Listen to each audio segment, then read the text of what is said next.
Tony Domenico is an artist whose work I find to be incredibly fascinating. He is best known for being the creator of the internet horror series Petscop. That series in particular gained a lot of popularity for being cryptic and intricate and not having a clear solution to its mysteries even after all these years. And I personally consider Petscop to be a masterclass in cryptic storytelling, and I think its continued popularity is a testament to how cleverly constructed that series is. But before Petscop, there was Tapers, a written series told in 20 parts written by Tony, and that is what I want to talk about today. I do need to warn you that Tapers is disturbing. There is no other word for it. It follows a man named Marvin who sits outside of an elementary school and watches children as they come out, growing obsessed with a young girl named Care. If that all sounds incredibly creepy to you, then it is, but it's also more interesting than simply being a portrait of a child predator. There is something more going on here. This story deals with themes of trauma and abuse and kidnapping, but never goes into the territory of explicit sexual abuse if that's what you're worried about. The series as a whole is just kind of distressing, I guess. It's hard to explain without getting into the details of the story. So if you don't want to listen to a story that includes child abuse, then I suggest you watch a different video of mine. Because today I'm going to be reading through all of Tapers, all 20 chapters, and giving my thoughts and explanations of the story in between each chapter. This will be similar in format to my Ted the Caver and Left Right Game videos, although the chapters in Tapers are much shorter than the chapters of those stories. But I do have more to say in terms of my own analysis in this video, so I'm sure it'll still be like 4 hours long. I don't know how long it'll be, but I'll see after I edit it. But if this sounds interesting to you, then get ready because this story is going to require a lot from you. It's very abstract and strange and unsettling, like all of Tony's work. Remember to subscribe if you haven't yet. I would love to hit 200,000 subscribers by the end of 2026. But without further ado, let's get into my reading and analysis of Tony Domenico's Tapers. Now, the first thing that I need to get out of the way is the Petscop connection with this story, because as soon as I said the names Marvin and Care, some of you probably perked up. Tony has stated that this story is not directly connected to Petscop. He just used some of the same ideas when creating Petscop, but it isn't part of that series. I think a lot of people have taken this to mean that reading Tapers is useless in trying to understand Petscop, but I don't personally agree with that. I think there was a lot here that might give us an insight into some of the character dynamics and themes in Petscop, and it's definitely a must-read if you're interested in that series. That being said, this video will not just be me talking about all the connections that Tapers has to Petscop. This video is an analysis of Tapers as a standalone work, because while I do think people are too quick and eager to dismiss Tapers as it connects to Tony's other work, I do think Tapers is interesting enough and fascinating enough that it does deserve its own analysis. So if you're tired of hearing me say the word Petscop, then you're in luck, because from now on, we'll exclusively be talking about Tapers. Also, sorry for all the ambient noise in this video. It's raining right now. I live in Washington. There's cars on the street next to me, and then I have a bird in the back who is calling out for her friends, so apologies. But I don't really have anything else that I want to say for now. Everything else that I want to talk about is in the actual story itself, so let's get started with the first chapter. Chapter 1.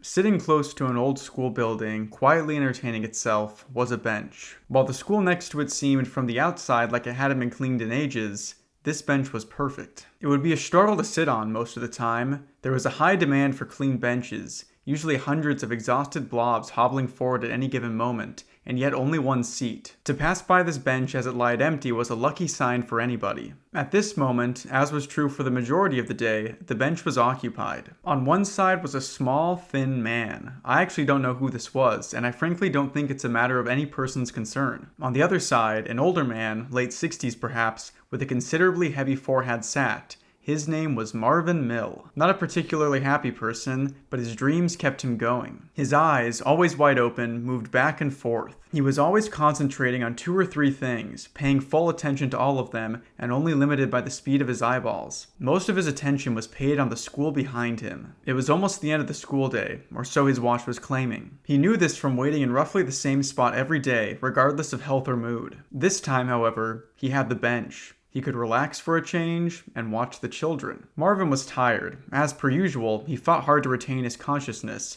overwhelmed by the comfort of the one decent seat in the town. He couldn't let himself fall asleep, at least not on this particular day. Not that it was any different than the day before, but it was always worth it, and all days could have potentially been wonderful in his life. He had always enjoyed watching the children as they sprang out of the building and into their bright, sparkling buses. Buses which, due to this brightness, would reflect light into his eyes, preventing him from watching the children from that point forward. Damn those buses. They served no purpose in his mind but to separate him from his goals. However, some of them didn't ride the buses and instead traveled by foot. This was the extraordinary part. No light, nothing. Just pure children. How wonderful. For this man, there was but one reason for living, and it was this. He could hear the bell from where he sat. It was loud, and he was thankful for that. There was a lot to be thankful for on this day. But by now, the buses had pulled up by the school, preventing him from seeing much further. His head turned away. Soon there would be children in front of him, he thought to himself. His fingers were crossed. One child came into view, then another, yet another. He sat back, moving his eyeballs back and forth, trying to concentrate on all of them. A few looked back, reacting to his glance by walking away a little faster. They recognized him from every other day. It was a mystery to them why his eyes would settle on their bodies so silently and peacefully. They imagined his thoughts, wondering to themselves what could be so intriguing about a small group of 7 to 8-year-old children. The speed at which they walked away was mostly proportional to the inappropriateness of these imagined thoughts. Marvin's ears were ready, as they often were. Behind one group of kids was a small girl, considerably shorter than the others, but decidedly in the same age group. The small group in front of her was talking loudly and quite obnoxiously, laughing at what was probably something silly. This girl behind them, though, wasn't talking at all. Marvin didn't appreciate this silence. It didn't fit. That group of 6 or 7 kids, still enjoying themselves, began to walk a notch faster. The little girl behind them didn't do this. In fact, the opposite happened. She walked slower, and her head turned steadily toward the old man. At the sight of this, something strange happened. The man's eyes miraculously stopped moving. For the first time in years, he was concentrating on one thing. One single thing in this entire world. Not 2, not 3, not 4, and certainly not 5, a number that he had always despised. The girl came to a full stop. Marvin's heart was beating faster than it had for years, and his mouth made a closer shape to a smile than ever before. He would always appear very depressed before this moment. Marvin's concentration increased. At a time when such a thing felt impossible, he was wrong. Marvin stood up as quickly as he could. He was ready for a hug, a massive one, the best hug of his life. He stepped forward, toward the young girl, and looked down in his happiest face, ready to take her into his world, his planet of love, his hideout of happiness. He reached forward to pull her inside. But the girl, afraid of what this behavior meant, screamed and ran away, leaving Martin to stand in silence. He looked down at the ground for a while, where the girl had once stood, but he soon moved his eyes back up. They began moving back and forth at the same speed as before, and his concentration had been lost. It took a while for Marvin to accept this. The happiness could not possibly leave. It needed a home. But regardless, it was slowly drifting away, as if it were leaving an old man's home, embarrassed that it had knocked on the wrong door. And of course, that man was a hopeless loser, waiting for that attention for years and begging for it not to go away. He looked back and realized that another man had already taken his seat on the bench. Then he cried, just as he would cry every single day at this exact same time. "Well?" the young man asked. "I don't like this one," I told him. He was standing behind a desk. At least 12 million video cameras sat behind him, and they all looked just a little bit different from the rest. Printed in clear letters on each of them was the word taper. It referred to some made-up name for a camera, as well as the store's name, Tapers. "So, you want a better one?" he asked. "Because if that's the case, look for yourself. I'm a tad busy." "This one looks good, though. I just don't like it," I responded. "Do you have a better one that looks exactly the same?" He scratched his head, then turned around and scanned the area behind him for a matching camera. A few seconds later, he turned back around, this time with a sarcastic smile. "Sorry, but I'm only here for 3 more hours, not 3 more years," he said with a smirk. "Could you try harder? This is important to me." "Well, see," he began, "I've got 3 more hours here before I go home." "Home? I'm sure you have nothing to attend to there." "Well, yeah, I do." "What, do you need to feed a fish or something?" "I have a family, actually." "Multiple fishes?" "No, You don't understand," I told him.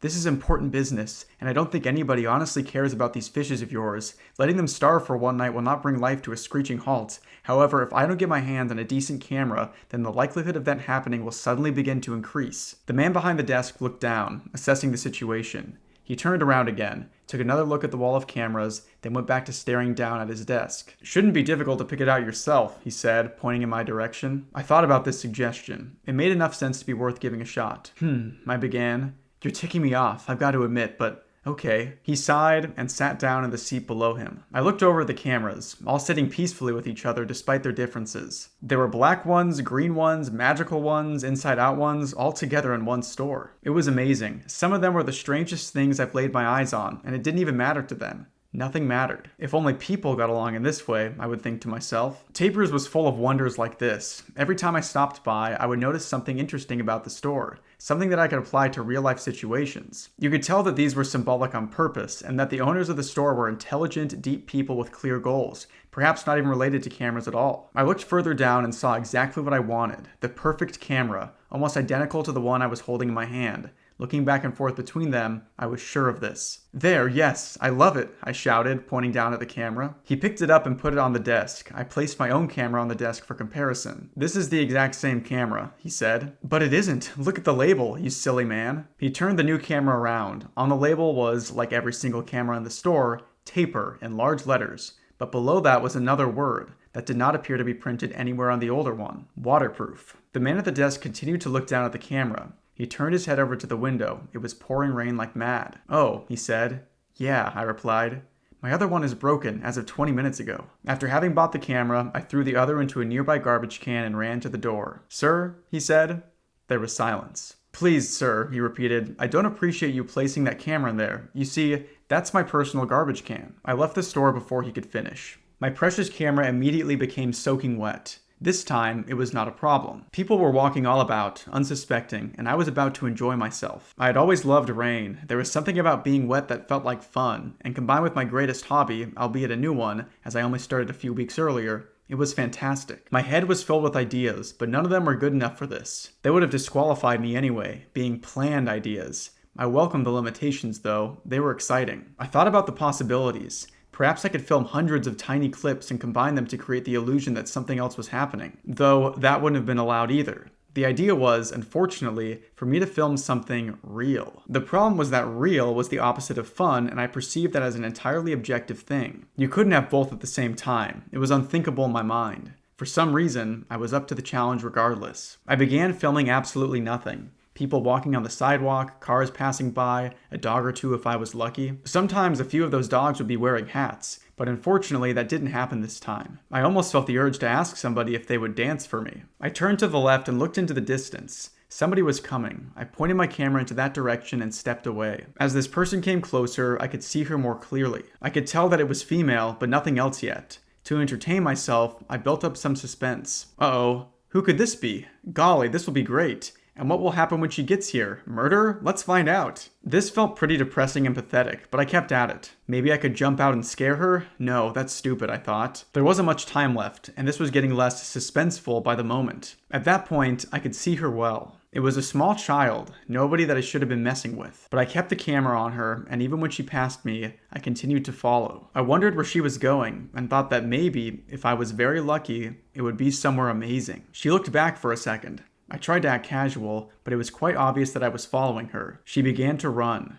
Realizing this, I ran as well. This continued for a solid 30 seconds. Suddenly, as she was running, she disappeared. Not like magic or anything, it was my own fault for momentarily looking away. But she was gone and I was left standing there, confused. It was very frustrating. However, I caught a short glimpse of her on my fabulous taper. She was running into a house, the one to the right of me, and closing the door. Seemed like I scared her a bit. This made me feel guilty. I realized what happened. She was walking home this whole time. Nothing interesting like I thought. How disappointing. Well, maybe it was disappointing to the audience of my movie, but it wasn't quite as boring to me. I walked to the house and took a nice look at it. Very familiar. It was small, just as I remembered it. Seemed like it was kept clean for all those years as well, though. I hadn't bothered to peek inside, so that was yet to be confirmed. But it was neat to look at. It seemed pretty odd to me that I never even bothered to pay a visit after all of that time. But there I was. Things hadn't really changed. Clearly, the little girl lived in this house. That realization kind of shocked me, and it took me more than a few minutes to accept it as true. Very strange. Apparently, that was my daughter. All right then, I said. Okay then. I didn't really mean to say that out loud, in the open, but it sort of came out. All right then, okay then. That's a perfect thing to say in this situation. It just doesn't matter anymore, is what that implies. Okay then, I accept this. All right then. I walked home, without a thought in my mind except for, okay then, all right then, okay, all right. Okay, so starting at the top, we're introduced to Marvin and the Perfect Bench. Marvin is one of, if not the main character of this story, and he is really, really messed up. Obviously, sitting and watching school children every day and asking children for hugs is incredibly alarming behavior. Marvin is clearly a child predator of some kind. But since the narration seems to be coming from mostly inside of his head, we get a better view at the way that he sees the world, and it's very unsettling. Marvin is disconnected from reality. He doesn't quite understand what is happening around him. This obviously does not excuse his actions, but it makes them more interesting to me. From the get-go, I do need to make it abundantly clear that Marvin is the villain of this story and his actions are despicable. He should be avoided at all costs. But since there is just so much going on inside his head, I will be talking a lot about his motivations and moments where the reader might be inclined to feel some type of sympathy towards him. Again, this is never in an attempt to excuse his actions. It's just that trying to understand him as a character means getting inside his head, which means showing him a degree of sympathy. And as always, if this were a true story, then there would be no such allowance given to Marvin. I just want to understand his motivations as a fictional character. Sorry if this seems like overkill. I just really want to cover my bases so people don't think I'm making excuses for Marvin. I simply want to understand him as a character. But anyways, the narration style of this story is really, really cool. It's third person, but often switches who seems to be narrating. At the beginning of the story, it reads like Marvin is both narrating and talking about himself in the third person, but then later on, we shift to Care or her mother narrating. What's super interesting is when the narrator seems to change in the middle of a paragraph, you'll go from Care's narration to Marvin's without even realizing it. It's something that I've never seen done in a story before, and I think it's really interesting and makes the entire thing more fluid and volatile, which fits Marvin's addled brain. Back to the story, Marvin asks the girl for a hug, but she screams and runs away, which causes Marvin to cry like he does every day at that exact same time. His life is presented as being very routine, which makes you wonder why he isn't being more closely monitored. I mean, if a creepy old guy with a massive forehead came to watch kids as they leave school every single day, someone should have reported this by now. This starts an overarching motif of Marvin's actions not being treated with the gravity that they deserve. People don't treat him like a serious threat when they clearly should. The second half of this chapter is very fascinating. We have a man visiting Tapers, a store that sells video cameras and apparently only ever has one customer. The customer seems to be working on some sort of movie for a contest and trades in his current camera for a waterproof version of the exact same one that he already had. The clerk also seems quite strange. His tone seems to switch on a dime. He will go from being disinterested and a little creeped out by the customer to calling him a silly man. That term in particular just sounds a little too, I don't know, like endearing to be said to a stranger. Every character in this story is just kind of weird and off, so you better get used to that. But the customer takes his new video camera and starts filming a little girl that runs away from him and enters her house, which the customer is familiar with. He says that it's strange that he hasn't been back there after all this time and that the girl that entered the house was his daughter.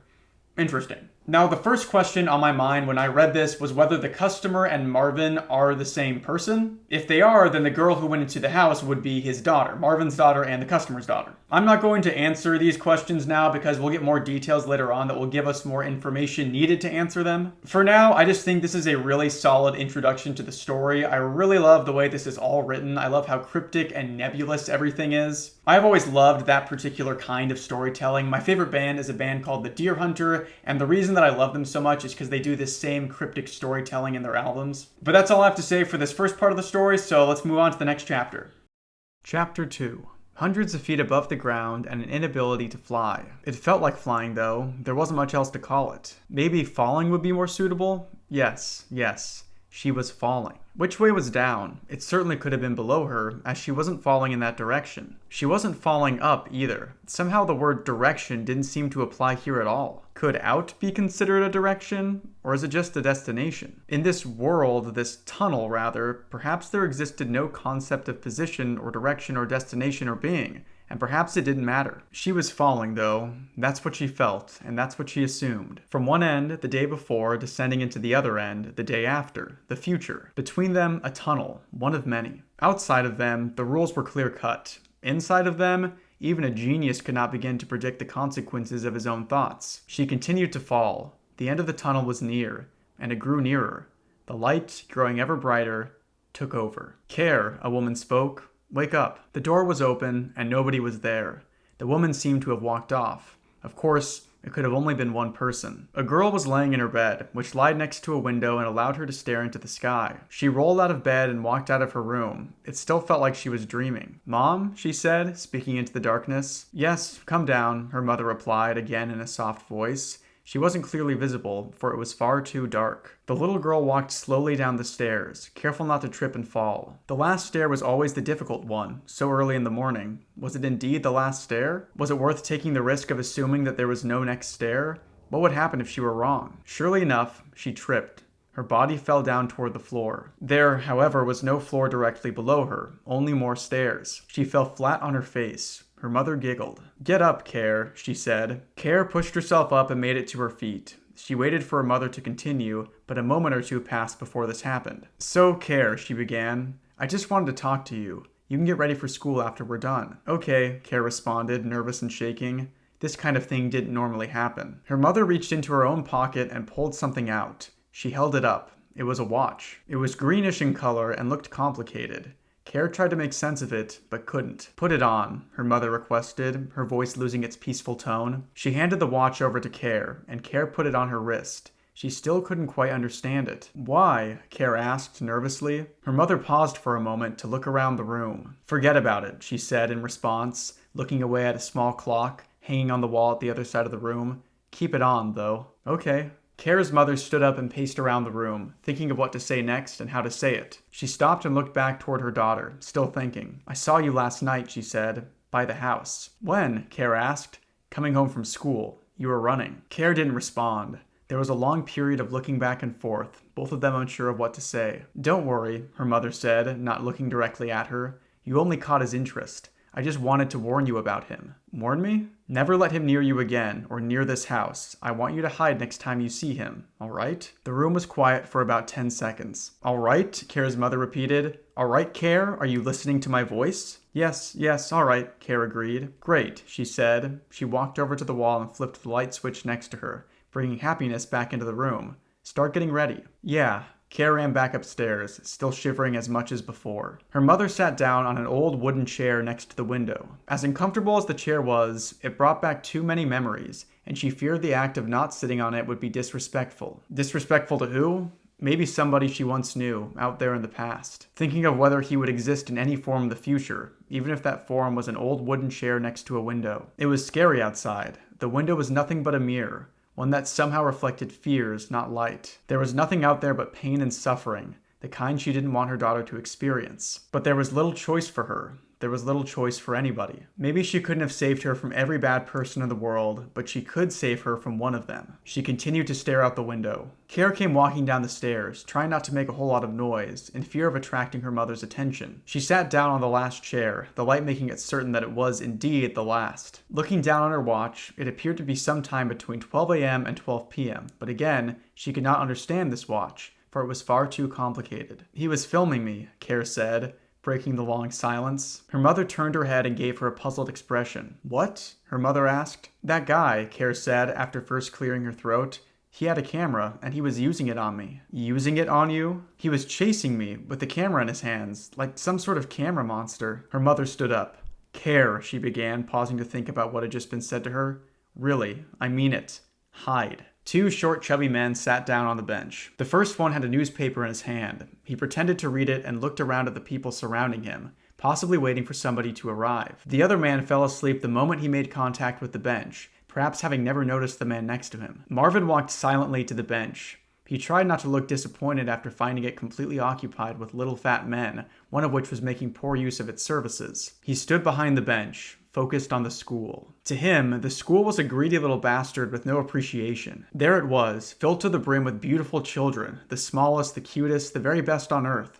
And yet, what was it thankful for? Nothing, it seemed. He grumbled there, standing by the bench, wishing for a different life. A life with a different body, and a bench to sit on. Maybe he could talk to that young girl, have a conversation with her, and come over to her house, then sleep next to her forever. Maybe he could laugh with her and all of her friends in that pleasant little school. Maybe he could learn with them, play with them, live his childhood. Maybe he could stay like that for the rest of his life and never be unhappy again. Marvin tried to find a comfortable position next to the bench. Even if he could not sit on it, he could pretend. One of the fat men stood up, putting down his newspaper. "Hey, you," he said, looking over at the bench at Marvin. "What?" Marvin replied, standing up. He wasn't used to talking to people, and he always sounded like his throat was destroyed in a marvelous explosion years ago. All that was left was a cough that wouldn't go away and a voice that you could never fully understand or comprehend. The fat man glared at him.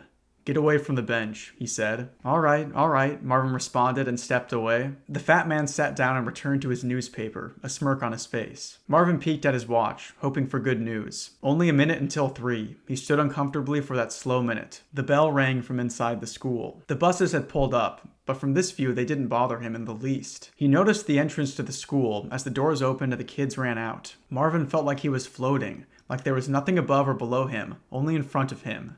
Fantastic. Those little boys and girls were not recognizable. Marvin didn't bother to remember them. He could barely remember himself.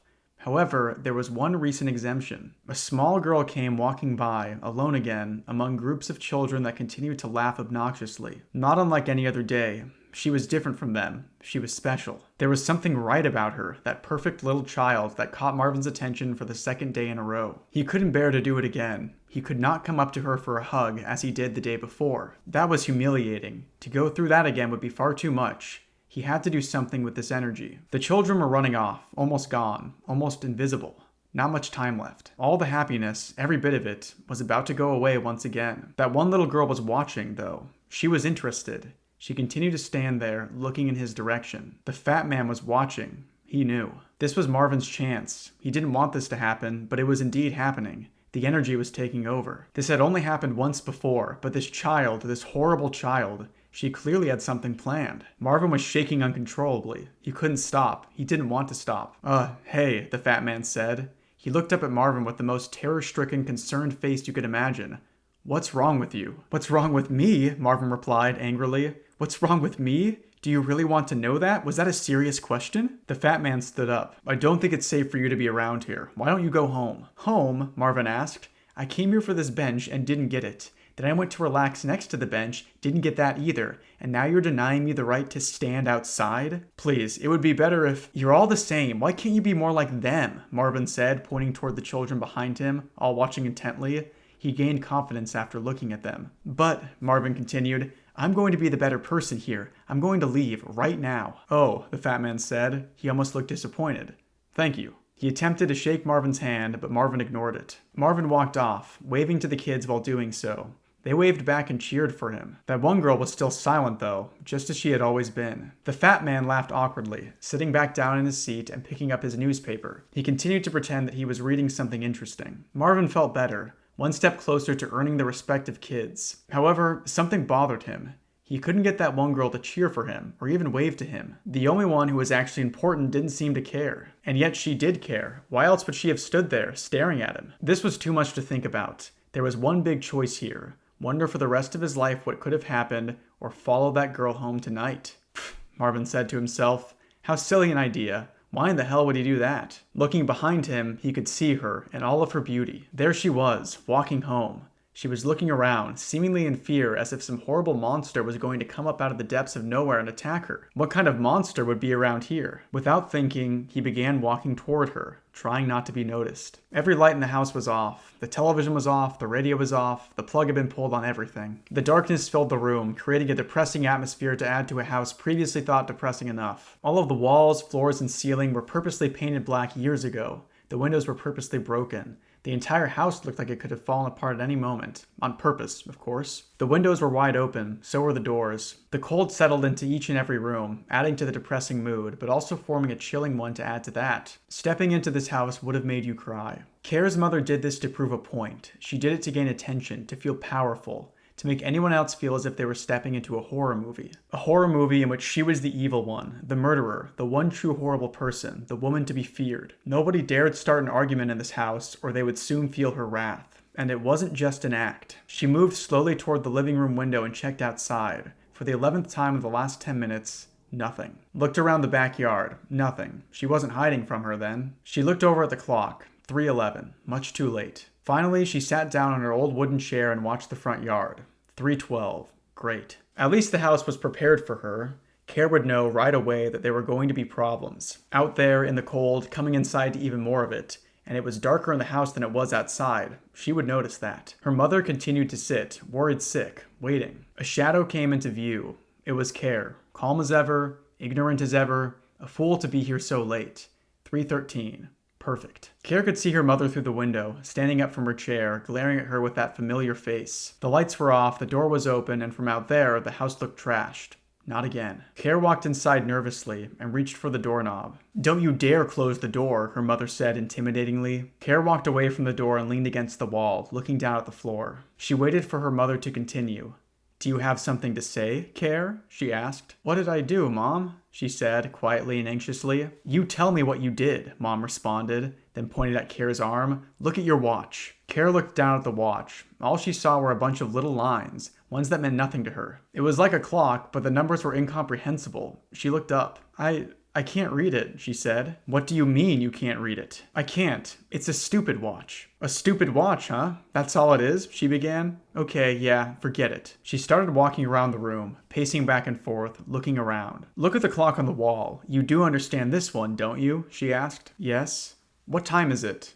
Like 3:15? 3:14, her mother said. Now tell me, when do you leave your school? When does the day end for you? Care sighed, realizing what this was about. She looked back down at the floor. 3, she said with a guilty voice. 3, her mother responded. It took you close to 15 minutes to walk home. It should have taken 5 less than that at the very most. I stayed for a little, just a little. Something happened. Oh, really? Yeah, her mother said. I bet something happened between you and this camera monster, am I right? No, I didn't see him. Yeah, sure, didn't see him, she yelled. I'm sure that's what happened. Didn't see him. Who did you see then? His evil twin? Care looked angry and puzzled. Oh, yeah, Mom continued. I forgot. He's the evil twin. I didn't see him. Go to your room, Care. I don't care about your filthy lies. Care grumbled, then ran up the stairs, stomping her feet hard on the way up to show her anger. Mom walked back to her chair and sat down, not bothering to close the doors and the windows. She continued to look outside. Camera monster, she whispered to herself in a sort of mocking manner. What a silly, silly kid.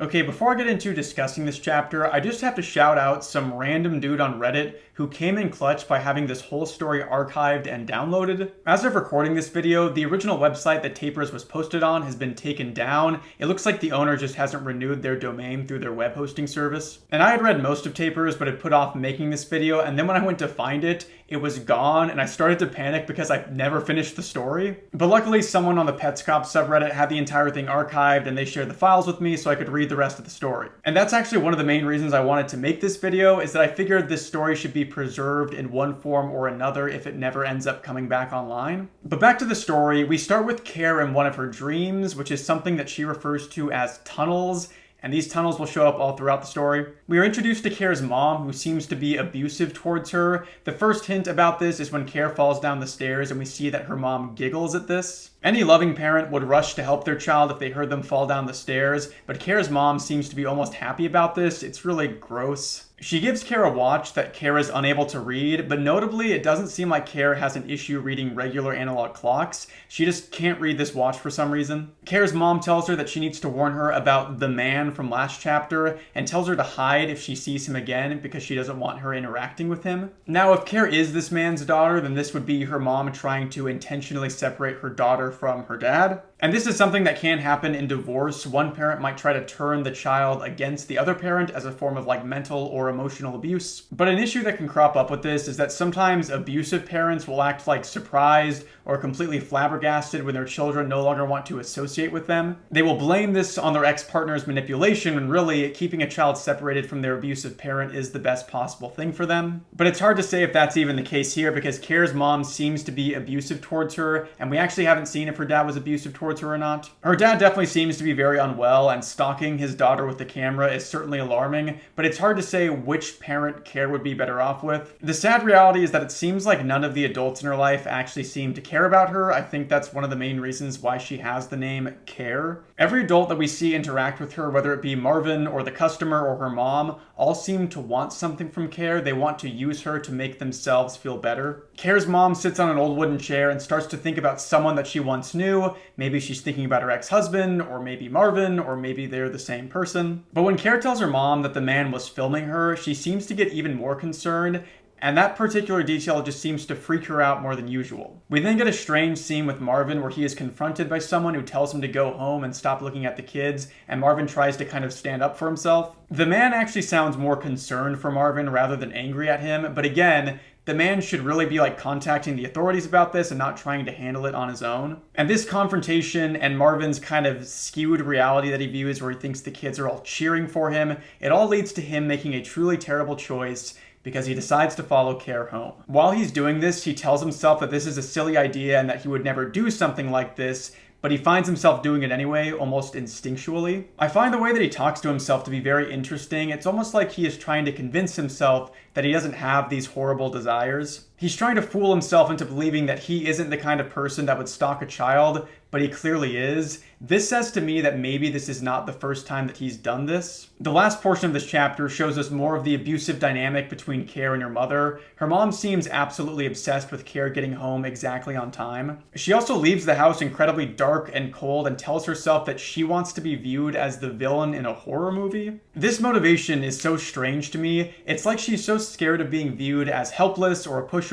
that she wants to be perceived as dangerous by those around her. Again, we see that her priorities as a parent are completely upside down. She wants her daughter to fear her. It's just absolutely terrible to me. Care's confrontation with her mom is strange. Her mom is furious that she took too long to come home, almost like she was concerned for her well-being, but she wasn't. We often see concepts like this twisted in this story. A parent being anxious that their child is late coming home from school is totally natural, but in that situation, the anxiety is usually rooted in concern for the child and not in concern for the parent. Care is just a prop that is used by the adults around her. One line that I find interesting is when Care's mom sarcastically says that Care must have seen the man's evil twin, but then says, "Oh right, I forgot. He's the evil twin." This seems to lend credence to the theory that Marvin and the customer are one and the same, two versions of the same person, or twins. But that theory is in no way confirmed, so this shouldn't be taken as fact. It's just something interesting that I noticed. So before I wander any deeper into reckless speculation, let's dive into the next chapter of the story. Chapter 3. "It's not raining today," I said. "Yeah?" the taper's clerk responded, looking outside. "You're right, it's not." He looked around, back and forth, between me and the window, waiting for me to continue. "Well, all right," I began, "as long as you understand that." "I do."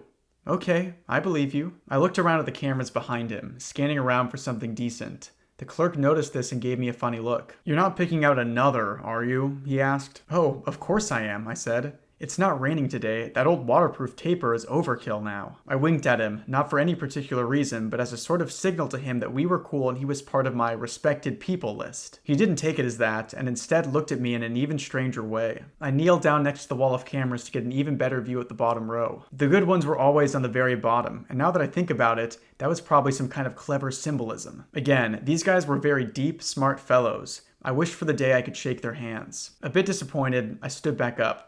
"Hey," I said. "Yes," the clerk responded. "Sorry to be a bother," I began, "but you don't happen to have a camera that looks similar to my waterproof one?" The clerk rolled his eyes. Her window would not close. Care already tried with all of her might to close it, but it would not budge. She was never able to open it either, and yet her mother did that without a problem, it seemed. Unfortunately, it was cold that night. Very cold. Her bed was positioned next to this window. It was usually a good thing. Every night she would stare into the sky, waiting for something to happen, something different. Or perhaps she didn't want that to happen at all. Maybe this was the only place that stayed pretty much the same, unlike everything else in her life. It was quiet in this empty room. There was not a whole lot that Care owned, other than a group of small dolls that had sadly died long ago. She used to be given a new one every Christmas. This stopped happening, and instead her mother would have a fit every Christmas and rip one of her existing ones apart, telling her that it was dead and it was time to grow up. Her room consisted of two separate halves, the sleeping half and the deceased doll's half. The dolls were arranged in a circle, holding hands, missing various limbs. Of course, by now, she knew that they were never real. It was more of a relief than anything. In the other half of the room, there was a bed. That's all there was. Other than that, the room was utterly empty. Care was yet to earn her possessions back. The window was not going to close tonight, that was for sure. Care gave up and collapsed into her bed, shivering. There was a noticeable lack of blankets on this bed. Her mother, in her fit of anger, had taken those away. Fortunately, there was still a pillow. Even more fortunately, there was still a bed. She looked up at the ceiling. The black paint seemed to grow darker with each passing night. By this time, she was convinced that this was no illusion. Behind it, Care remembered, was a layer of bright green paint. It covered the entire house. It covered her life. She hadn't seen even a tiny speck of bright green on the walls since then. Maybe it would have made her feel warmer if that green were visible. She knew this was silly. Paint was just paint. It did nothing but paint. In her dreams, though, she would picture the black paint peeling off, all of it at the same time, falling to the floor in one clump. Everything in her life was fine after that. Nobody was angry, and the green would show through not only the walls, but everyone around her. Someday, maybe. Care sat up and looked out of her open window. She observed the houses surrounding hers. The windows were closed, the lights were on. None of them were painted black. They were different, or normal, rather. Completely normal. Those people were happy. They held in their delicate hands the remedy, and they were sharing it amongst themselves. Marvin figured he wasn't going back home that night. He found a seat next to a window and sat down on the grass. He checked the time. It was getting a little late. Maybe he was overdue for some rest. Rest was always the answer. He had his day planned out, believe it or not. Marvin pulled a piece of paper out of his pocket, held it up close to his face, and read the words he had previously written down on it. School. Yes, indeed. He should have been there for a much longer time. But he was planning on sitting on the bench, which did not happen. Marvin felt the anger coming back. That large, fat man telling him what to do, making him go home. He obeyed that man. He couldn't help but think of himself as a coward. Someone who couldn't even stand up to a fat man, let alone his greatest fears. Those were an even larger threat to him. In fact, those fears were beginning to show up at this very moment. He continued to read off the paper. Walk home, lay down, sleep. 3 things that also did not happen. Those might have been better choices, and he still could certainly have turned back. That wasn't what Marvin wanted to do, though. There was something different that he wanted to do. It was the perfect time for it, the perfect place for it, and he would probably get away with doing it. This struck him as being incredibly absurd. In fact, having gone this far already, he was disgusted with himself. He turned around and looked toward the window in back of him. It was open. The lights were off in the house. Nobody was around.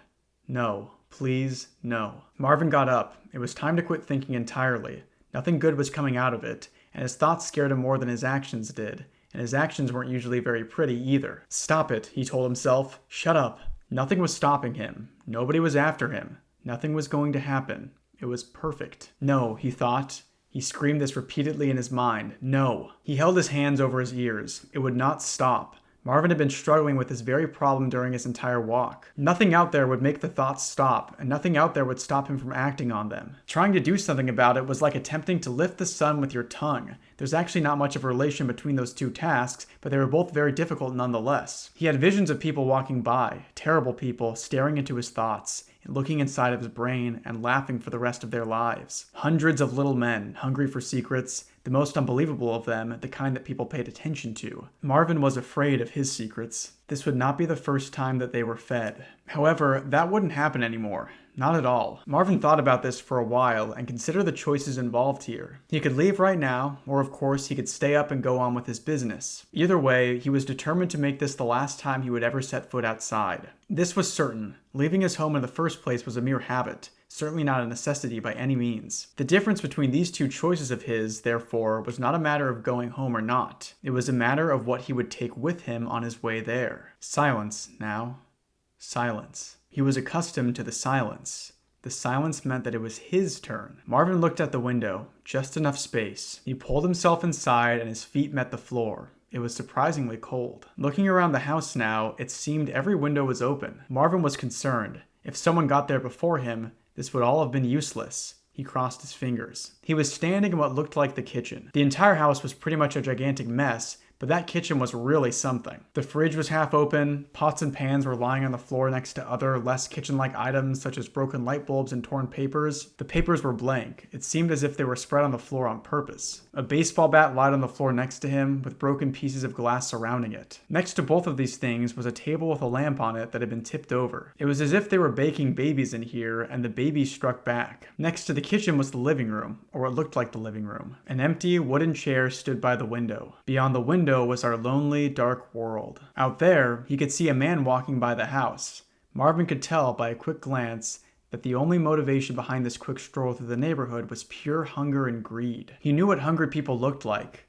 They took pictures and wrote on papers. Some of them had video cameras. This man had a video camera. Marvin quickly moved away from the window. Feeding the hungry was a bad idea. He waited, and after only half a minute, he heard the knocking. The man was after him. Marvin thought about it. Would it make sense for this to be happening? Is this something that would be possible in our world? Would it be socially acceptable for him to react to this situation in a particular way? Because he had something in mind. More knocking. He sat on the floor and waited for this to pass. It would end.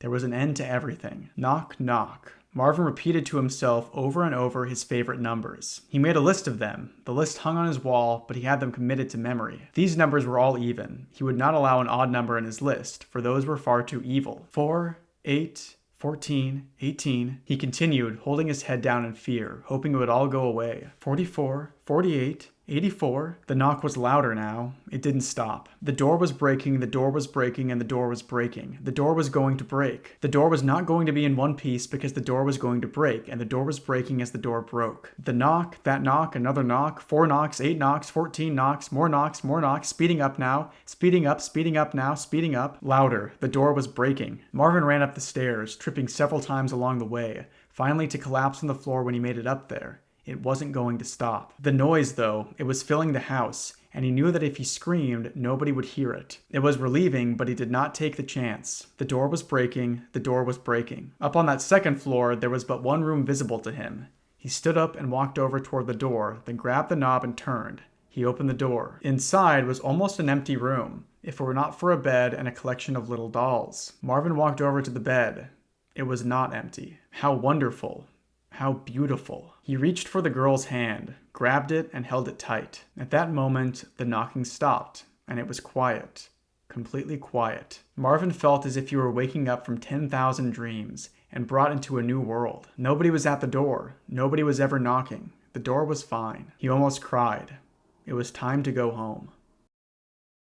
Okay, so the beginning of this chapter has the customer back in Tapers, and we see that he has some sort of respect for the people or person who works there. He says that his waterproof camera is now overkill and he needs something that looks similar, something identical to his previous camera that he threw in the trash. We then go to Care and see more about the abuse that she is suffering. Her window is open, the house is freezing, and she can't seem to do anything about it. Her room is completely bare except for a bed and a few dolls, and we learn that the dolls were once given to her every year for Christmas, but now her mom throws a fit and kills one each year. To me, it seems like this is showing that Care's mom, or perhaps even both of her parents, weren't always terrible to her. They once gave her gifts and treated her well. In fact, we know that Care used to have possessions, but that she has yet to earn any of them back, which is a haunting and depressing idea. Her mom makes her earn what is rightfully hers and deprives her of the most basic of necessities like blankets on her bed. It's actually really interesting. This story was written, I think, back in 2009, but a lot of this parallels the Ruby Frankie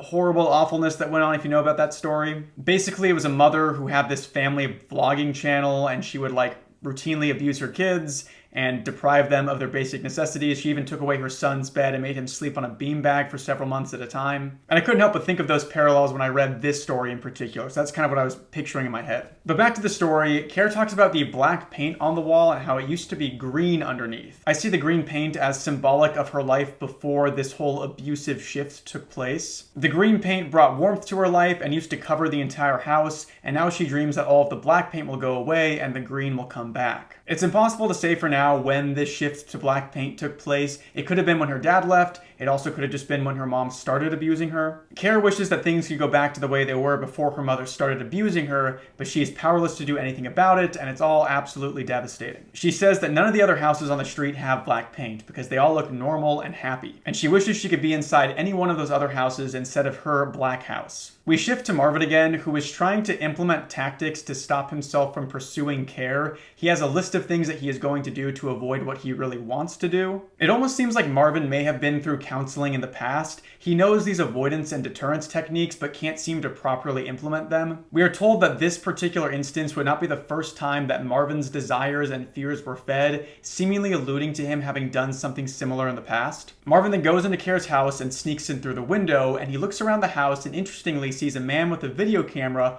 walking towards the house. Here is where things get even more confusing because it really seemed like Marvin and the customer at Tapers were the same person, but now Marvin is seeing the customer. I think we are meant to believe that the man with the video camera isn't really there. Marvin says that he knocks over and over again, louder and louder, almost breaking the door down. But by the time that Marvin enters Care's room, he finds her sleeping there peacefully, and she would have surely woken up by the sound of this insane knocking if it were actually happening. Also, keep in mind the fact that the knocking stops once Marvin grabs Care's hand. It seems that this knocking is some sort of internal panic that he feels, and it's quieted by being distracted by her. And all the while, Care's mom is absolutely nowhere to be found. That's all I have to say about this chapter, so let's get into the next one.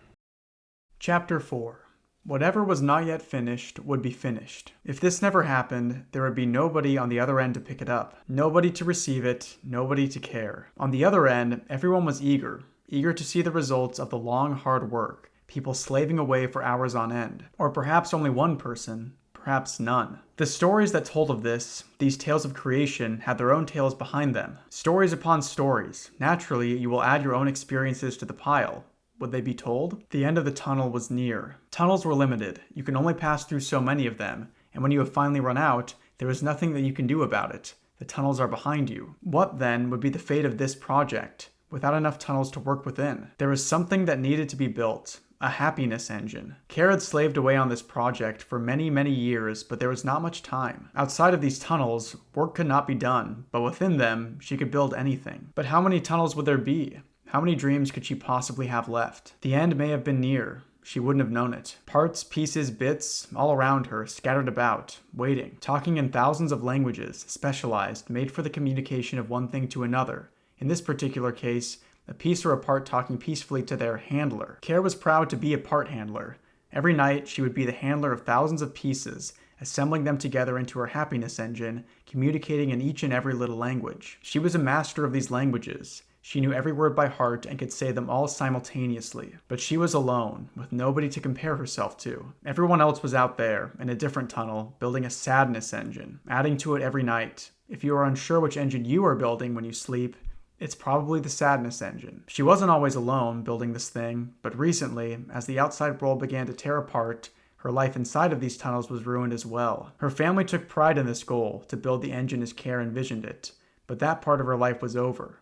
Maybe it never happened. That wouldn't have been surprising. Putting these pieces together was easy, but time was limited. If there was just one more person around, one more part handler, maybe this would have been possible. Standing up, Care looked across the room for a small, flat, circular piece. None of them appeared to be in that shape.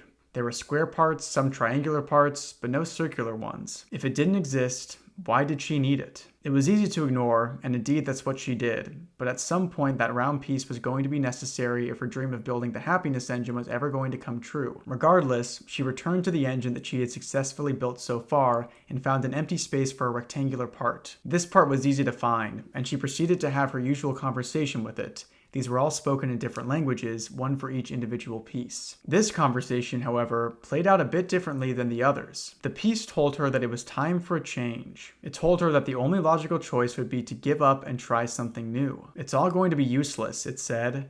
Nobody is going to help you. There will be no benefit from a happiness engine because at this point, it's far too late. Of course, he did not speak in that language, and there was no complete one-to-one correspondence between his language and our own. Kara didn't understand this. She ignored the suggestion and returned to her work. This engine was going to be perfect. Care wouldn't believe anything else.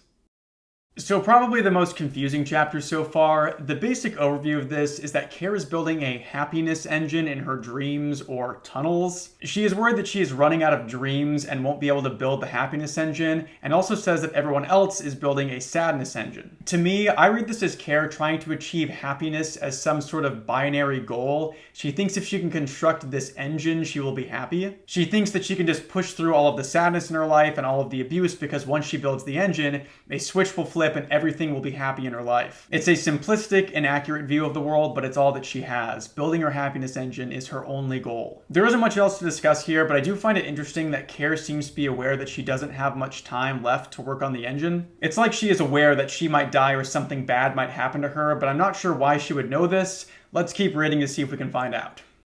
Chapter 5. She woke up in a chair. Surrounding her was what looked like a classroom, dressed up to not look like a classroom at all. A chalkboard on the wall in the very front of the room was partially blocked by a shelf. It appeared to have a few words written on it, and maybe part of a drawing. It was clear that the chalkboard had not been used in years and that what remained on it simply wasn't erased. Some of the words were readable. Another, begin, add, for, soup was written as well, probably just the first half of a larger word that happened to be covered up. On the shelf were a few books and things. A large desk sat a few feet in front of it, with a chair pulled under. The desk was covered with seemingly random objects: scissors, mirrors, pages, magazines, and even a couple of marbles. On the corner was a rotten apple. Maybe it was put there recently to add to this old classroom theme. A closet to the left of her, with the door partly open, was filled with small school desks. The chairs were in there too. Care was sitting on a chair identical to those. It felt like it was going to break at any moment. A few markings were made on it, mostly random doodles, but some profanity as well. The chair was sitting in the middle of the room, facing the larger desk and the chalkboard. She was positioned awkwardly on this chair, sitting very close to the edge. She was also tied to the chair with a rope. Outside of this small classroom, beyond the walls of which Care sat between, a number of quiet but intimidating footsteps were heard. As they approached her, these threatening sounds, she rocked back and forth in her seat. Not that it would have moved with her, for after closer observation, Care noticed that this chair was in fact glued to the floor. Thus, there was no escaping this situation, whatever that situation may have been. Faster, harder, these steps became. Next to her was a door, a knob of which was beginning to turn. She didn't quite know what was going on, and maybe it didn't actually matter. There was a possibility here that, as the minutes went by, a slow but steady transition would take place. A transition between now and later, between danger and safety. Some powerful force would push it all away, every last bit of it, and only Care in her bed would be left. Certainly, that disgusting chair would be gone, and so would that doorknob, which continued to turn. As the knob came to a stop, so did everything else, and not a noise was heard for the next couple of seconds. "Hello?" said Care. She didn't feel in control of her voice. As a direct response to this, the door shot open and slammed against the wall. The knob came flying off like it was already loose. A man came stomping into the room. A horrifying smile spread across his entire face, like this was simultaneously the greatest and worst day of his life, and that he was trying to hide the sadness by taking advantage of the extreme happiness. The joy was uncontrollable, and it looked like it was about to burst out of his forehead. He also looked very eager, a little too eager. He turned towards Care and his mouth opened wide, like he was feeling in the mood to yell something. It was overwhelming, the situation in here, and only one word would leave his mouth. "Yeah!"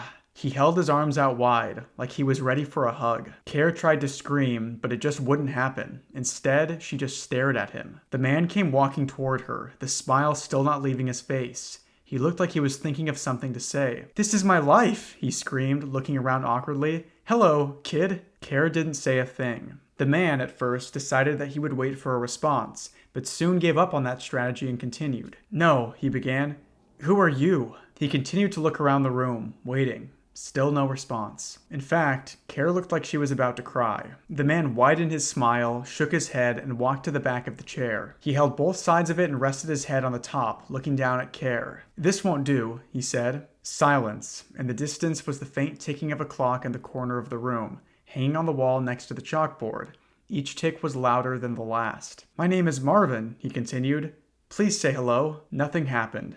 Care held her mouth shut. "Say hello," he repeated, irritation in his voice. As the clock continued to tick, and the silence built up into something increasingly powerful, Care felt the need to explode in her chair. She wanted to do this for several reasons, some of them old and some of them new. It didn't actually need to happen here necessarily, it just needed to happen soon. This explosion had to be spectacular. It needed to cause death, and somebody else had to clean it up. "Say hello!" Marvin screamed, shaking the chair with all of his strength. Still nothing. Everyone had to know about this explosion. It needed to be on the news. It needed to be a major story. There had to be fear associated with it. All of this needed to happen. This was just one of her dreams, one of many others. She was still young and foolish enough to have remaining hope, though perhaps it would never go away. "Hey!"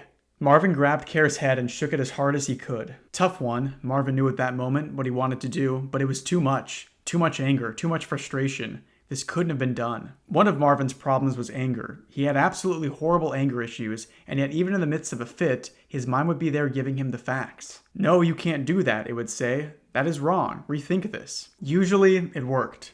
Sometimes it didn't. Luckily, in the particular fit, it was all good. This was a different person, after all. Someone that Marvin trusted. She was not evil. She was not hungry. She was but an innocent, scared child. What was there to fear? He let go of her head. She let out a scream, but Marvin quietly ignored it. He never quite gained his smile back, but the happiness was once again flowing in. "Nothing was wrong here," he repeated to himself. He even said it out loud. "Nothing is wrong here," he said. "Nothing is wrong here." That wasn't completely true. The door was broken, for one thing. He also couldn't possibly have left his home again, not after what had happened. It was pretty bad, this situation, and at the same time, the best thing that could have ever taken place. This was Marvin's dream, basically. He never specifically dreamed of it, but surely he would have eventually. It was difficult deciding whether or not he made a good choice. Only time would tell. He began walking over to the table in the front of the room, up against the chalkboard. It was filled with various little objects, some of them useless, some of them fun, some of them strange, but that's pretty much the same thing as fun. His hands moved around the surface of the table, as if feeling for something. Similarly, his eyes moved back and forth, scanning it. As he grabbed for something at the corner of the table, about to fall off even, he decided that he found what he wanted. It was a long, thin object. No, that's not it, he thought. It was just a pen, and a weird one at that. He put it back and continued looking. Care simply stared forward as this happened.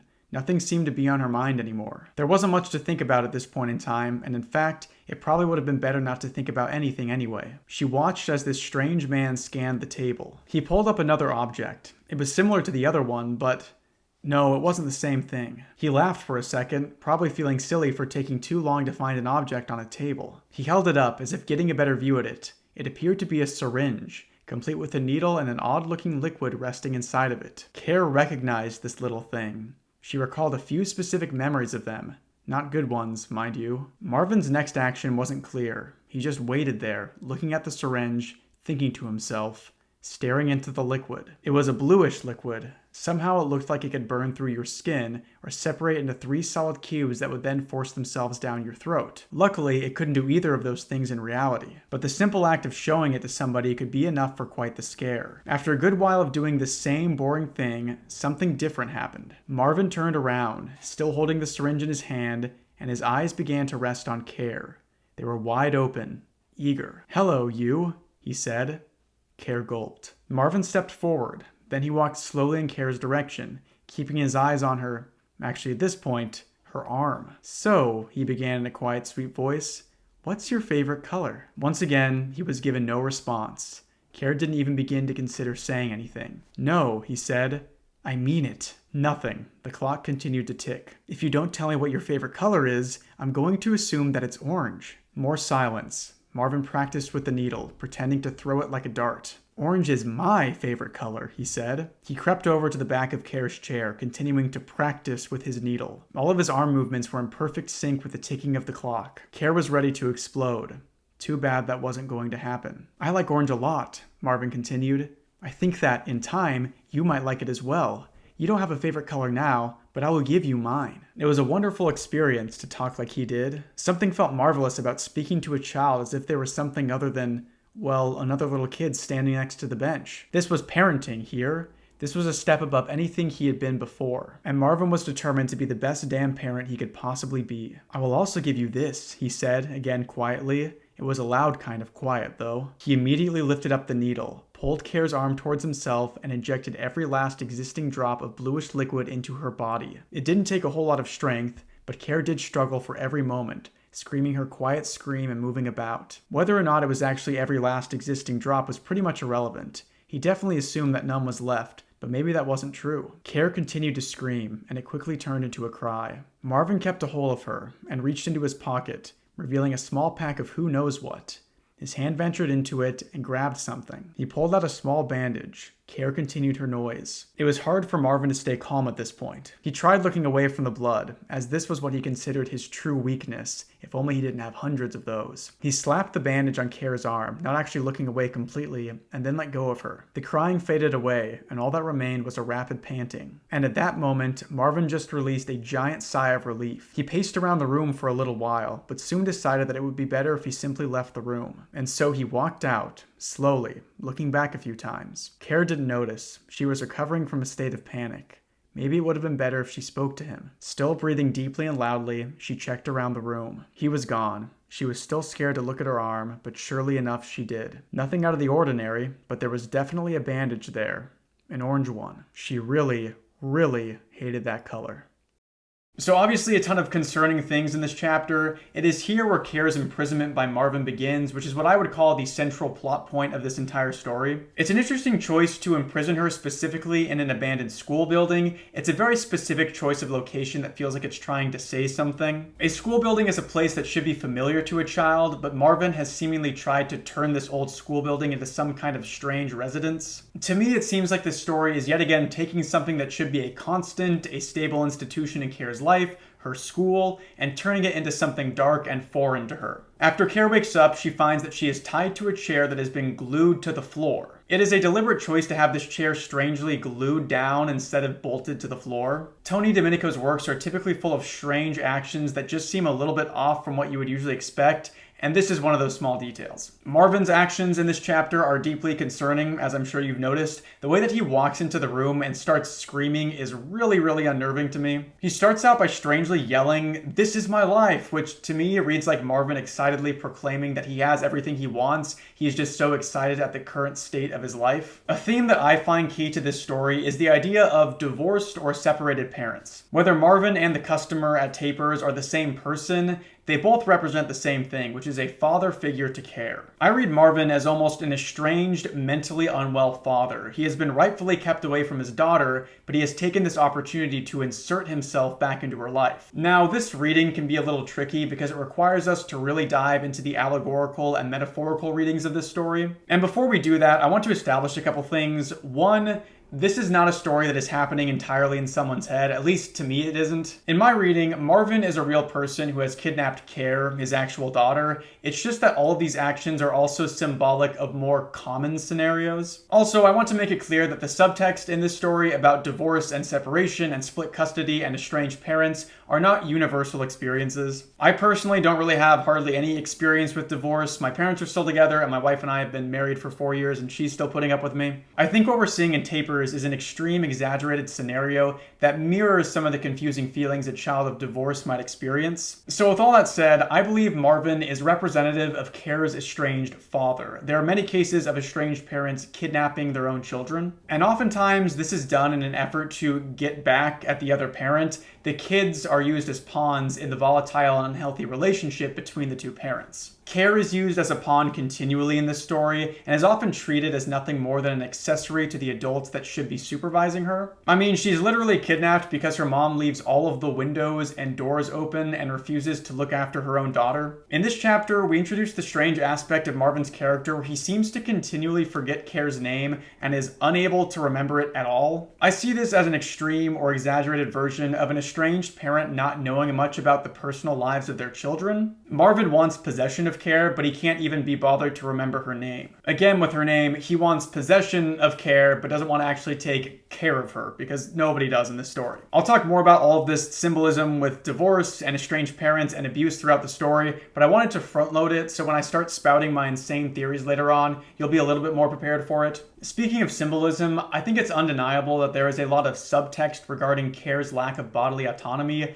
I won't specifically be discussing what all of that might represent. For one, YouTube doesn't like to let people talk about serious topics like that, but also this story has enough going on that I think we can get a lot out of it without going deep into that particular reading. Just know that it isn't lost on me that Marvin shakes Care's head and yells at her and ties her up and injects her with a strange substance all while she has no say in the matter. That last example is actually really interesting because this blue liquid injection actually won't come back up again in the story. This is the only time we see it happen. I think there's something there about Marvin having done something to hurt Care, abusing her, and then immediately trying to fix her by putting the Band-Aid on, the orange Band-Aid. Care says at the end of the chapter that she specifically hates the color orange, which reads to me like an abusive parent trying to make up to Care with something that she doesn't even like. Beyond that deeper reading, it's also an example of Marvin taking responsibility for a child that he doesn't know anything about, neither her name nor her favorite color. But that's about all that I have to say on chapter 5, so let's get into the next chapter.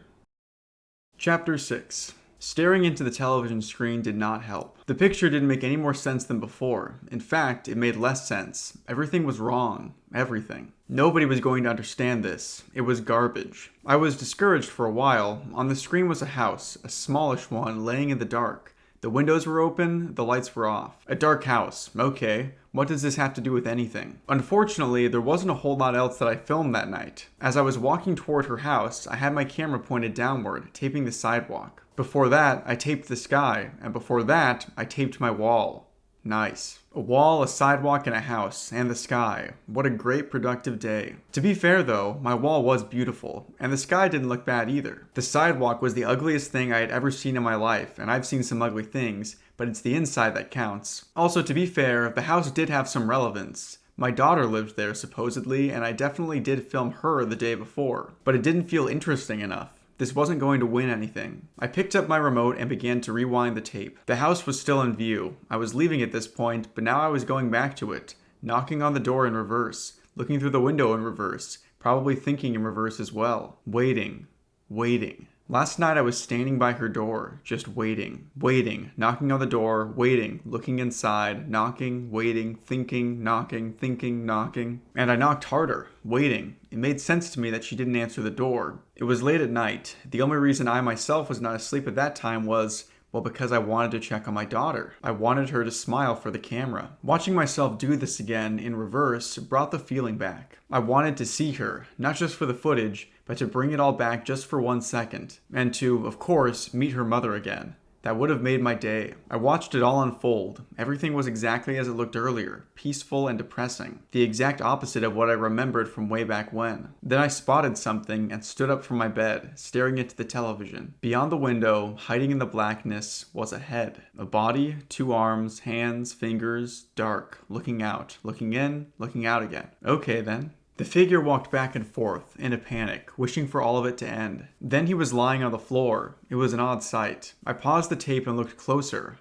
Wow. This wasn't a person I recognized, but right away, at that moment, I realized what was going on. There was a feeling of relief, a feeling of regret, a feeling that couldn't be described, all rolled into one and lodged into every opening in my head. I shut off the TV, placed the remote on my bed, and left the house. But I didn't forget the camera. Life at Tapers felt infinitely better than life at home. If I could have really lived there, I would have done so. It was magical. Everything about it was magical. If you ever tried to think about the Tapers store without thinking of magic, and if you succeeded at this, surely you were not actually thinking of the Tapers store. Maybe you were thinking of something else that sounded like Tapers store, perhaps Papers More, for instance. There's not a lot of magic involved in requesting for more paper. Even the door looked nice. It had a little smile on it, as if saying, "Come on, open me," to each and every customer, no matter how ugly. Everybody was allowed in Tapers. Everybody was allowed to have a taper. Everybody was allowed to annoy the Tapers clerk. And so I decided to go inside, ready to greet him with a big hello like I have always done. I opened the door, a smile on my face, and waved. "Hello," I said, closing the door and then quickly glancing at the wall of cameras. He released one of his giant sighs. Then he looked away like he was trying to ignore my presence. For some reason, he looked especially tapery that day. That made me feel even better about the world. "Come on, where's my greeting?" I said. "I like you, man. You're my favorite taper man." The clerk looked over at me. He did not appear to be in a bad mood or anything. Perhaps he was just so glad to see me that he needed to refrain from going too crazy.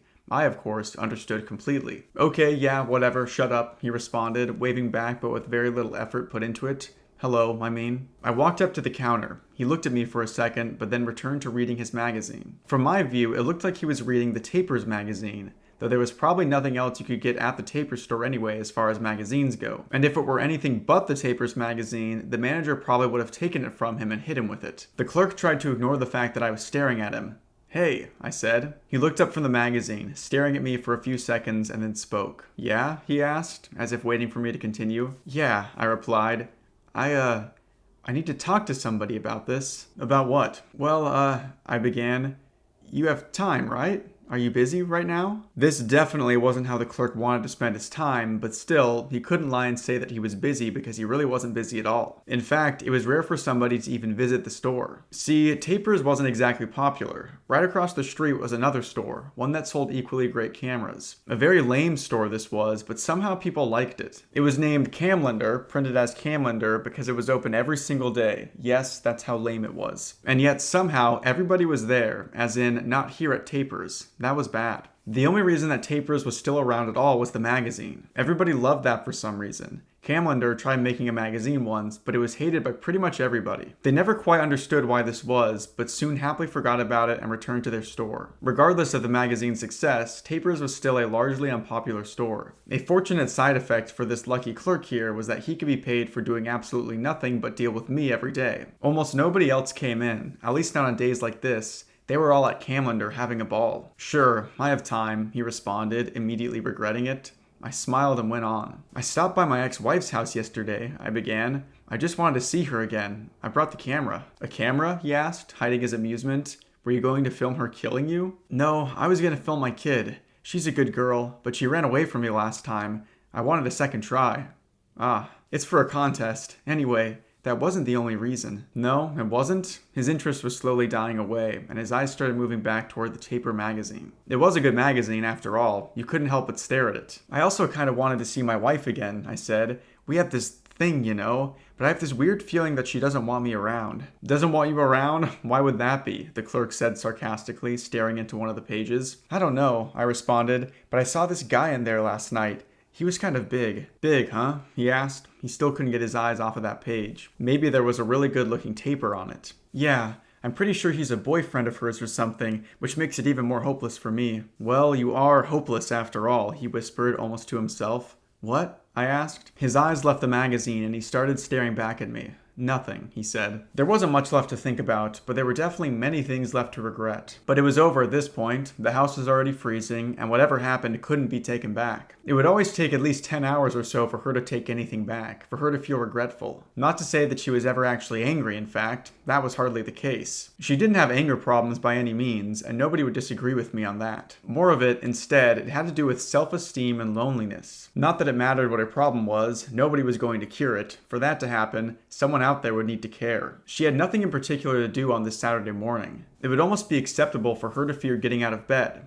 Almost. Coincidentally, she really did have this fear. It was a very common occurrence. What she was really afraid of, though, was her daughter. Of course, Care couldn't have actually done anything to her, but the fear was still there. She feared even the thought of starting a conversation with her. The guilt was taking over every single mental process. Nothing could be done. It took a while for this to wear off. Probably 2 hours, if not 3, of lying down in bed. But no matter how long, it still didn't feel like enough. She left her bed, making sure not to wake herself, and walked slowly out of the room. The windows were still open, she could tell, not only because she didn't remember closing them, but from the temperature inside the house. Unbearable. That was a big mistake. She knew it was a mistake because of the temperature, obviously. But even if this wasn't true, even if the temperature didn't exist and everybody was comfortable all of the time, and we all had a big no temperature party every day of our lives, which I must admit would be pretty damn cool, no pun intended, it would not make any difference. This was still a big mistake. Leaving the windows open didn't just cause a little bit of a cold, it caused something else. She looked around. The house was still a mess. Thinking for a bit, she decided that it would be much better for herself if she procrastinated. She was going to say hello to Care and possibly apologize,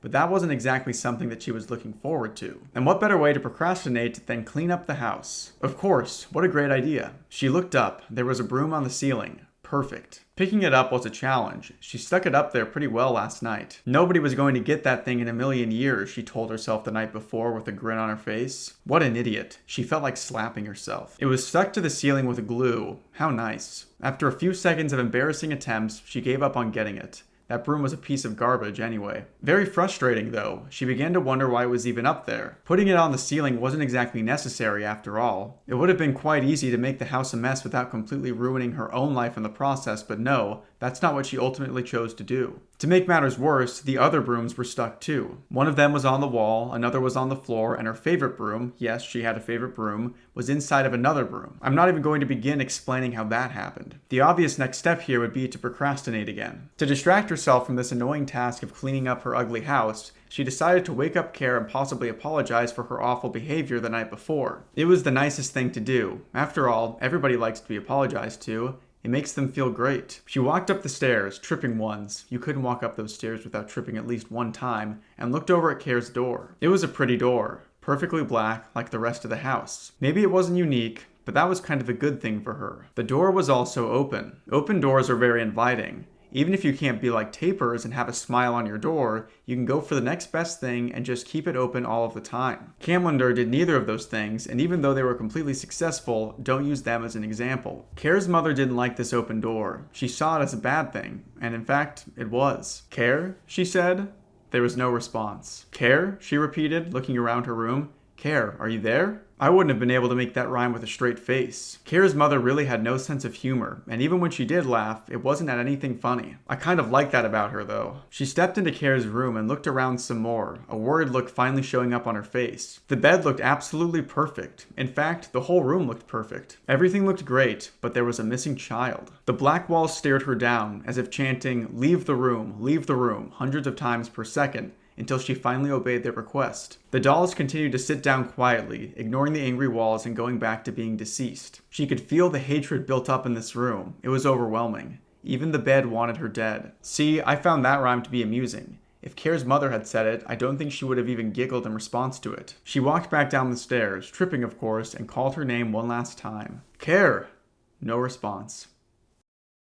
So some very strange things going on here. We start back with the Tapers customer who says that he stopped by his ex-wife's house the night before and knocked on the door. Now, if you remember, Marvin heard incredibly loud knocking just before he kidnapped Care, knocking that stopped as soon as he grabbed her hand. So now the customer is claiming to have been there knocking, but Care wasn't woken up by it, which is definitely a point in the Marvin and the customer are the same person column. There is a really interesting moment where the customer says about the house, everything was exactly as it looked earlier, peaceful and depressing, the exact opposite of what I remembered from way back when. So in the customer's mind, he sees his time when he lived with Care and her mom as chaotic and also happy. And interesting enough, it seems like Care's green paint would corroborate this. She remembers the time before her dad left somewhat fondly compared to the present. It should be said that Care was probably very, very young when her dad left, enough that it doesn't seem like she would even recognize him when he was following her. So her recollection of the time before he left is most likely an idealized one that doesn't fit the reality of the situation. Whether Care's dad is Marvin, the customer, or a combination of the two, he was clearly unwell and most likely unfit to take adequate care of a child.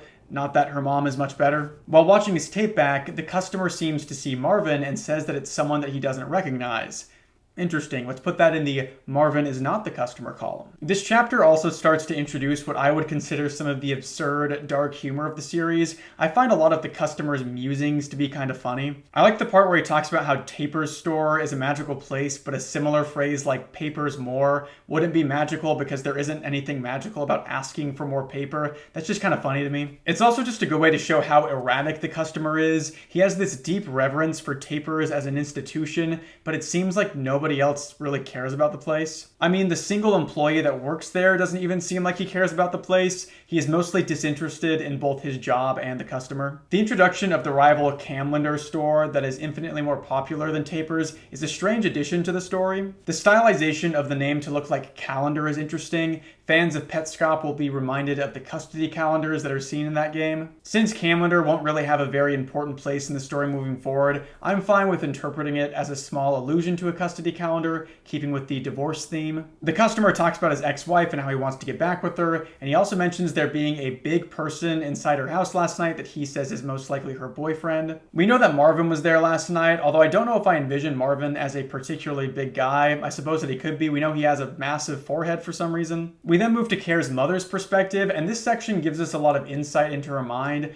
most notably that she seems to be afraid of Care. Now, I think it is fair to say that she is most likely more scared of the responsibility of raising a child by herself than being physically intimidated by Care. We haven't seen Care do anything concerning and have mostly just seen her be the victim of abuse and neglect from her mother. I see this fear of her daughter as a sort of convenient excuse that her mother gives herself in order to justify the way that she treats her. If Care is an intimidating and threatening presence in her life, then neglecting her, keeping her in poor conditions, and confiscating her possessions is seen as a precaution in her mind. She acknowledges that leaving all the doors and windows open was a mistake, but doesn't take any measures to rectify that situation. This is a theme that will show up quite a bit in this story. The parental figures will take responsibility for their actions, but never actually change their behavior. Again, a hallmark of abusive relationships. We see that she has also stuck the brooms to the ceilings and walls with glue, similar to how Marvin glued Care's chair to the floor. There are a number of different ways you could interpret this. First off, I think the fact that both Marvin and Care's mother use glue for strange things shows that they have similarly confused thought processes. The other way I see this is that Care's mother is struggling with some sort of depression or a complete lack of motivation. She knows that she needs to clean the house, but the tools to do so are glued to the walls and ceiling, making them really hard to access. When in a spiral of depression or any other mental health crisis,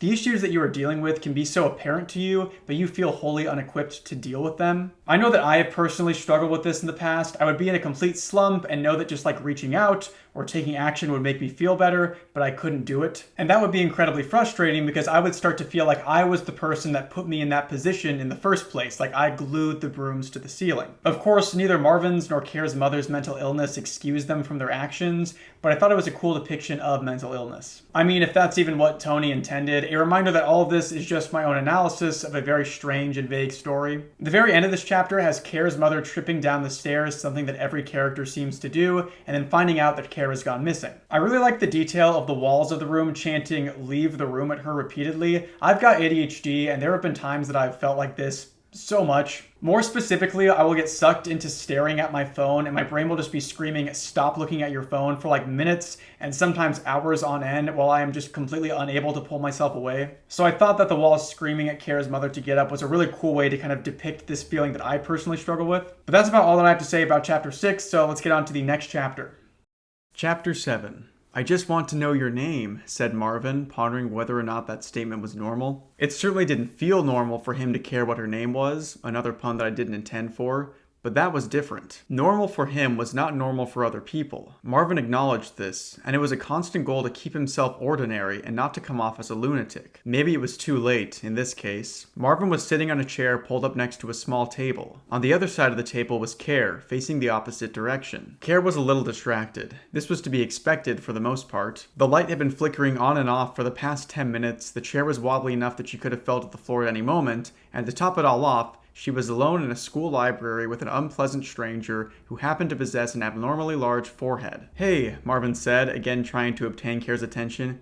Please answer me. The room was quiet. Looking around took that feeling away. No matter where you were standing, you were surrounded by books, all of them shouting at you. You could feel the love in this room. They weren't angry shouts, they were actually very peaceful ones. The library was eager and happy. It hadn't seen a child in years, and now it was back in business. Marvin could feel the shouts. They were coming from inside of him as well. Care continued to sit in her pitiful position. Her confusion served to completely prevent her from getting up, from even attempting to escape again. Yes, again. Earlier that day, she had been sitting in a classroom, tied to a chair, waiting to wake up. But this didn't feel like a tunnel to her. It still didn't. Maybe it was a different kind of tunnel. She was later taken out of the room by the same man, pulled through a hallway, carried through a couple of other rooms, and placed on the chair she was now sitting on. The motivation for resisting was non-existent, gone, nowhere. It took way too much energy, was completely and utterly useless, and only made things more difficult in the long run. Not that Care actually thought this through, she didn't at all. She was just confused and distracted. Marvin needed a new strategy. Simply asking this girl to talk to him wasn't going to make it happen. He stood up, pushing his chair in, and started walking towards Care's chair, faking a smile similar to the one he had on before. It could have fooled me, honestly. Girl, he began, laying his hand on her shoulder. Talk to me. Care's response was almost falling off the chair in surprise. She landed on her feet, but the chair tipped over and a leg broke off. It was probably going to happen anyway. She stood defensively, staring at Marvin, keeping at a safe distance. Now, I'm not going to hurt you, he said, after first thinking about his reply. He felt like he was doing a good job being normal so far. Care didn't move. I just want you to tell me your name, sweetie, Marvin said. He felt like taking the sweetie part back, thinking it was a bit too much.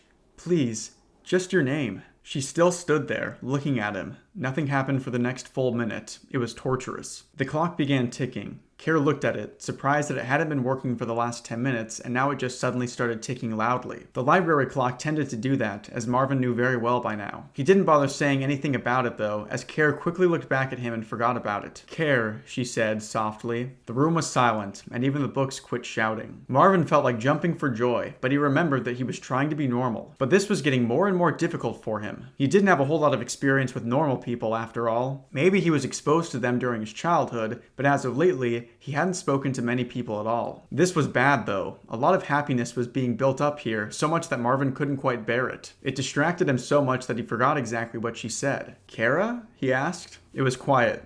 Care stared at him. Care, she repeated. Marvin was so excited by this that he forgot to listen for the second time. He felt the need to punch himself in the face. Karen? He asked, a little guilty for asking again. Care, she replied. Karina? No, Care. Carla? Yeah? Care gave up. She sat on the floor, still very distracted. The light kept flickering. Yes, she said. Karine, then? Marvin asked. Cool. Man, this is great. He could barely control his excitement. This is what Marvin has wanted for a very, very long time, and he finally obtained it.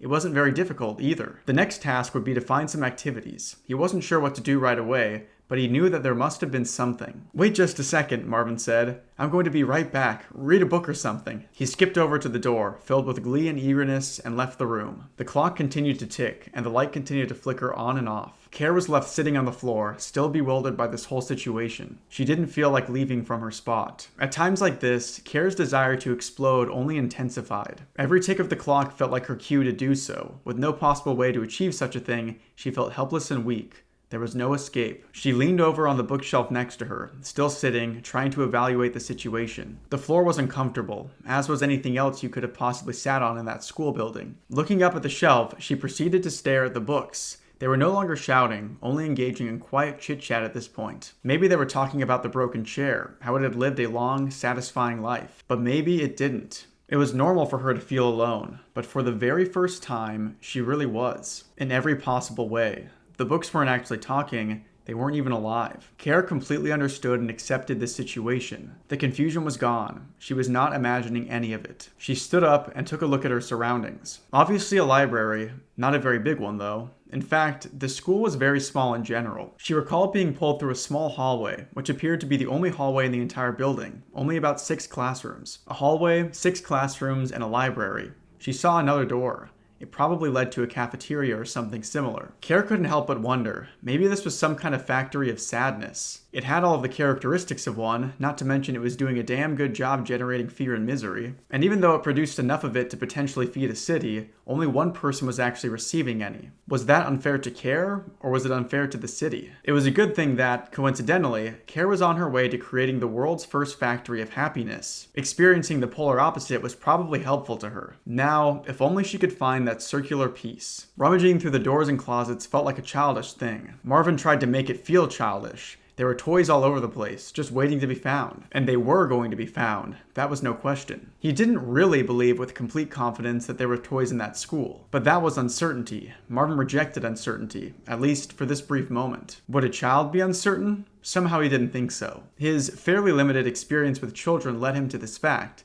though for the most part, he wasn't completely ready to rely on his own knowledge. This was his favorite classroom, second door to the right. There was no question about it. It was clearly a superior room. It had 2 closets after all. The other rooms had but a single lonely closet, and those closets were already full. Absolutely useless. Actually, one of the closets in his favorite classroom was full as well. But that's the reason why having a second one was so important to him. He had an entire closet to himself. It was great. Though, oddly enough, he never quite figured out what to put in it. This empty closet, however, was not entirely empty. He opened the door, standing back just in case he was opening the full closet by mistake. He did that last time and nearly injured himself. Inside of the closet was a short rope and a flat circular object. The rope seemed to have some toy potential, and the circular object looked kind of like a frisbee. He grabbed them both and closed the closet door, storming out of the room soon after. When he made it back to the library door, he stopped. Not because he was nervous, and definitely not because he was dreading anything, quite the opposite. He was in a fantastic mood and couldn't wait to have some fun. But he wanted to make a good impression, and his first idea was to work on his entrance. Well, there was a rope and a frisbee here. The rope could possibly have been tied around the frisbee, combining both experiences into an entirely new and original one. Yes, Marvin liked that idea, but what would he do then? Indeed, that idea felt like a dead end. The rope didn't necessarily need to be used just yet. It was just a rope after all. The frisbee, however, was useful. All he really needed to do was throw it. Nice. Marvin was happy with himself. He was determined to spread that happiness. At least one other person would be in a good mood by the end of the day. Immediately, Marvin pulled open the door and screamed at the top of his lungs, "Catch!" He then proceeded to throw the frisbee, not actually paying attention to where it would end up going, but feeling pretty good about himself while doing so regardless. His smile almost completely wrapped around his head, while the rest of his face simply looked away and hoped that it would not be held responsible. It was heavy, certainly unlike your typical frisbee. One of the reasons why Marvin was so proud was his ability to throw such a heavy thing a considerably far distance. Kara screamed, as she was directly in front of it by some strange coincidence. It took just a little bit too long for her to respond, and the quite rock-hard object unfortunately made direct contact with her face at incredible speeds. She flew back about a foot, and the frisbee fell to the floor. Marvin stood there in awe, at first admiring the strength of his throwing arm, but then quickly began to panic as Kara started to cry. So starting out, we get a little more information about this strange and abandoned school that apparently hadn't seen a child in years. My personal belief is that this isn't the first time that Marvin has abducted a child and brought them here. This phrasing seems to allude to that. We get a moment where Marvin pretty much begs Kara to tell him her name, but can never actually say it right. Again, he is a parental figure who never actually listens to her. One thing I want to touch on is Care's desire to explode. It's a really interesting motif that shows up throughout the story, one that can be hard to put a finger on. I think explosion in this case isn't simply getting very angry, but more symbolic of Care giving in to becoming something similar to her parents. She's been spending years building up a version of herself that will bring joy to those around her, represented by the happiness engine. She's tried to take all of the pieces of her miserable upbringing and disturbed family heritage and turn that into something good. Her desire to explode could be interpreted as her desire to just give in to everything around her and follow in the footsteps of her mother, Marvin, and the customer. That's my personal reading of the happiness engine. I think it represents Care trying to take the broken pieces she is made of and turn them into something uplifting. The last portion of this chapter is all about Marvin finding this strange frisbee in the closet and then hurling it at Care's head. Now, as someone who played way too much Ultimate Frisbee in college, getting a frisbee hurled at your head is not pleasant. Even like a light plastic one can hurt pretty bad. Marvin throwing the disc at Care, hitting her on the head, and then immediately just thinking about how impressive his throwing ability is another example of a self-absorbed parental figure. The disc itself will come to represent the missing piece to Care's happiness engine. I think there's something there about Marvin being in possession of the missing piece and using it to hurt Care. Throughout this chapter and most of the story, Marvin is continually written as kind of being like childish and volatile in a really intimidating way. I like how I never have any idea what Marvin is going to do next. He is completely erratic in a way that doesn't feel entirely random, if that makes sense. He seems to always have some sort of explanation for what he is doing, even if that explanation almost never makes any sense. He reminds me in a way of Annie Wilkes from Misery. That book is phenomenal, by the way. I didn't really think I liked King, but that book really changed my mind about his writing. Annie Wilkes is terrifying because neither the protagonist nor the reader ever seems to have a handle on what she is capable of or her mental state at any given time. This emotional volatility builds up a sort of helplessness in the reader because it seems that no strategy or manipulation will work, and I get a very similar vibe from Marvin. But those are about all the thoughts that I have for this chapter, so let's move on to the next one. Chapter 8.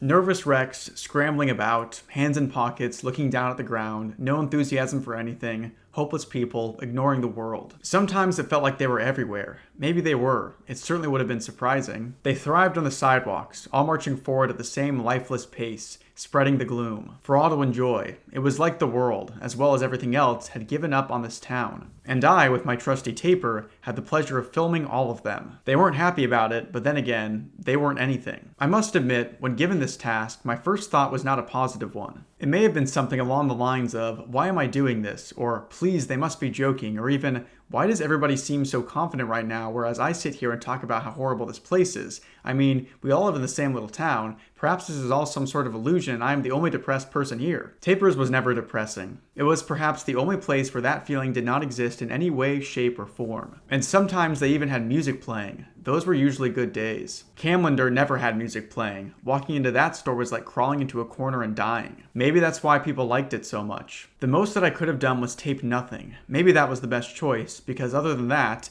the only reasonable action would have been to give up and forget about it. And that didn't sound like a very good idea, looking back at how much time I wasted. Hint. It's a lot of time. I lifted the camera up and began recording. The beings on the sidewalk took no interest. A few of them looked over and pretended to ignore me, like they were ashamed to have cared about something. I guess that's what I would have done as well, if my reputation of being a loser was in jeopardy. That wouldn't have happened to me though. I don't lose reputations. Still taping nothing, I decided to walk forward, with no real destination in mind. More people began to take notice of me and my taper. When that happened, I made sure to zoom in on them and wave. Naturally, they did not bother to wave back, and I returned to my business of doing nothing. It continued to bother me though. None of this was interesting. Nobody was going to care. And that last word bounced around my head. I was reminded of my daughter, and all of my other concerns were temporarily destroyed. I hadn't seen her in the last couple of days. I even waited for a solid 20 minutes, and admittedly I brought the camera every time. It was really beginning to worry me at this point. Much more than anything else had recently. She was clearly not going to school, but why was this? Why was she not leaving her home? This was not an entirely selfish thing. While she would have been very useful and satisfied my own desires, I truly did worry about what could have happened. It felt like I was losing something that I never had. It also kind of felt like a combination of loss and guilt, and it never ceased to drive me insane every minute of the day. I tried shaking the feeling off. It wouldn't go away easily. Everyone began to look at me funny, as the number of people I bumped into every second increased at a very uncomfortably fast rate. I wasn't expecting one of those people to be my worst enemy. Really, I wasn't. In general, this isn't something you think is likely to happen. And at the time, I didn't even know this man. I hadn't seen him once before or anybody like him. But it felt like his life's mission was to be unlike other people, and for this reason, it shocked me that I had never seen him before. Like I had been missing something for my entire life. I will call this man Hill. His clothes were made of metal, and his tie was made of rock. His face was larger than his head, and his eyes were larger than his eyelids could cover. Nobody saw him, nobody talked to him. Hill didn't like people very much. It was his assumption that, if he could be seen, people would not like him so much either. He lived his entire life under this assumption. Unaware of this man and his presence in front of me, I continued forward with a distracted look on my face, searching for the answer to my problems. Thinking of Care, the pure innocence, the opportunities, was taking over my mind, and the thought that she was gone had taken it over as well and crushed every one of my hopes. He appeared in a flash, staring directly at my face, his eyes almost coming out of his head. I bumped into that face. Needless to say, he was angered and I was shocked beyond belief. The pure awe of the situation sent me down to the ground, as did his powerful stare. My taper rested in his hands. Getting up was impossible. I was stuck to the sidewalk and nobody else seemed to notice. They simply passed by, like absolutely nothing was happening, and my life was just as boring and hopeless as usual. I felt like pretending that same thing, but it wouldn't have worked out on my end, with a large man forcing me to the ground. "You," said Hill, holding my taper tight, like he was intending to cause damage. It worried me that he would have really done that on purpose. I didn't want to respond to him. Every part of me wanted out of the situation. He continued, "Is there something wrong with you? Get up off the ground." My ability to move suddenly came back. I stood up and looked at him, feeling like a complete fool, and ready to leave. "Oh, I'm sorry," I said, trying to ignore the impossibility of what was happening. "I'll be more careful next time." "No, you will not," Hill said in response. I waited for his next action. Surely there was a purpose of what he was doing, I thought to myself. But nothing happened, and I needed to speak up. "Could you give me my taper back?" "Taper?" he asked. He looked around, then at his hands. "Oh," he continued, holding up my camera. "This thing?" "Yes," I said, nodding. "Give it back, please. It's mine." I reached out my hands to take it, faking a smile to pretend I wasn't completely freaked out. "No," he said. He pulled it back, and a smirk showed up on his unbearably ugly face. At the same time, my smile began to disappear. "No?" I said, attempting to grab for it anyway. "That can't be right. You're going to deny me my own camera, my pride and joy?" Hill didn't look happy about my response. "Pathetic. You don't deserve it." He proceeded to throw the taper to the ground, breaking it into possibly hundreds of pieces and making a loud sound that naturally nobody noticed. I looked back and forth between Hill and the camera, trying my best not to go mad and attack him. "Yes, okay," I said, kneeling down to pick up the pieces. "If that's how it is." I moved my head downwards. He took advantage of my current position and stepped on my head, laughing. I struggled to get free, but he only continued to laugh. "You're a fool. Hopeless, useless," he said, still very amused. I continued to struggle, and that made him laugh even harder. Not a single person was aware, or maybe all of them were aware. Maybe they were all on his side. It seemed like a good guess at the time. "Yes, that's right," he said, his voice fading away. "This is where you belong. Trust me. And mark my words, you will never get up again." Nothing seemed to happen after that.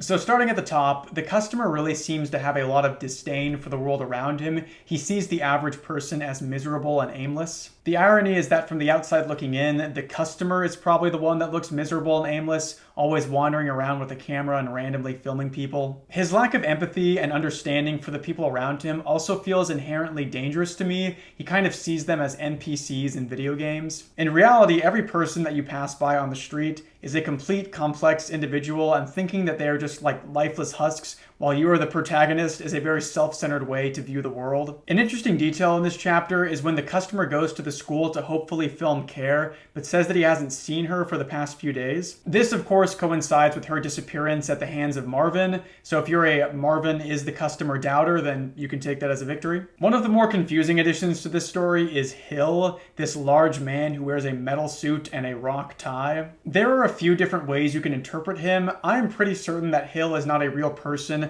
but rather a reflection of what the customer wants to be. He mentions that no one else can see Hill, and I also think there is something to be said about the man wearing metal clothes potentially representing being a knight in shining armor. The customer wants to sweep his ex-wife off her feet and be there for her, and he sees Hill as the kind of person that could do that. He also seems to view Hill as his enemy, however, so while representing an idealized version of himself, he simultaneously maybe represents any romantic rivals that he might have. So these insecurities manifest themselves as this imposing figure that shoves the customer to the ground and calls him pathetic. You could say that Hill is the voice of the customer's self-doubt, potentially even some sad reflection of self-awareness that subconsciously knows that he is a messed up person. But we'll talk more about Hill later on when he shows back up, so let's keep going with the story and move on to the next chapter.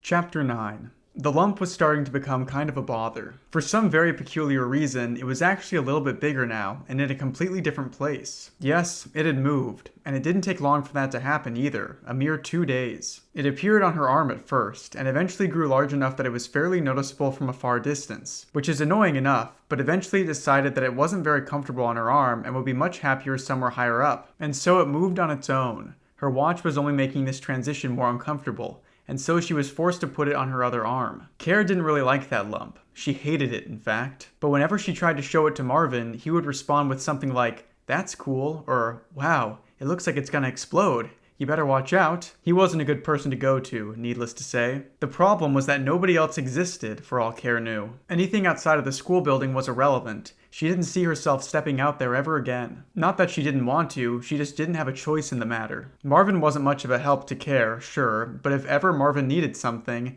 Kara would be the first to respond and follow orders, lest he resort to doing unimaginably cruel things. It wasn't clear what these things were, but they were most certainly going to happen if she wasn't on her feet every second of the day. While he never said a single thing to imply this, it was a constant fear regardless. She hadn't yet learned to trust him or like him, but she could endure him and his behavior most of the time. "Hey, Carolyn," Marvin said, waving for her attention, the door only half open. At the time, Kara was just about asleep, though not quite, in what was supposed to be her bedroom. In reality, it was just another classroom, probably the one Marvin considered the worst, located next to his favorite with the 2 closets. Possibly the smallest one as well. That's what mostly bothered her. She didn't actually have a bed or anything. Marvin decided that a couple of chairs would suffice, though he was tired at the time and looking forward to sleeping in his own comfortable bed. Not that he would have put much thought into it at any other time. "Hey, come on," he shouted eagerly. Kara was still pretending to be asleep, though failing. "I know you're awake," said Marvin. "I could surely and absolutely fearlessly sense enthusiasm from the whole other side of our school." Marvin had a strange way of speaking. He would often misuse words and talk in cryptic ways that even he himself could not understand. His use of the word fearlessly is a good example of this. Not only did that not make much sense in the context of his sentence, but he didn't even intend for it to make sense. It's a weird and complex thing, and maybe it would be better if left a mystery. Fortunately for Marvin, that worked to his advantage. Kara was so caught up trying to make sense of it that she forgot what she was pretending to do. "What?" she asked. "Good," Marvin said. "Get out of bed. We're going underground." This statement astonished her even further. "Underground?" she asked. "To the basement," Marvin replied. "Get up." Kara sighed. "Oh," she said. He was clearly in a good mood that morning, as he often was. It was usually later on in the day that he developed sort of an angry attitude, though not too angry. Marvin was never one to get extremely mad at people, unless of course the hungry were after him. When that happened though, yes, he was mad. Usually he would just get disappointed, not infuriated, but that was almost as bad. "Okay, follow me," he said, pulling Kara out of the room. It didn't feel much like following to her. He took an immediate turn to the left, toward the end of the hallway, which was just a little door. Kara noticed it before, but it never actually occurred to her that anything was behind it. He ran in that direction, making it to the door and turning the knob anxiously. The door opened. Marvin took a moment or two to stare inside. "Look at that," he said. "Isn't that sufficiently?" Kara didn't listen to him. She was busy looking down as well. It was a stairway, leading to what she assumed was the basement.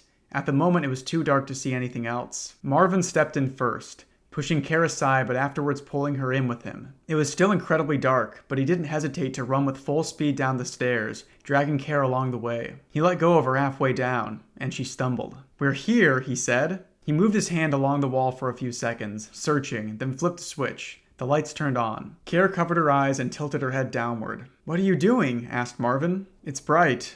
"So? Look around." Marvin did so himself. It wasn't a pretty room, being a basement and all. In one corner was a large cardboard box, probably filled with garbage. It almost spilled out. In the other corner, closest to the staircase, was a closet and a couple of shelves. The shelves were almost empty. The closet, Marvin remembered, was completely empty. He theorized that the large cardboard box may have been filled with its contents a long time ago. Still, it didn't actually matter to him. On the opposite side of the room was yet another door. It was blocked by a couple of stacked chairs. Care, her eyes still covered, blindly walked in the direction of this door, believing she was moving toward Marvin. Marvin ran over and stopped her, turning her in the correct direction. "Don't go in there," he warned.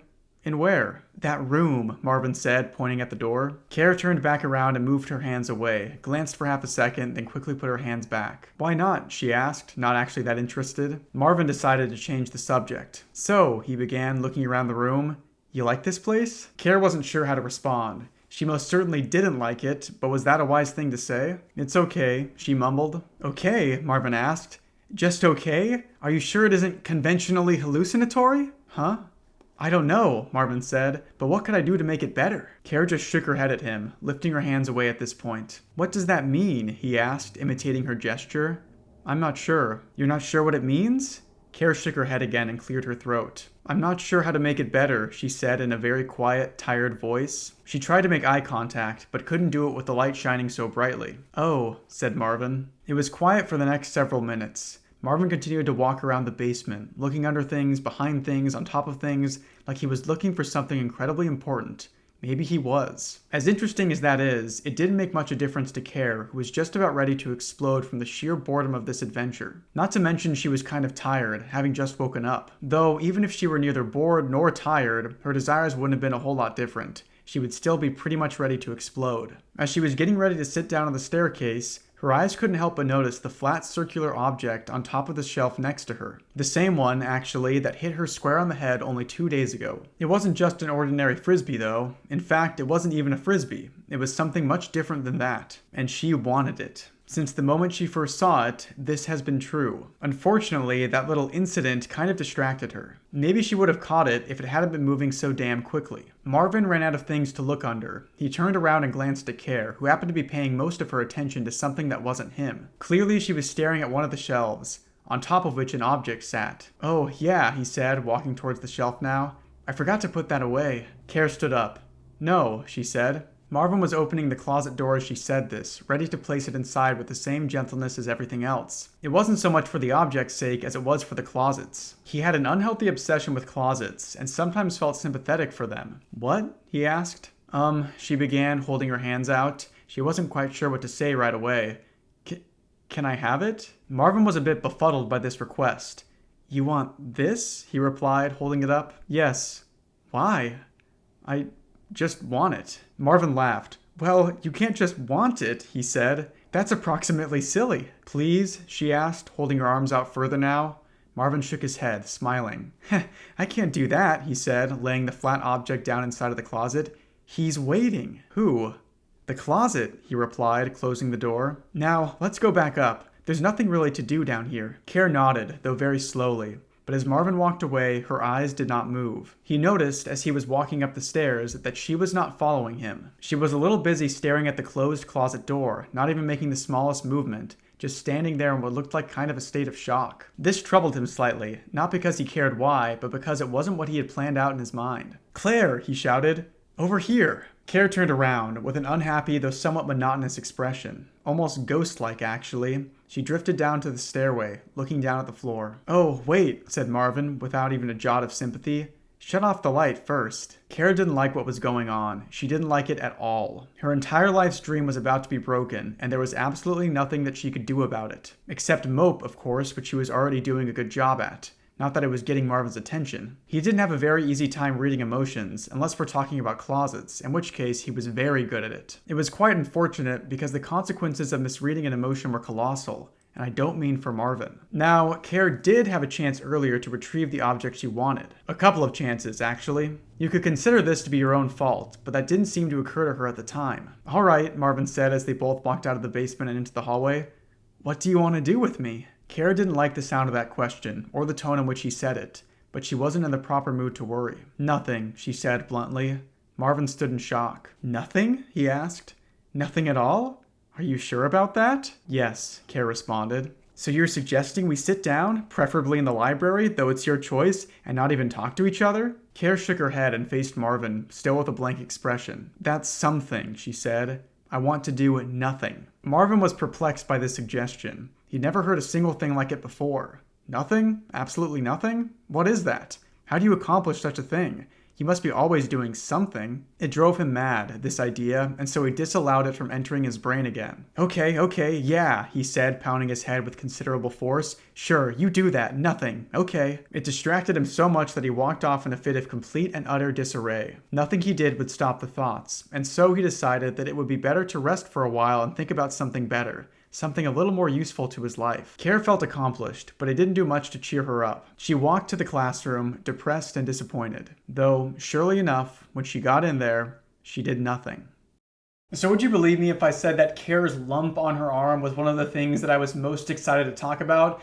It's only because I have some crazy crackpot symbolism theory about it. So Care has a lump on her arm that moves somewhere higher up, and had trouble making it past her watch. So let's dig into my reading of this. I think the lump on her arm is a wound that she got from being abused, and that the lump moving to someplace higher up is it moving to her head. This is to represent how physical abuse is internalized by victims. What was once a physical pain is now being internalized by Care mentally. This could either represent physical abuse turning into emotional abuse, or that Care is finally understanding just how terrible the parental figures in her life are. The watch is implied to have been owned by her father. The lump having a hard time moving past the watch represents how tough it is to acknowledge or understand that someone so close to you, someone you should be trusting, is actually horrible and harmful to you. Care is realizing that her parents don't care about her, and that realization is painful and uncomfortable and devastating. Then, when Care tries to bring this up to Marvin, he seems to minimize the problem and not take it seriously. A while back, I was watching a ton of videos about children who have gone no contact with their parents. There's a channel called Psychology with Dr. Hannah that is really good. And one common theme in going no contact was this complete disconnect between parent and child,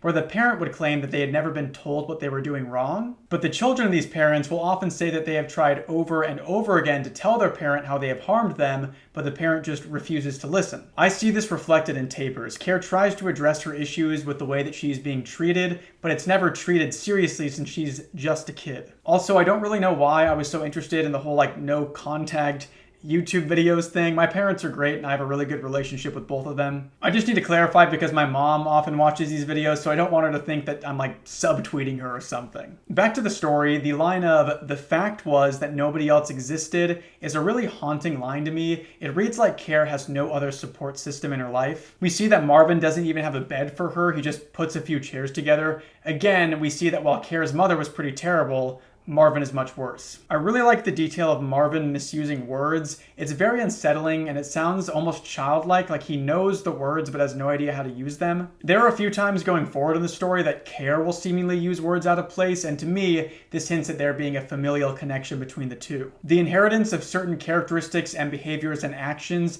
seems to be a pretty important theme in the story, with Care's watch being one of my favorite examples of this. Care is given a watch by her mother that belonged to her father, a person that she really has no actual connection to, and she's told to always wear the watch, but she's unable to read it. My interpretation of this is that the watch represents the issues and personality traits that you might inherit from a parent who is no longer in your life. For instance, imagine that you have an estranged parent who struggles with severe anger issues, but you never really met them and were just raised by a single parent. And imagine that the parent that raised you was very level-headed and considerate and never really got angry at all. But then when you get older, you start to struggle with these strange feelings of intense anger, and I imagine that would be very confusing and frustrating to you. Those feelings would seem alien to you because you haven't seen them modeled by your parental figure, but they would be a part of you nonetheless. I know that I personally started struggling a lot in college with my motivation and mental health, and I was super frustrated with myself because I felt very incapable. It turns out what I have is ADHD, but not knowing that I had it and just thinking that I was just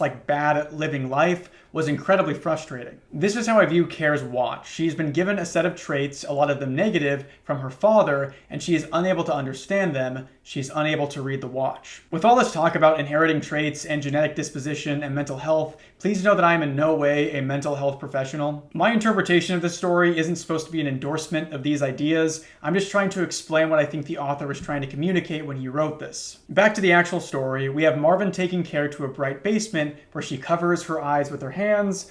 Alarm bells are probably ringing for all you Petscop fans yet again. Then she sees the flat circular piece, most likely the piece that Marvin hit her with earlier, and it's the final piece that she needs for her happiness engine. I'm not entirely sure what this piece represents. It could literally just be a symbolic missing piece in Kara's life, representing love or affection or support. I don't think the piece itself really matters as much as the fact that Marvin refuses to give it to her. He is withholding what she needs even when she directly asks for it. It's certainly an abstraction, but I do want to reiterate that I don't believe this entire story is like simply happening inside someone's head. There are literal aspects of this story that are obstructed by metaphor and abstraction, and the entire story serves as an exploration of abuse, but there is that literal component to the story as well. We end the chapter with Care wanting to do nothing, and this intensely frustrates Marvin to the point that he starts pounding his own head. Again, his inability to understand Care manifests as some sort of violence and anger, which is never a good thing. But you're probably tired of hearing me yap, so let's get into the last part of the first half of the story.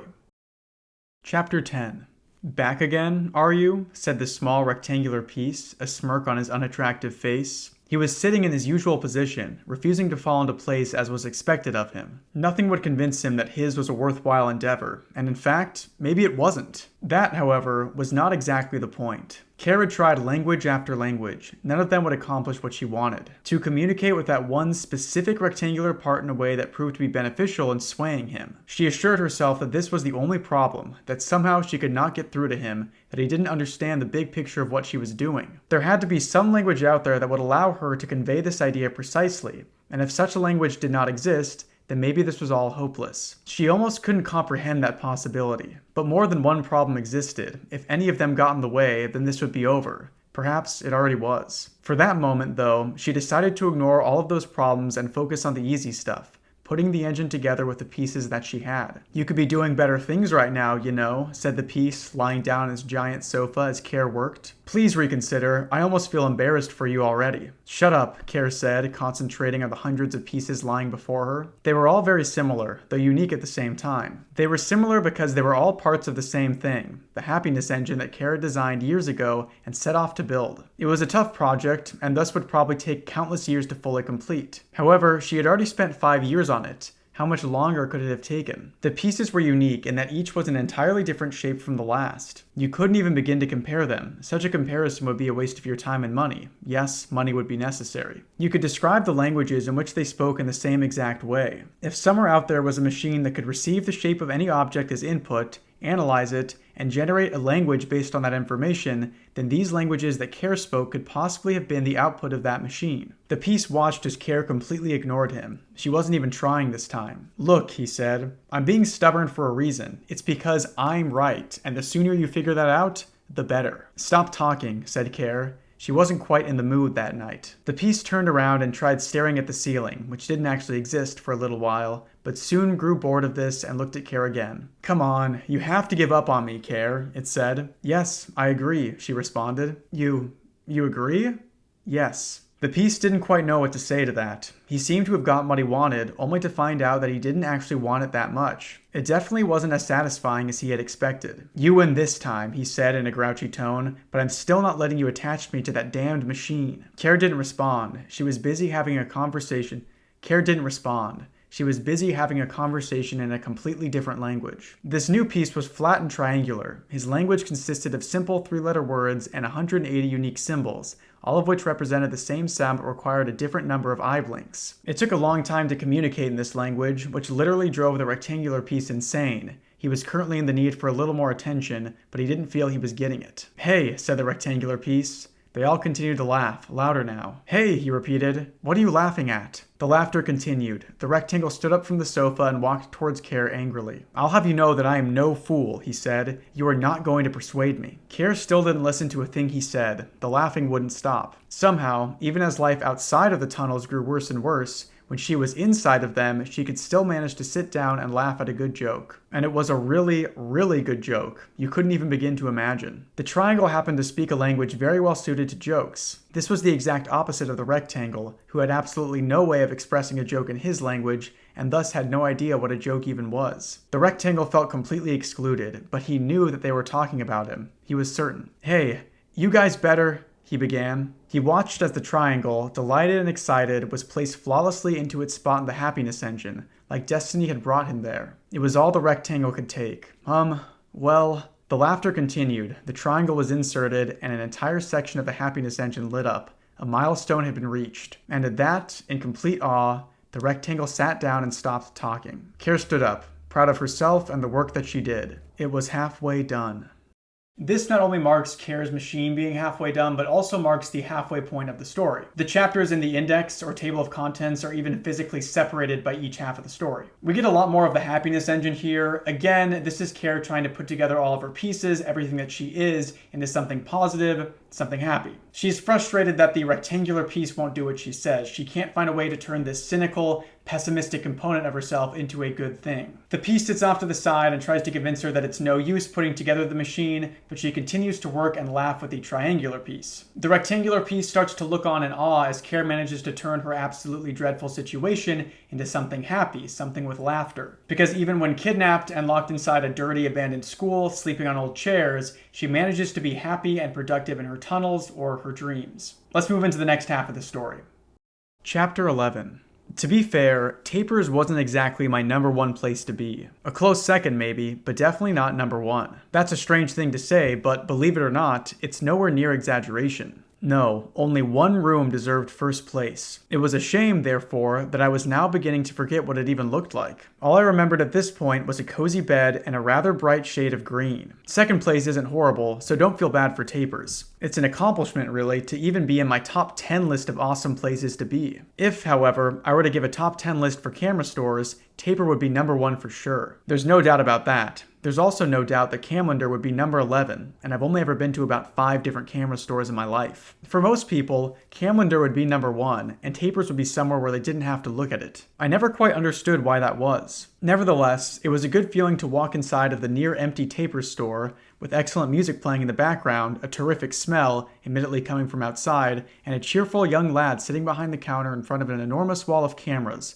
all of which were excellent. "Good afternoon," I said to him. The music picked up my mood mid-sentence, and so naturally I put more energy into the second word than I did the first. The clerk put down his magazine, which he had already read through 15 times. "Oh," he said, and picked the magazine back up. "Look," I said in a completely different voice, walking to the counter. "I'm having some problems here and I have nobody else to talk to." "Yeah?" he replied, reading intently. He found a brand new article in the magazine. Apparently a couple of pages had been stuck together that whole time. It almost startled him when he discovered this. The article was about a small company named The Tapers. Supposedly it was causing a great deal of confusion for a lot of people, and thus they were immediately ordered to change the name. However, they never actually complied with this demand, and so the confusion continued. The Tapers, it went on to say, was a small company that provided taping services. They taped things together for people who were afraid of getting it stuck to their fingers or something horrible like that. For someone who stood behind a counter all day and stared at the wall, this sounded like a lot of fun. "Are you even listening to me?" I asked. The clerk looked up, in a shock. What? Did you say something?" "Oh, no, nothing," I said. "Nothing at all." The clerk returned to reading his article. "But," I began, "if we have the choice of starting over right now, putting ourselves back to where we were only 30 seconds ago, and doing things the right way, then I believe the right choice would be to do so." "What are you suggesting?" "You listening to me, that's what I'm suggesting." "You seem disgruntled." "Yes, well, I've been having issues, as I said." Indeed, I had been. There was a part of me that seemed to have drifted away silently, leaving me alone in this world. Some part of me that was already happy with my life, already okay with the fact that things were going downhill. But it was completely gone, and all I really had left was the door's lovely smile and the comforting music, both of which I could not enjoy anywhere but in Tapers. I also had a camera, but sadly, nothing to film. "I'm listening, then," said the clerk. He put down the magazine, but his mind wouldn't get off the fact that taping things together would be a pretty damn fun job. I sighed gloomily. "So, yeah," I started, slumped over the counter. "I'm feeling worse and worse about myself now. It's killing me. I don't quite know what to do about it." The clerk held his hand up and began to say something, but I interrupted. "Oh, and," I said, "I'm very sorry for snapping at you. You're cool. We're cool, okay?" He felt touched for a second, but the feeling went away soon after. "I've been thinking about this for a while now," I said. "It's tearing me apart, you know? I feel like I may have made the wrong choice." "Choice?" he asked. He was sitting down now, though he wasn't allowed to be doing so. Employees at Tapers couldn't sit. That was perceived as a sign of laziness and an overall lack of enthusiasm. It would be a joke, though, for him to pretend that he cared about that rule. I say this because he didn't actually care about that rule. "Yeah," I responded, "and I screwed it up. I ruined 2 lives." The clerk didn't feel like his question was answered, but it didn't really bother him. He didn't know what was going on anyway. "So, do you suggest I call her?" I asked. "Call who?"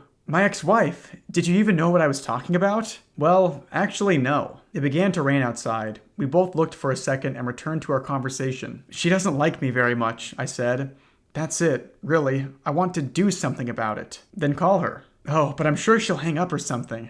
Yeah, I would too. The sound of rain reached its peak in volume, but slowly started to calm down. The clerk stood back up, in fear of somebody finding out that he was sitting down. As much as he hated the rules, there were consequences for breaking them. I'm serious, I said. What do I do? Go to her house. That'll show her. Show her? I don't think you understand my intentions here. Well, what in the hell are they? I want to get back together, I said. That's it. That's all I want to do. He grinned, for the first time ever. And then you'll give her a piece of your mind, he said excitedly. The grin on his face grew even wider. You know, this is starting to make sense to me. I'm sure we can think of something. He was still wrong about my intentions, but I decided to give it a break. After all, he was about to help. You're right, by the way, he continued. Women are a mess. This doesn't sound any different. Can I come over there with you, if you want? Oh, no, I said. I'm all right. I'm good. If you say so, he replied, shrugging. But you'll need a damn sharp axe to replace me. I could lend you one. His new attitude began to disturb me. I hadn't expected this of him. I stepped back and shook my head. No, I said. I think I've got this all covered, actually. You don't need to help at all. Really?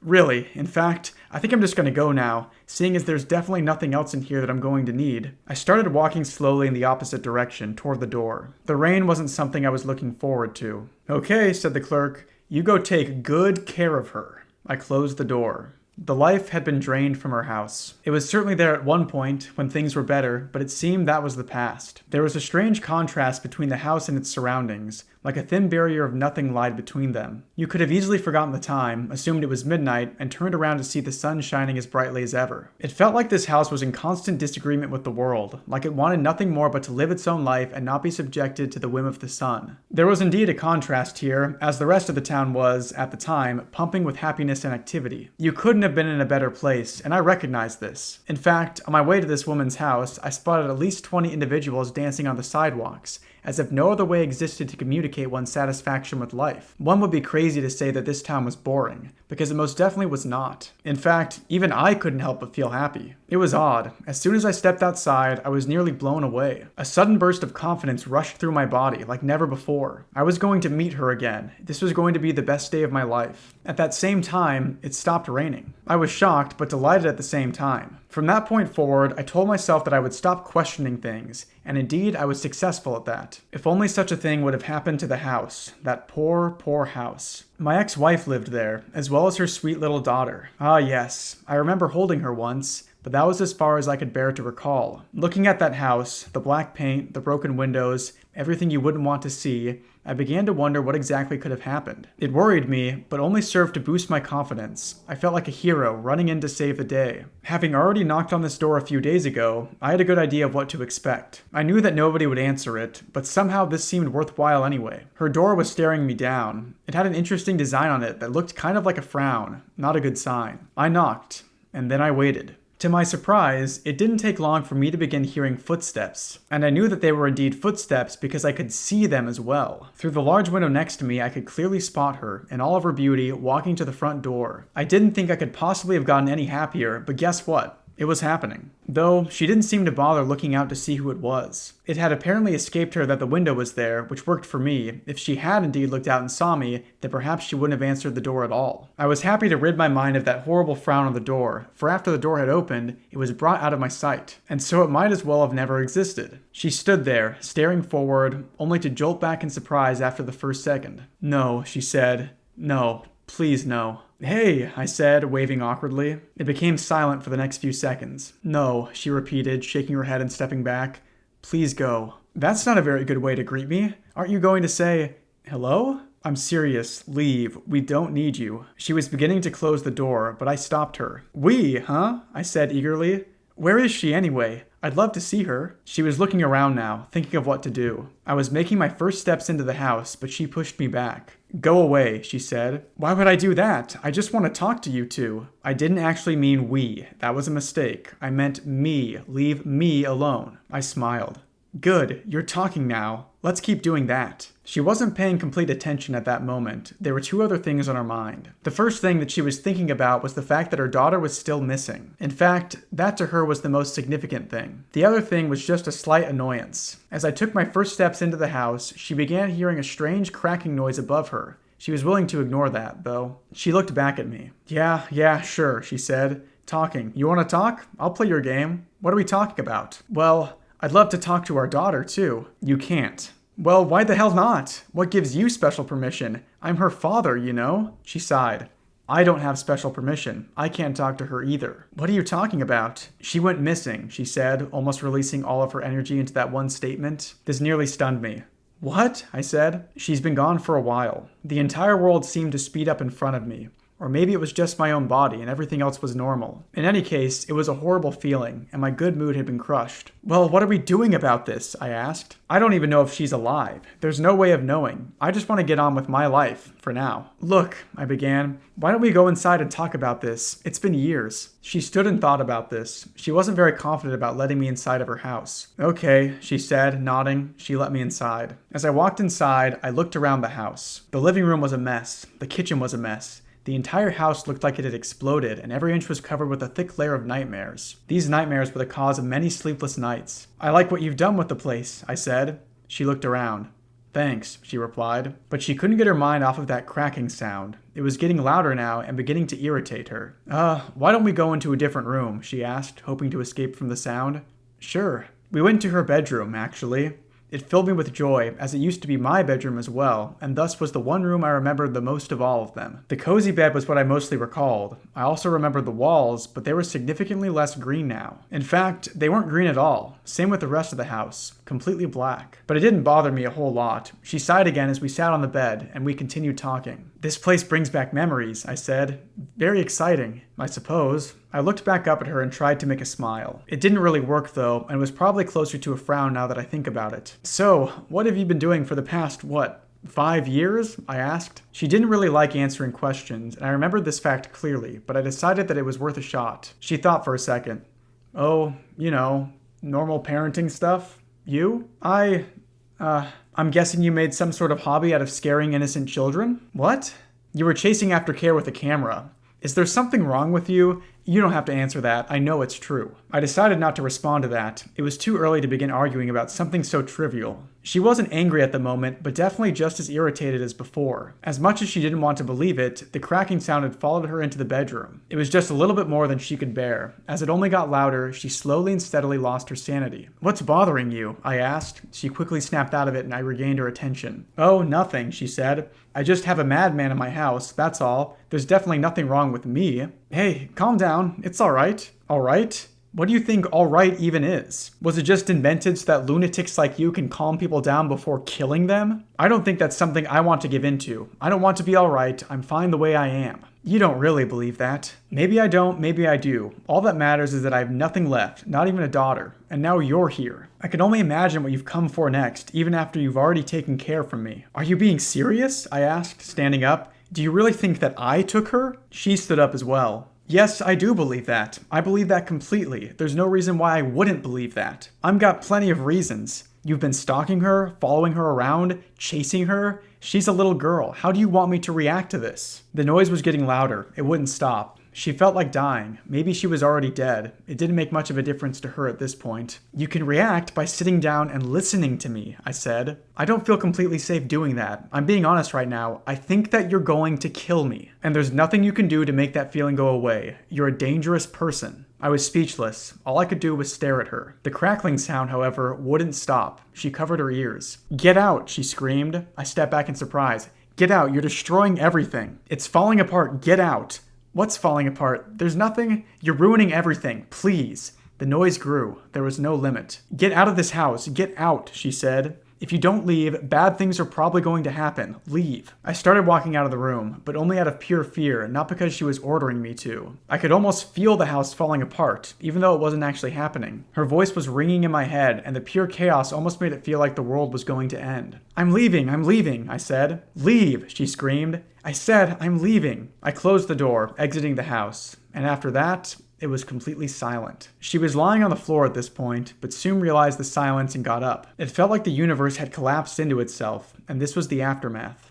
And yet, everything looked completely normal. The cracking sound was gone, the madman was gone. She was breathing heavily, but otherwise was very calm. It was all over, no more danger. It had been her fear for years to be caught up in this sort of situation, but luckily, nothing bad happened. She was safe. It took her a while to get used to the quiet again. As she was walking out of her room, she stepped on something, and as she walked back to check it out, she stepped on another one. Below her, all over the floor, everywhere, chunks of black paint. On the bed, on top of every table, every shelf, it was everywhere. Quite naturally, she looked up at the ceiling. Yes, no wonder. The black paint certainly wasn't on the ceiling anymore, or at least a great deal of it wasn't on the ceiling. What remained was a layer of bright green paint.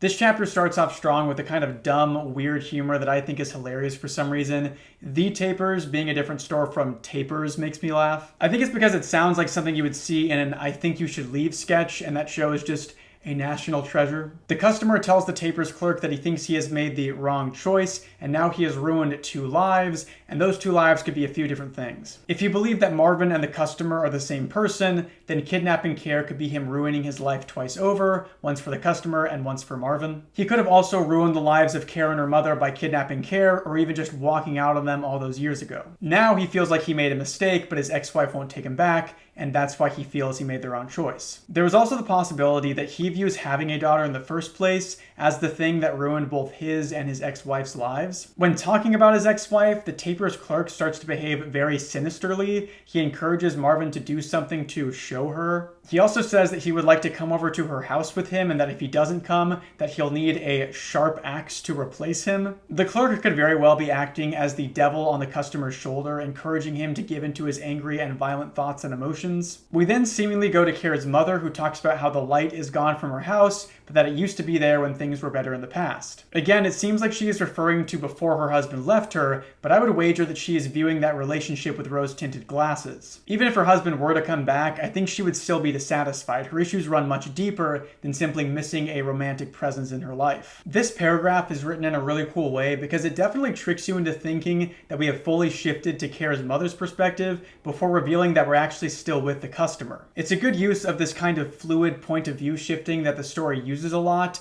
Maybe it isn't intentional, but it feels like the point of view is made to be intentionally confusing here. We get another conversation between Care's mother and the customer, in which her mother still seems remarkably self-centered. She says that Care has gone missing, but she doesn't speak or act with any urgency. It's treated like a minor annoyance instead of a threat to her child's safety. She even says that she just wants to get on with her life now that Care is gone. She then lets the customer into her house, but then starts snapping at him pretty soon on into their conversation. There also seems to be this steady crackling sound that she associates with him. I imagine this is a physical manifestation of the fact that she can't stand him emotionally. She yells at him and chases him out of the house, and we see that some of the black paint has fallen off and revealed the green paint underneath. To me, this seems like a pretty clear indication that the customer is the one associated with the green paint. The fact that they're fighting and yelling and tension reveals the green paint tells me that things weren't really better before. There was just more of this constant clashing. But that's everything that I have to say about this chapter, so on to the next one. Chapter 12. There were many things in this world that Care did not understand. It didn't feel completely worth it to find the answers, but she still wondered about them. What motivates people to do sickening things, or even great things? Where does the desire come from? She would tend to think about these things because, to her, it all seemed that some actions didn't have reasons behind them at all. Kidnapping, for example. She tried putting together a list, titled Reasons, but no matter how long she thought about it, nothing would come to her. The list was empty, and it remained empty. Everything seemed empty. Well, that's not true, at least not entirely. Sure, everything in that room felt empty, as did her life in general, but at least one thing wasn't. And it wouldn't get out of her mind, no matter how hard she tried. You see, that closet in the basement was not empty. She knew this because earlier that day, Marvin had put something inside of it. Something that she needed. It was late enough at night that Marvin wouldn't have wanted her leaving the classroom. He was still quite paranoid of her escaping. This was the main problem here. Otherwise, the next step here would have been to get up, leave the room, step into the basement, and build herself the happiest engine ever conceived. Of course, in between those last 2 steps, she was planning to steal a certain circular object and run away. Where to, though? She wasn't one to think that far ahead. This was only a matter of whether or not to take a risk. Nothing else actually mattered at the moment. Kara didn't take risks very often, but this seemed to her like a worthy exception to make. The choice was quite clear.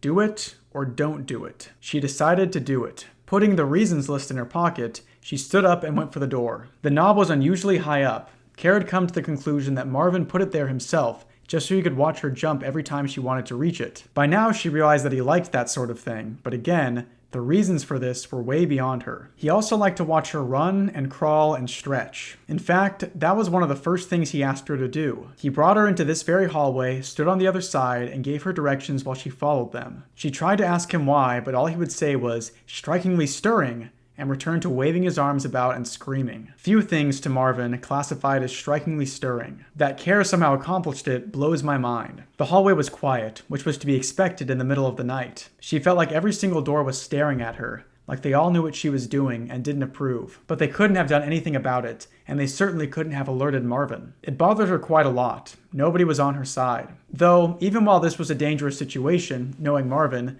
the fear only began to hit her as she opened the door to the basement. And it hit her hard. The darkness may have contributed to that, but not necessarily. She could hear a strange noise coming from down those stairs. It intrigued her. After walking down, and thankfully not tripping, it was an assumption of hers that you could not successfully walk down a flight of stairs without tripping once, she flipped the light switch. Nothing unusual. The room was exactly how they had left it, more or less. I say more or less, of course, because of the noise. She wasn't completely concerned with it. After all, that's not the reason she was in the basement. But it was odd anyway. It sounded very mechanical, like some insanely complicated contraption. And it wasn't coming from that room, it was coming from somewhere next to it. Her first guess was that she was listening to the sound of a gigantic and complex washing machine with millions of, probably unnecessary or redundant, moving parts. But then she decided that it was probably unlikely. She chose at this point to stop thinking about it and continue on with her other nonsense. The closet door was looking at her. It knew what was going on, but sadly could do nothing about it. If closets could cry, this would have been a very good time for it. She opened the door. At this point, that crying would have turned into violent screaming. However, as she looked inside, only bad news stared back. It was gone.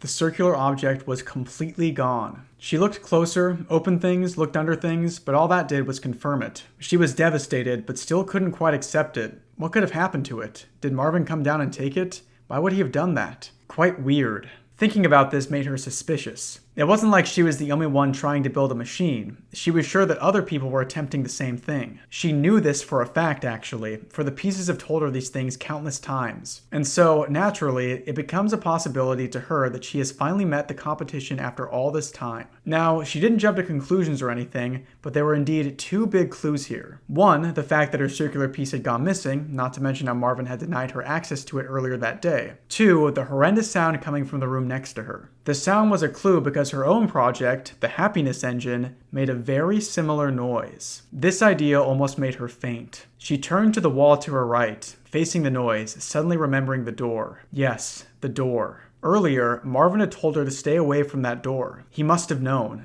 That was the only good explanation. He knew about the happiness engine. She felt exposed, like all of her secrets had been released to the world, all at the same time. And now the world was after her. Her next action was to reach into her pocket and retrieve her reasons list as well as her pencil. Quickly, she jotted down a single bullet point with the following words next to it: Building Sadness Engine. It seemed to make sense, and at least it was a start. The door was blocked by a few stacked chairs, which she moved out of the way. She opened the door, her hands shaking. Yes. All right. She wasn't expecting to be right. Really, she wasn't. This was her attitude most of the time. She considered things all of the time, but deep inside didn't completely believe them. This wasn't the kind of thing a sane person would truly believe anyway. For this reason alone, the massive machine sitting only a couple of feet in front of her was more than just a shock. One half of it was entirely lit, while the rest of it didn't appear to be finished. In the center was a tower, and near the top of that tower was a flat circular object, firmly in place. It was very high up. She knew what she needed to do. There was no longer any reasons to deny it.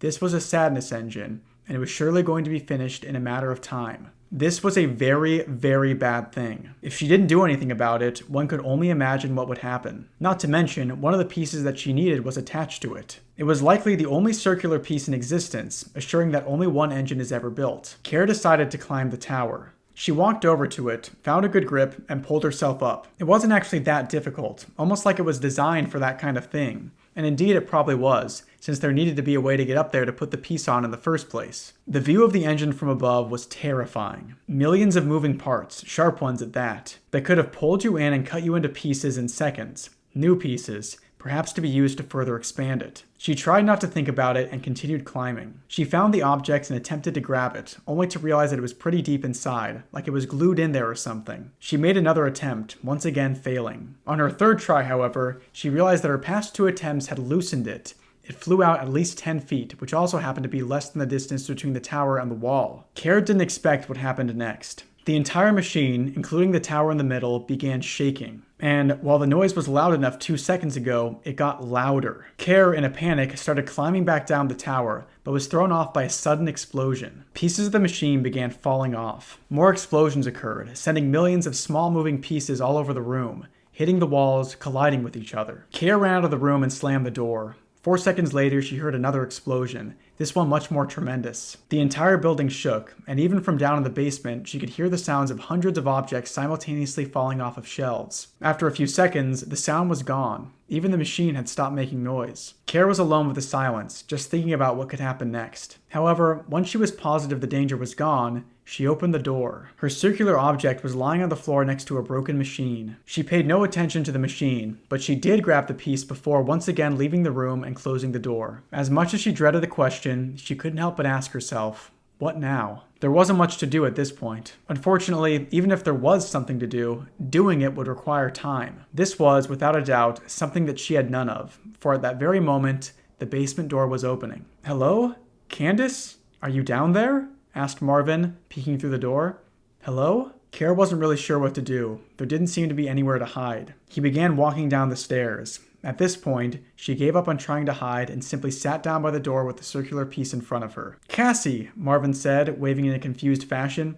Hey, what are you doing down here? And what are you doing with that? He pointed at the piece in front of her. Nothing. I wasn't...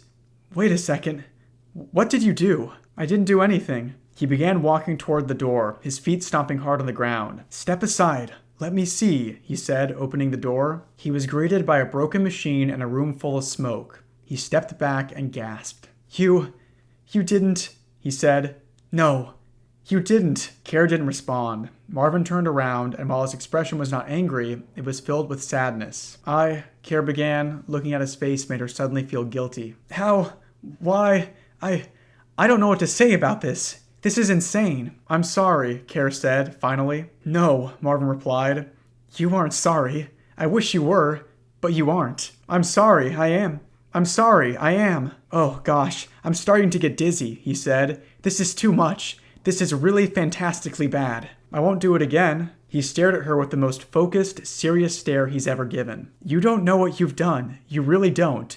You don't get it. You're looking at years of work, gone, a waste. Kara said nothing. This is really, really disappointing, he continued. I'm gonna have to do it again. I have to start now. No, you don't. And you, he said, once again staring that horrible stare. I need to give a punishment to you. That's what I do. And this is punishment worthy. You don't have to do that. Carrie, as much as I hate to admit it, I'm going to have to ask you to step in that closet. He pointed to the closet in which he had originally placed the circular piece. She remembered it being considerably small. What? I see that you opened it. So you like it then? You're going to stay in it. Stay in it? Get in there. It's stupid, but get in there. No, Okay, in that case, I will need to force you. Marvin walked forward and grabbed onto Kara's hand, pulling her with him. Kara tried to break free a couple of times, but to no success. She was placed lightly into the closet, as Marvin wouldn't want to hurt her. I'm sorry about this, he said, holding her down. He let go of her and slammed the door.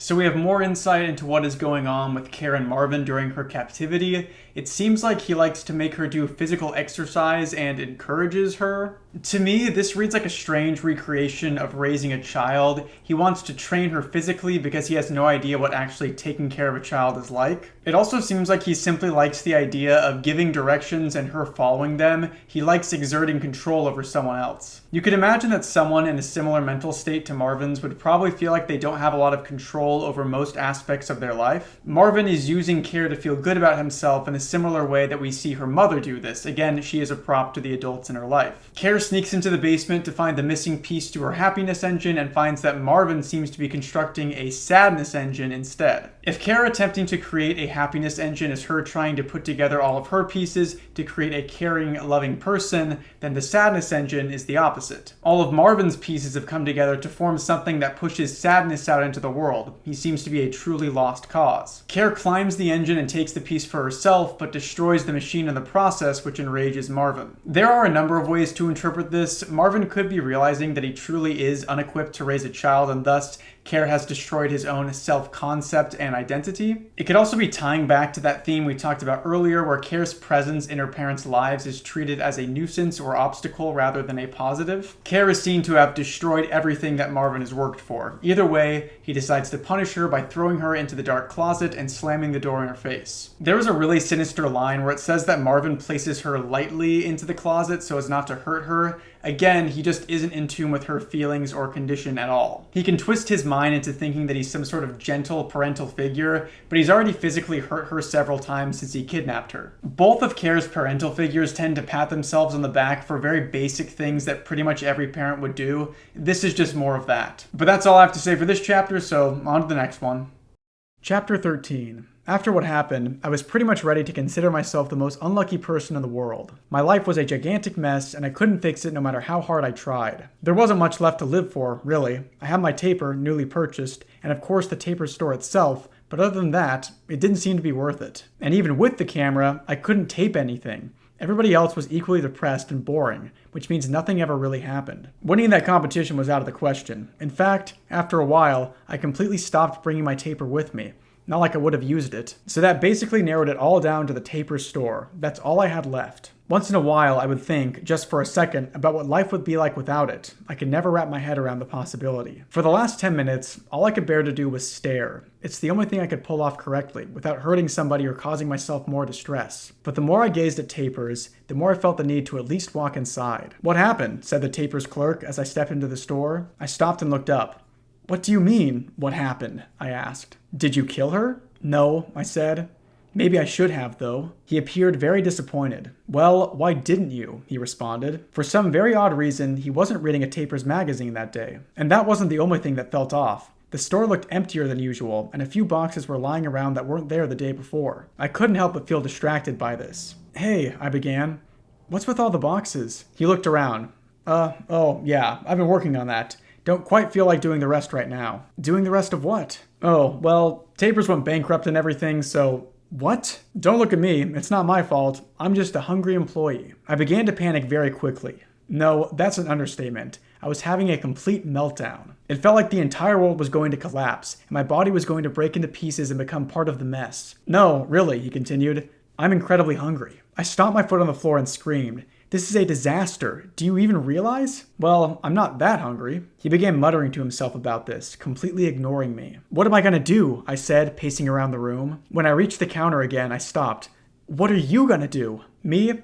Oh, I was thinking of working for that new company, the Tapers. Now there's a fun job." Nothing was worse than this. Nothing. It felt like a very suitable time to go insane, but I wanted to wait it out. This had to be a joke. Sadly, though, it wasn't. And what great timing. I was already pretty sure of it, but at this stage it was undeniable. I was the most unlucky person on the planet. At least at that moment. You can never really tell, for one would need to take every human being into account, but I was very certain. "Is it really happening, man?" I asked. "Tell me you're just pulling my leg. Please tell me this is just some kind of cruel joke." "I don't joke," he responded. "In fact, I don't really do anything." "What do you recommend I do then? I mean, this is it, isn't it? The world is over. Everything is over." "Not really," he said, feeling around the counter for something. "I can still lend you that axe, you know. It's never too late." "I don't need an axe. I need advice." "Oh yes, advice," he said, picking up a pencil. He began scribbling on a small piece of paper. "My advice, however, requires an axe. And I have one." "I see. Would it help me in this situation?" "Oh boy, yes. Well, maybe.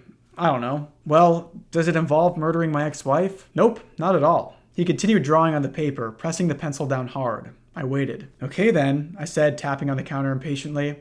"What's the plan?" He made one last marking on the paper and slammed the pencil down. It rolled off the counter while I wasn't looking. He slipped the tiny piece of paper toward me and pointed down at it. I looked down. Staring back at me was a drawing of a small stick figure with an axe stuck far into its head. From the way the mouth was drawn, I assumed that the stick figure was screaming. "Yeah?" I asked, looking back up with a puzzled expression. "Kill the kid." I almost jumped in response to that. The room got quiet soon after. You You frightened me for a second there, I said.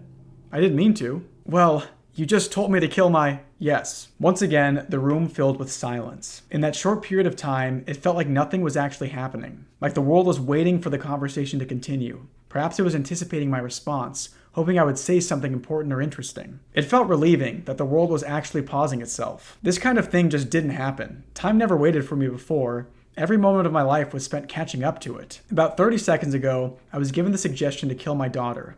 That's not the part that frightened me. He also suggested that I use an axe, one that he could have easily lended to me. That didn't frighten me either. The violent pictures that popped into my head, in which I viciously attacked my daughter, wouldn't go away, and yet, even that didn't frighten me. The cause of my fear, and the reason that fear would not go away, was actually not any of the above things, but instead the satisfaction I gained in thinking such thoughts. You okay? He asked. Suddenly, I returned to Earth. Hey, I began, trying to sort out my thoughts. That axe of yours. Yeah? He asked. He was getting excited. I think I just might need it. Care obviously wasn't my enemy. The more I thought about her, and the more I thought about the axe, the more I began to lose my mind. It just didn't make any sense to me that I would get excited by this sort of thing, but I was very excited. Fortunately, I was not giving in to it. There was no way I would give in. You may think otherwise, though, when given the fact that I was indeed holding an axe. However, there is something that I need to say. As I've made clear, Care was not my enemy. I didn't see her ever being my enemy. In fact, my number one goal was to be friends with her and to be a good father to her. I'll also throw in the fact that even if I did want to hurt her, I would not be able to. At that moment, I had no idea where she was, and neither did anybody else. But she wasn't my enemy. Just want to make that clear for you. Now, this is where it starts to make sense, you see.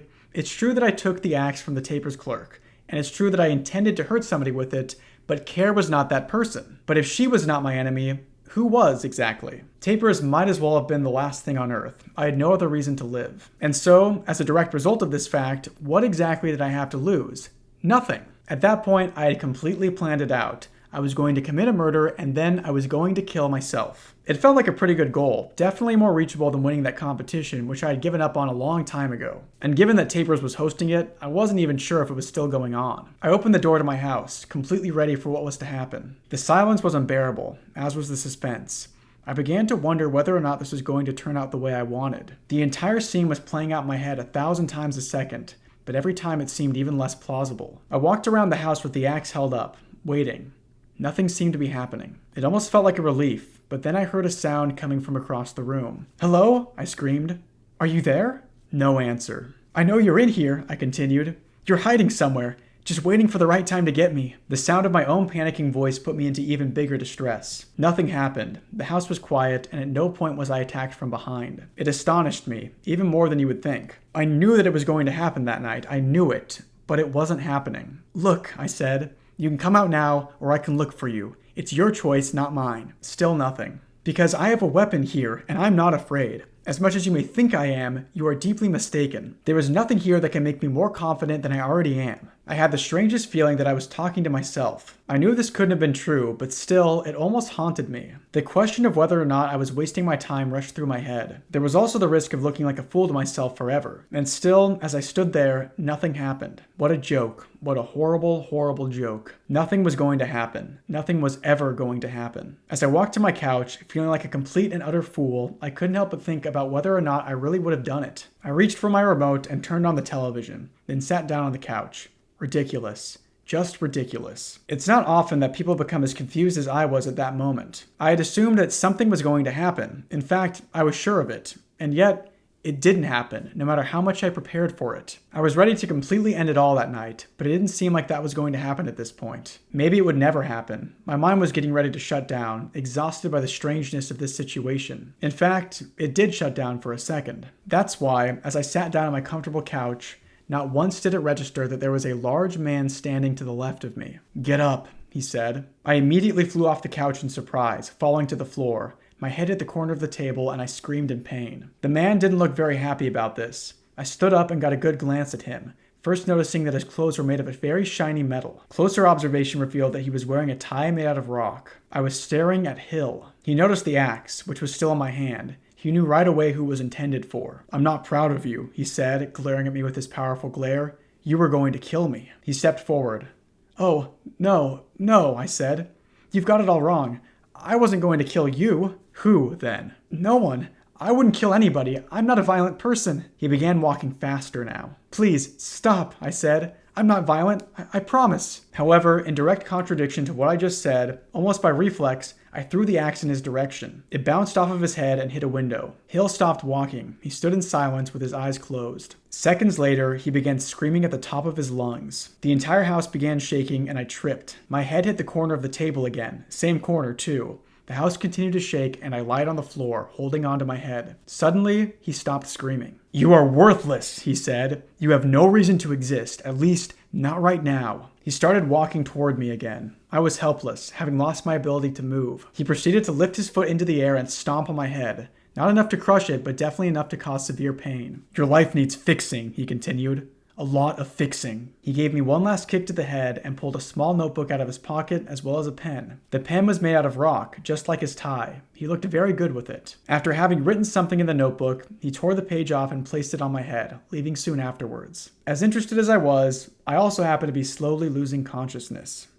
This chapter starts off with really wanting us to think that the narrator is Marvin, even though it's the customer that we're following. It starts with, after what happened, I was pretty much ready to consider myself the unluckiest person on the planet. This pretty clearly calls to mind Marvin's sadness engine being destroyed by Care, but then we are told that it's actually the customer who is speaking about talking with his ex-wife. There's some really good dark comedy here as well. The customer says that all he has left to live for is Tapers, and that is immediately followed up with learning that Tapers is closing. I also love that the clerk says that maybe he'll get a job at the Tapers. It's just a fun little callback, and kind of funny that he thinks that like taping things up all day would be an exciting job. Obviously, Tapers closing is a really big deal to the customer, who seems to not really have anything else in his life, but the clerk doesn't seem too bothered by it. All of this comedy is kind of brought to a screeching halt, however, when the clerk suggests that the customer use an axe to kill his own daughter. I think the imagery of it specifically being an axe that is suggested to kill Care with is really striking. It's just a very violent, horrible way to kill someone. It also reminds me of the movie Creep, which is awesome, by the way. You should check that out if you haven't seen it yet. But there was a notable moment with an axe in that movie that has stuck with me ever since I first saw it. But possibly the most concerning thing about the clerk's proposition is that the customer says that thinking about killing his own daughter brings him intense feelings of satisfaction. If the customer wasn't dangerous before, he certainly is now. He takes the axe but keeps telling himself that he isn't going to use it on her. This is a classic example of his cognitive dissonance. He tells himself that he isn't going to use the axe on her, but his actions tell a different story. The last section of this chapter is strange. Hill shows up at the customer's apartment and attacks him before giving him a note with something written on it. If Hill represents this idealized or manly version of the customer, then the note that he gave him must be instructions to make him more like Hill. In fact, it seems like whatever is contained in the note is the secret to fixing the customer's life. He is finally being forced into taking action and changing his ways potentially. Unfortunately, it seems like every influence surrounding the customer, every voice in his ear want him to do some pretty terrible things. So this doesn't bode well. Moving on. Chapter 14. He was building it now. This was her assumption. No, strike that. This was her knowledge. She knew now that evil people could not be stopped. You could only ignore them and encourage others to ignore them. Unfortunately for Care, she did not have this luxury. While one could, in any normal situation, easily walk away from evil the moment it made its way into his or her presence, such an option was not available at this time. This had nothing to do with fear or with the consequences of making a bad choice. Rather, it was a physical limitation. Care's physical limitation was a lack of strength. More specifically, the strength required to break open the closet door. She was never very confident in her ability to do so, but nevertheless, she tried it several times. While this feeble attempt didn't exactly earn her the freedom she sought, it did earn her considerable pain. She hadn't noticed the small shelf above her, or the nail sticking awkwardly out of the door. Lying on the shelf was a small box, which, after a swift kick and attempt to break the door, fell down and hit Care on the head. Small crayons fell out and covered the closet. However, that wasn't exactly the painful part. The painful part was that her foot had kicked the precise location of the nail. Marvin was far too busy and stressed out to notice the scream and subsequent crying. Building his machine all over again was not his idea of fun. Weeks of work were ahead of him, weeks in which he could be having real fun. He didn't intend to open the closet door until he was finished. It had completely escaped him that, for a normal human to survive, they must be fed. Not to say that Marvin didn't have this need, he simply forgot that other people worked the same way. The closet was black inside. The nail was red on the tip.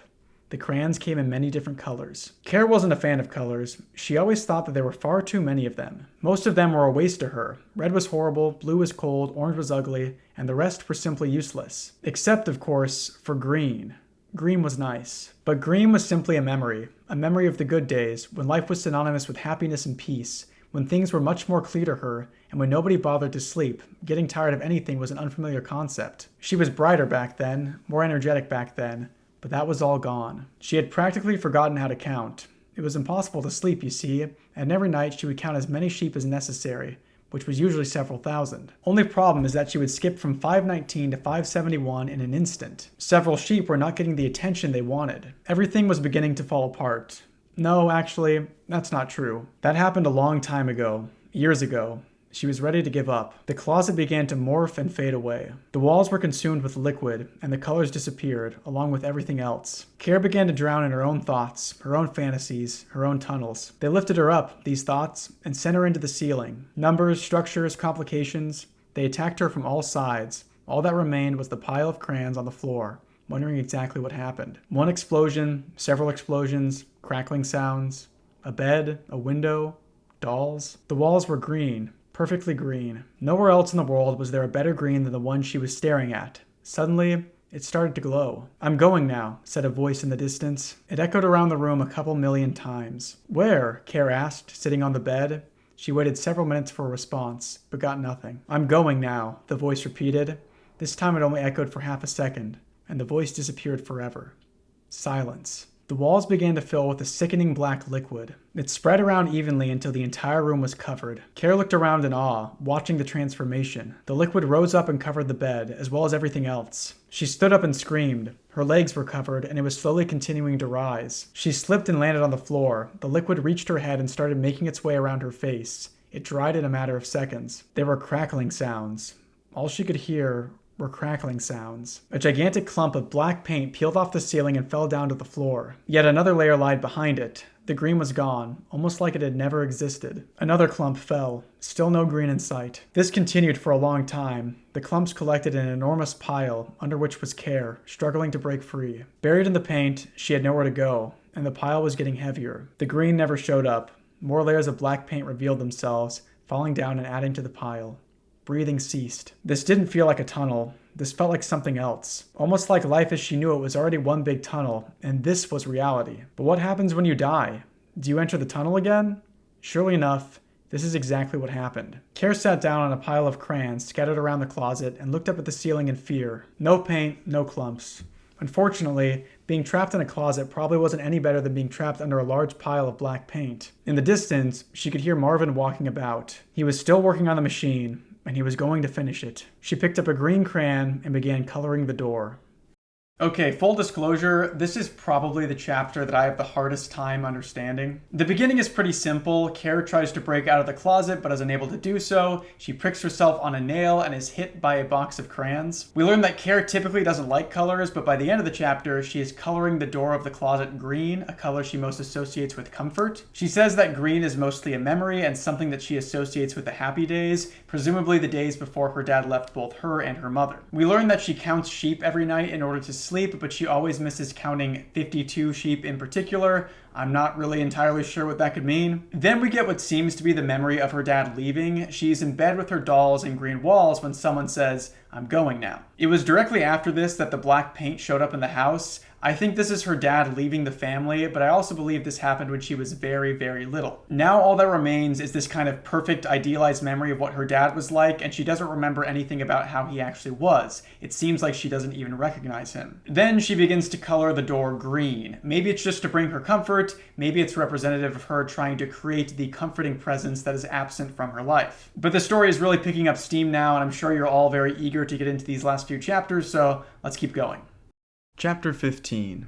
I knew the world was nuts by now. This wouldn't have happened otherwise. What exactly would have happened otherwise? Well, there are a couple of things. One, I wouldn't have been sitting in the driver's seat of my car, moving towards some destination that may or may not have existed. That's a given. Two, I wouldn't have been given the directions in the first place. That's definitely something that wouldn't have happened in a normal world. In fact, if this world were indeed normal, if it were indeed predictable, that person wouldn't have even made his way into my life at all. Another given. And three, my daughter would probably have been sitting safely and peacefully inside of her own home, instead of in some unknown place on this planet, or not on this planet. Not so much a given, more like a guess. A hopeful guess. Of course, while not everybody would be willing to believe something that a man dressed in metal told them, It seems plausible that Kier's location was not a mystery at all. At least, not anymore. Not that he directly said anything like that. In reality, the last thing that Hill told me before kicking my head and leaving was, "Your life needs fixing. A lot of fixing." This was something I knew already. His words were comforting. However, his small note, the one that lied directly on top of my head that I found there upon waking up in the morning, was even more comforting in a way. I was still skeptical though. On the top of this note were the words "fix it" in rather ugly handwriting. Below that were the directions. I was a little optimistic about this, needless to say. While Hill had clearly promised me something, I didn't feel like trusting him completely. However, this felt like a very good time to get my hopes up, for if I hadn't, maybe I would have simply killed myself. While that was high on my priority list, I didn't want to resort to it. Also, needless to say, I brought the camera. It sat in the back seat of the car, waiting. I was eager to use it. Not quite as needless to say, I brought the axe. It wasn't my intention to cause harm, but bringing that axe felt like the right thing to do, whether or not it actually was. When I was a kid, I always wanted to be a hero, a super one even. That didn't look like it was going to happen at any point in my lifetime, let alone during my childhood, so I gave up on it. Still, I would dream about it every single night. Do you think a person like me, whose only dream was to become a hero, would cause harm to anybody? No, you don't. It was way too early in the morning to be thinking about these things. In fact, it was probably way too early to be doing anything. Maybe it would have been better if I waited until later in the day to leave my house. This probably explained why I was so optimistic. I was yet to truly wake up. It was almost a gift to be so tired, to feel so free of caution or fear or thought in general. Almost like nobody could stand in my way, not even myself. For the second time in the last few days, I was feeling like a real hero. Only this time, it seemed even more possible to me that these feelings were legitimate. For this reason alone, I felt more than happy to prepare myself. In addition to bringing my taper, I also put on an official Tapers t-shirt and some crazy glasses just for the hell of it. I knew where I was going, but I didn't know entirely what to expect. My first guess was a small house, possibly belonging to Hill himself. For some reason, I was visualizing a large ring of angry, violent cats surrounding it, all made out of rock. It provided incentive to keep going and find out for myself. What I wasn't expecting to find, and let me again emphasize the word wasn't, was a small school building, not surrounded by a large ring of cats, but instead by a large ring of nothing. The lack of cats didn't disappoint me, but the school definitely did. Regardless of this disappointment, I didn't turn around or anything like that. The school looked quite intriguing to me, like nobody had stepped inside of it for years, and it was basically in the middle of nowhere. Hill didn't seem like the kind of person who would waste my time. I got out of the car, the camera in my hands. The school was lovely. It looked old, very old actually, but you could just feel the playfulness, the innocence, just by standing next to it, even if none of that actually existed anymore. Just standing next to the school created an astounding feeling. It made me shiver. I held the camera up to capture this moment. Beautiful. My mood was lifted. After a few minutes of complete silence, reflecting on life, staring into nothing, I took my first steps toward the building. It pulled me. I began running. It was almost like only one direction existed, and taking into account that life was short and finite, I chose to dash forward in that direction and go as far as I possibly could. Of course, the time it would take me to reach the front door of the building was finite as well, so I held my arms out in preparation. I opened the door, bolted inside, and then closed it, all in one swift motion. It all felt very natural to be doing this. Though as soon as I closed the door, the feeling went away. The school's interior was nowhere near as magical. The room was quite large, though it was fairly empty. There were only 3 doors, as far as I could tell at least. I never looked at the ceiling or anything, though I admit it would have been rather odd to find a door on the ceiling, one of which must have led to the classrooms. The others were probably stupid and boring, like offices and probably a library or something. Schools in general aren't very interesting. This one, though, looked rather amazing from the outside. I still didn't quite understand why there was such a difference there. "Hey," I called, my voice echoed around the room. "Are you there? Answer." I knew Hill was waiting for me. He was always waiting for me. There was no longer a point in my life where I could feel safe from him. And yet, I received no response. Nothing happened. "Hey," I repeated. "Please come out." I was tapping my foot on the floor impatiently. "I'm here," I said. "I would like to negotiate with you." Nothing. This was a very irritating moment for me, partly because I didn't feel in the mood to go around exploring a creepy old building, and also partly because I was beginning to get a horrible headache. No, really, it was a bad headache. I trudged over to the door in front of me, dreading every step, and opened it. A hallway. How fun. At the end of it was yet another door, though considerably darker. It gave me a bitter look, that door, almost like it didn't appreciate my presence. What an odd thought. It was because of this that I arrived at my conclusion to try that door first. "I know you can hear me," I said, walking down the hallway. "You're looking at me right now, grinning, laughing." I could almost hear him laughing, mocking me. The laugh sounded mechanical, like some sort of machine, pounding away at nothing. It was like a washing machine, actually, a giant and complex one. And I could actually hear this sound quite well. It was getting louder by the second. In fact, it was shaking the entire building at this point. I could hardly keep my balance. I reached out for the doorknob, though not before tripping and hitting my head on it, making my headache even worse. As I opened the door, ready to pounce inside, I realized that it was actually a door to the basement. If I had gone through with that action and jumped inside, I would have surely fallen and broken several bones. That wouldn't have felt very good. Interestingly, I didn't really have to open the door very wide before it flew open all by itself, and at that moment the sound got even more intense. My taper was ready. I could tell that he enjoyed this. He wanted so badly to finally catch Hill on film and show him to the world. He wanted him to be exposed once and for all, to lose everything. Don't tell anybody, but I kind of wanted those things as well. Hill didn't know this. He was falling straight into my trap. As soon as I finished negotiating with him and retrieving what I came for, I would unleash my plan. I couldn't help but laugh a little. Hill was going to bow down to me before the day ended. I didn't actually plan this plan beforehand. I didn't even know about it until just a few seconds before entering the basement and walking down the stairs. Usually, I would tend to think of my ideas on the spot. That didn't detract from the quality of these ideas in the least. In fact, it made them better. I was overwhelmed with pride at that point, and with my stylish glasses, I felt even better. The lights in the basement were already on. This was a clear sign that Hill was waiting around for me. This didn't scare me. I was powerful, strong, and ready. Nothing could have stopped me, not even a man with a solid rock tie. "Come out wherever you are," I shouted proudly. "It's time for us to talk." Nobody responded to me. I stomped my foot on the floor as hard as I could. "I can sense you. You were close." I couldn't actually sense anybody, but it sounded like a pretty neat thing for a superhero to say. And I thought that maybe it would scare Hill a bit, knowing that I could feel his presence. My guess was that the loud machine-like sound was covering up my beautiful voice. Impossible, you may say, but I was competing against something louder than you could ever imagine. It didn't bother me in the least. However, among all of those obnoxiously loud washing machine noises was a different sound, and I could hear it quite clearly. I looked at the wall in back of me, where the noises seemed to be coming from. It was a harmless little closet, in which I could hear what sounded like a constant pounding against the door, almost as if opening it would unleash something deadly. This amused me. It was planted firmly into my mind at this point that Hill was a silly, silly man. "Is this where you keep your cats?" I asked, pointing towards the closet. I knew he was watching me, and so I had no trouble making gestures like that. "You're funny. Seriously. This is just hilarious. Do you think that those are going to hurt me?" I was getting used to no reply at this point. "Honestly, pathetic," I continued. "Here, just to humor you, I'm going to open up this closet and see what happens." Surely enough, I did just that. And I really was expecting 5 or so cats to pounce at me. For that short moment, I felt almost invincible. A few little cats couldn't scare me at all, even if they were going to eat me alive or something, which still felt unlikely. It was a little relieving to realize that behind that closet door lied nothing dangerous. But that relief was nearly ruined by the terror of seeing my daughter nearly collapse on the floor the second I opened the door. I didn't expect that to happen. Though I knew she was somewhere in the school, Hill had promised me that she would be there, but I was really expecting to see some cats. This, however, was much more fun than I had originally imagined. A great opportunity lied ahead of me. "Ah, Hugh," I said. What? She responded, looking up. Her eyes were half closed. "I'm here to save you, little girl," I said. "Get up. We're leaving." Leaving? I stood up straight and called out to Hill with my strongest voice. "You hear that?" I said. "I'm taking the girl, and yet you stand there and watch.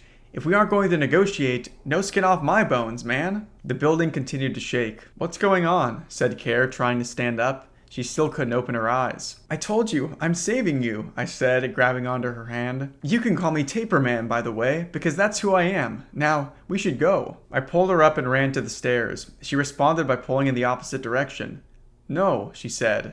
"No? I want something," she said, continuing to pull back. "I'll get you whatever you want afterwards. We need to leave now." Things weren't sounding very good. The noise was beginning to morph into something entirely different. Now it sounded more like 5,000 pennies dropping simultaneously every second onto a spinning propeller. "He's building something with it," she said as I let go of her hand. She pointed toward the room in which the machine was being created. "Oh," I said, curious.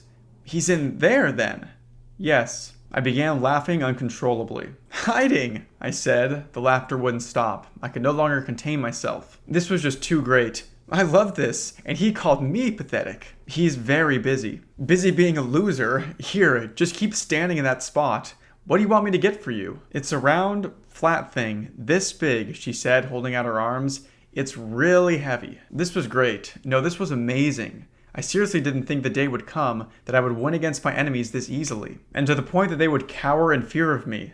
Maybe it was just my glasses and shirt, but I felt very happy and powerful that day. And my camera, of course, was happy as well. This felt like a winner already. I guess I don't need to mention that, as I opened the door to once and for all drive Hill out of my life, I had my taper completely ready to film every second of it. What I ended up capturing in the end was almost as good. In fact, it was probably better in the long run. But I will tell you one thing that cannot be denied. It's not what I intended for at all. When Care told me he's building something, what I had assumed was that Hill was actually preparing his grave. It sounded like a fun thought that he would be so scared of me as to do such a thing. But these were just silly fantasies of mine. In reality, Hill wasn't actually preparing his grave. What a stupid idea. It made sense, really. That weird noise seemed to not register for the last several minutes I stood in the basement, but it was indeed still making its dreadful noise. Something had to be causing it. The truth is that when I walked into that room, I saw a gigantic, complicated machine. Standing next to it was a man, but that man was certainly not Hill. He looked at me for a moment, his eyes bursting with surprise. Nothing happened for several minutes. Marvin wasn't sure what to think, but he knew what he was looking at and wished so much for it not to be true. He saw me, he saw my camera, he recognized both, and to him, I was the hungriest man alive. Okay, I'm going to keep this pretty short because I don't want to interrupt the action for too long. There are just a few interesting things to keep in mind here. While it may seem like the customer's primary goal was to save Care, it actually appears that his aim in going to the school was to confront Marvin. Now, if you're a Marvin is the customer is Hill truther, then this all makes sense. The customer is told by Hill where to find Marvin because they're all the same person. Of course, this seems to be contradicted by the fact that the customer sees Marvin at the end, who describes him as the hungriest man in the world. Hunger has been used to describe people who might be violent or animalistic in this story, so the fact that the customer is taking care and also has an axe isn't a great sign. You could very well read the customer's denigration of Marvin as a sort of self-hatred. I think that fits with what we've been shown so far from his character. Also, it should be noted that even though the customer is rescuing Care, he still refuses to listen to her. He won't get the peace that she so desperately asks for. Again, every action that seems like it's in Care's best interest is actually done in service of a parental figure's selfish desires. But let's move on for now. There is some wild and unsettling stuff coming up, so be warned. Chapter 16. Marvin would sometimes forget things. This didn't tend to bother him unless it was something important that he was forgetting. Once in a while, he would forget his favorite color, but this came back to him momentarily. His favorite color was difficult to forget. Sometimes he even forgot his name, but that never lasted more than 20 minutes. He had several haunting memories, but a few key ones came up more than once every hour, one of which was a memory of a man calling out his name. Marvin didn't like remembering that, but otherwise, he most certainly wouldn't have known his name anymore. This time, though, he didn't forget his name. He forgot something else. Upon hearing the door, staring face to face with the pure physical manifestation of hunger, he came up with a sudden realization.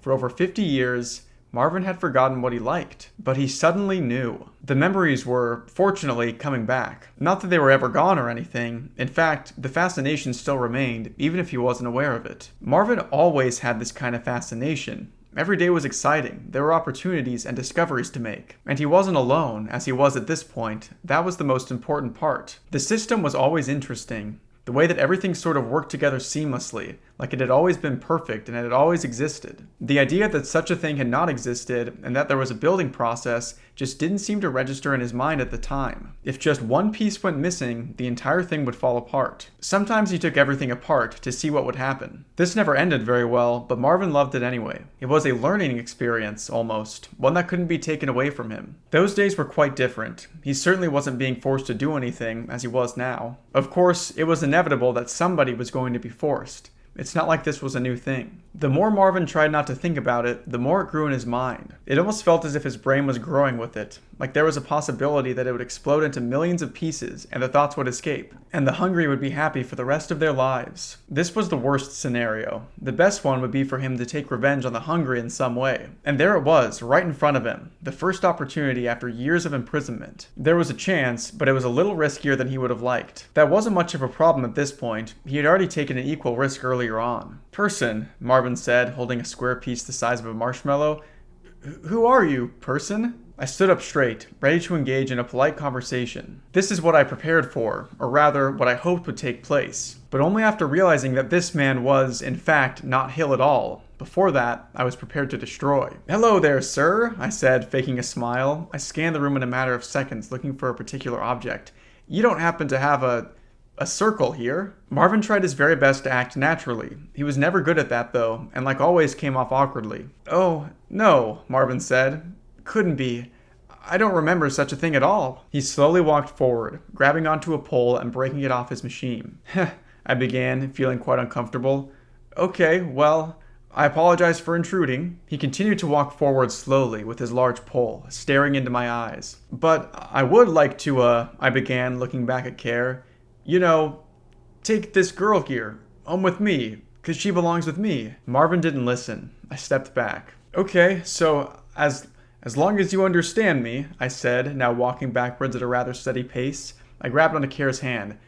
"I'll be leaving now." "No," Marvin said. He regained his tight grip on the pole, now walking faster than before. "Well, yes," I said.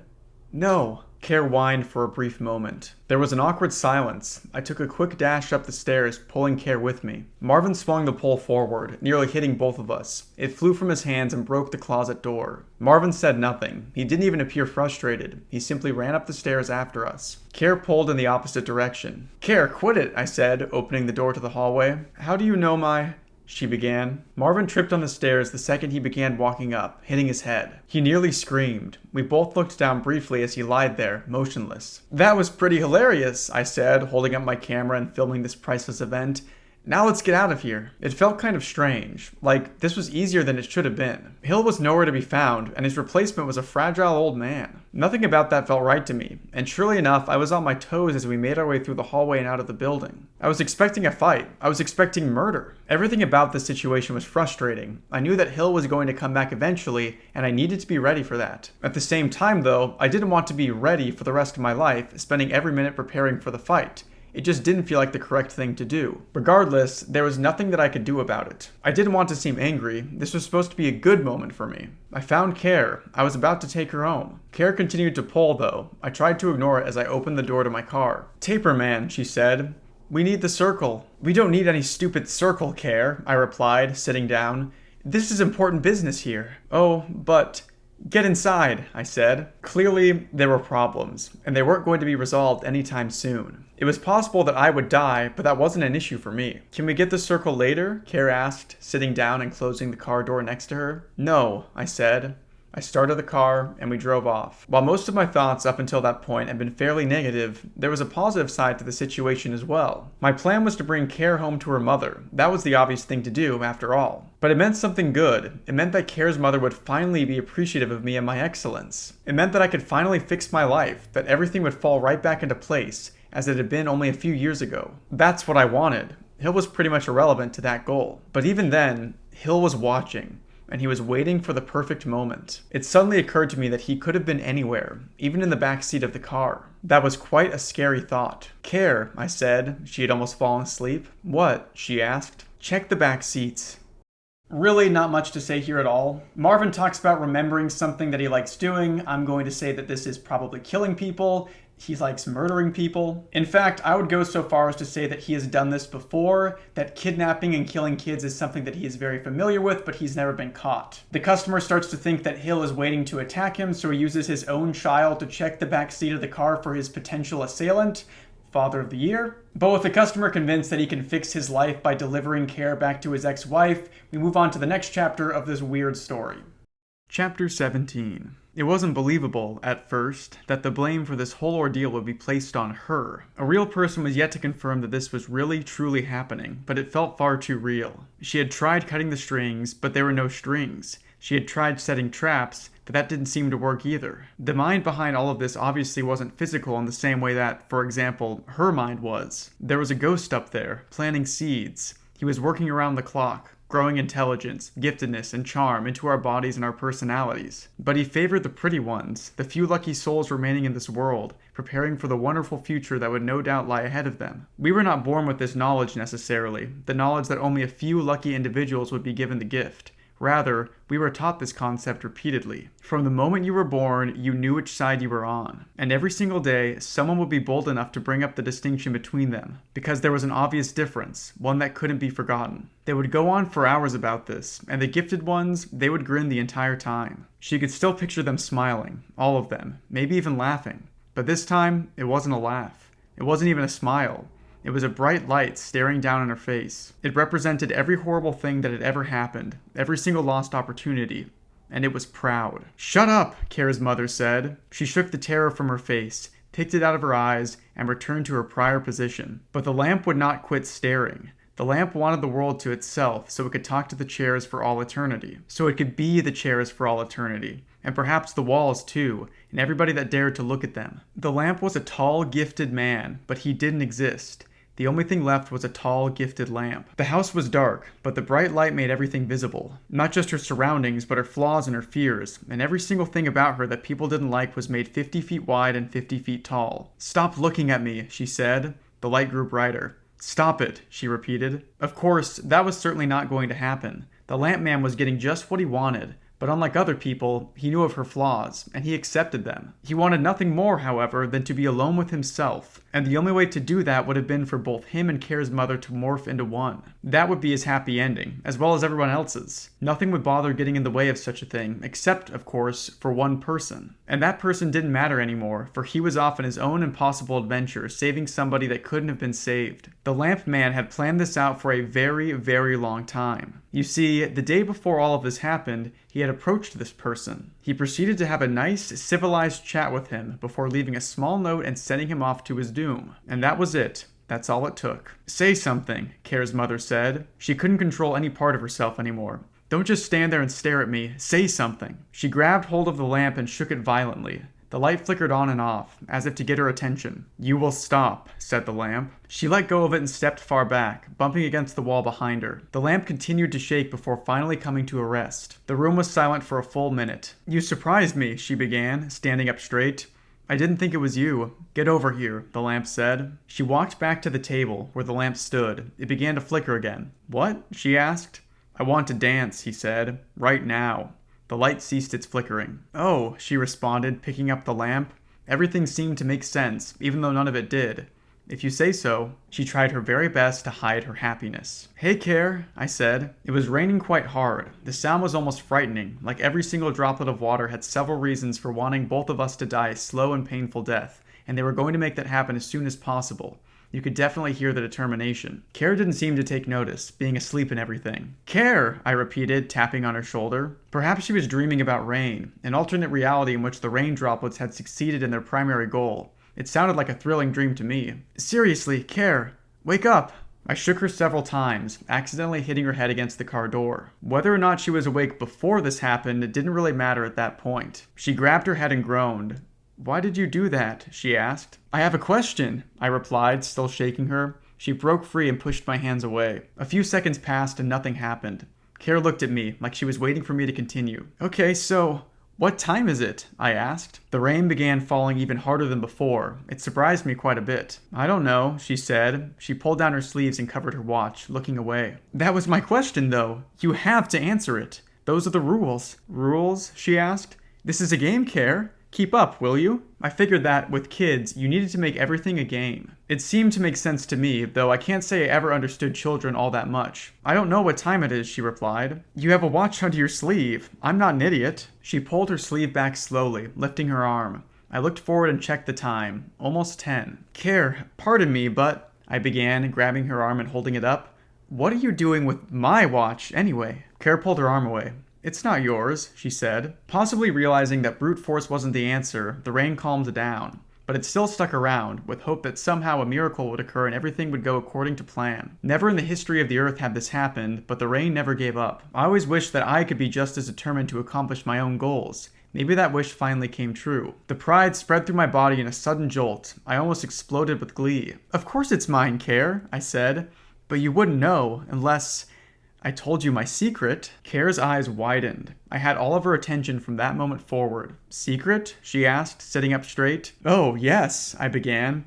"I have many secrets. You see, behind these amazing glasses is somebody that you may know very well. That's not a secret, Care said, laying back in her previous position. Those dumb glasses don't hide anything. Huh? What? You chased me down to my house with that camera, she said, pointing to my taper in the backseat of the car. The taper looked just as proud as I was. If it could smile, then damn would it smile. Ah, good job, I said. I took my glasses off anyway, because they were really bothering me. But that's not nearly good enough. What else do you know about me? She pondered this question for a while. The rain continued to calm down until it had completely vanished. You have a car, she said, and you're driving it now. You also know me, and your camera looks cool. I could almost feel the taper's joy from hearing that. He had never received any kind of compliment before. Nice, I said. I was going to say more, but I realized that we were arriving at her house. Everything became very, very clear at that moment, as the car came to a stop. There was a long silence, and Care peeked out to see a familiar house in front of her. It would have been more thrilling if the black paint and memories associated with it hadn't seemed like a quick slap to the face. Though, at the same time, it was much better than a closet. Care, I said. This is it! You can't even comprehend how amazing this is going to be. She didn't look excited, but she certainly wasn't miserable either. I want you to follow these simple orders, I continued, opening the door. First, you wait. I want you to remain completely and utterly silent for as long as I say. Okay, she said, nodding. I took a step out of the car. Good, I said. Now, when I stomp on the ground with my left foot, you're going to open the door, and you're going to run into your mother's hands. She didn't nod that time. All right, I said. Good. I was a little distracted at that moment. Care turned away and looked out the window, staring at the front door of the house with fear in her eyes. At that moment, I observed something rather odd. Wait, I said, reaching forward. What's that on your neck, Care? She quickly turned back around, but made no comment. Your mother's gonna think I hurt you or something, I said. Cover that up when you leave the car, all right? I closed the door before she could answer, positive that it would have been a yes indeed, sir, or something of the sort. Surely it would have been. The world felt like it was being sucked into me, like every single thing that ever existed was suddenly in my possession, and I was more powerful than anyone had ever been. It was all about to be handed to me, just like it was always meant to be. The time I spent that morning finding Care did not feel wasted in the least. I was about to win. And I really mean it. I was expecting to win everything. If life was just a game, and every single thing we did had one primary goal or endpoint, then this was definitely that endpoint. I was picturing every single way that this could have played out, every variation. For instance, I ordered a separate area of my mind to figure out what would have happened if I knocked on the front door with my left versus my right. Then I tried different variations from there, thinking of thousands of different ways to say hello, or to stand, or to smile. Every single variation resulted in a happy ending. It was unavoidable. Even if I wanted to ruin my life, I knew that I wouldn't be able to. I ultimately chose to knock on the door with my right hand, but even if I didn't, things would have turned out just fine for everybody. The only difficult part was waiting, but I managed to retain my smile for the entire time. Care watched from the car. I gave her a little gesture to get out of sight. The door began to open. I tried to look as calmly as humanly possible, but it wasn't easy. There was too much on my mind. Hello? She said, still opening the door, looking in the opposite direction. She almost closed it upon seeing my calm, collected face, but I stopped her. Suddenly, she looked incredibly unhappy and disgusted, which certainly was not the case before she saw me. In fact, at that precise moment before turning around, she looked happier than I had seen her in many, many years. Positioned in her arms was a lamp. A very tall one. Hello, my dear, I said. She refused to speak to me. For a brief moment, it was quiet. Our last little encounter still bothering you? I asked. Because it's bothering me too. Fortunately, I'm here to fix everything for you. Are you? She asked. She gripped the lamp tightly. Of course I am. That's what my life's about. Pleasing you. Oh, she said, yawning. The light on her lamp was flickering wildly, but she didn't notice because it was behind her head. Closer observation revealed that the lamp was not actually plugged into the wall at all. This bothered me, but I tried to ignore it. So, are you going to please me anytime soon? She asked, quite rudely. Or will you simply leave right this instant? I would prefer that you leave. I'll choose the former, I said, if only because you're looking quite good today. She didn't look pleased. I suppose this would be a good time to cut to the chase? I asked. Sounds good. I looked back at the car, hoping that Care wasn't visible. Thankfully, she was not. Okay, I said. I'd like to tell you a story. It has 3 parts to it. She didn't respond, but seeing how excited I was, she couldn't help but feel the slightest bit amused. 1, I began, holding up one finger. I wake up in a fantastic mood and eat a nice, nutritious breakfast. This is key. She rolled her eyes and leaned against the wall next to her. She nodded, as if telling me to move on. 2, I continued. I decided that I wanted to be a hero. This was my goal, and I set out to accomplish it. She nodded again. And 3, she said, almost in anticipation. 3, I said, stomping my left foot on the ground as hard as I could. This happened. At that exact moment, one of the doors to my car suddenly opened. Another jolt of pride passed through me. I couldn't help but smile with dignity. Kare ran with full speed toward both of us, almost blindly. Her mother's eyes widened like never before. She dropped the lamp, and as it hit the ground, the light bulb shattered. Neither of them said a single thing. Kare jumped into her mother's arms, and they enjoyed a rather lengthy hug. This lasted for several minutes, and I stood proudly as it all took place. I couldn't help but repeat to myself, I did this. I am a hero. It filled me with joy. Where was she? Kare's mother asked. Oh, it's a very long story, I said. A fun one, nonetheless. No, she responded, putting down Kare. She gave me that disgusted look again. You're not going to fool me. I was shocked. It wasn't playing out exactly how I had pictured it. Fool you? I asked. What on earth are you talking about? I respect you for returning her, she said. It was a very good thing to do, but I will never forgive you for taking her in the first place and lying to my face as you have just done. I don't think you understand. I understand completely, she said, before closing the door in my face.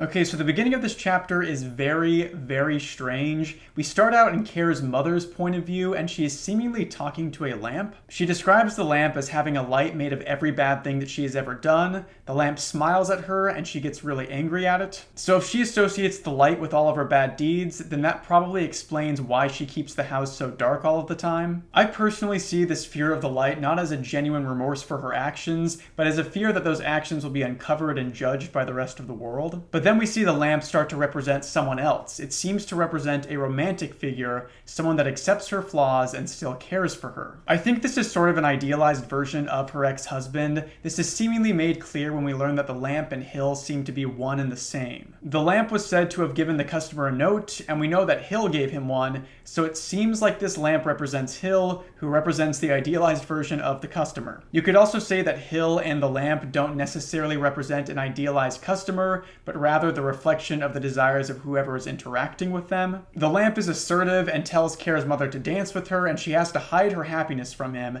She is clearly very enamored with this figure. We then go to the car with Kare and the customer, and this is where we learn that the watch used to belong to the customer, and that the customer is in fact Kare's dad. The customer seems shocked and a little excited when she says that she recognizes him, but then he learns that she only knows who he is because he was stalking her earlier. He instructs her to come out and run into her mother's arm when he stomps his foot, and also notices a wound that she has on her neck and tells her to cover it up. This is all very performative and sounds like something an abusive parent would do in an attempt to hide their abuse from the other parent of their child. We even have a moment where the customer shakes Kare and hurts her by bumping her head on the door. Running into a door is seen as a classic cover-up excuse for abuse, and I don't think it's coincidence that it shows up in this story. When the customer knocks on the door, he sees that his ex-wife has a lamp in her hands, and this is kind of important because it shows that Hill isn't always seen by everyone. We know that the customer has seen Hill before, and his ex-wife seems to be currently dancing with Hill, but the customer is unable to see him at the moment. Again, I think this speaks to Hill being a metaphor or reflection of the desires of the two parents. The customer returns Kare to her mother, and her mother briefly considers thanking him, but then doesn't forgive him for taking her in the first place. This is a small detail, but it shows that 1, the customer and Marvin are almost certainly one and the same, and 2,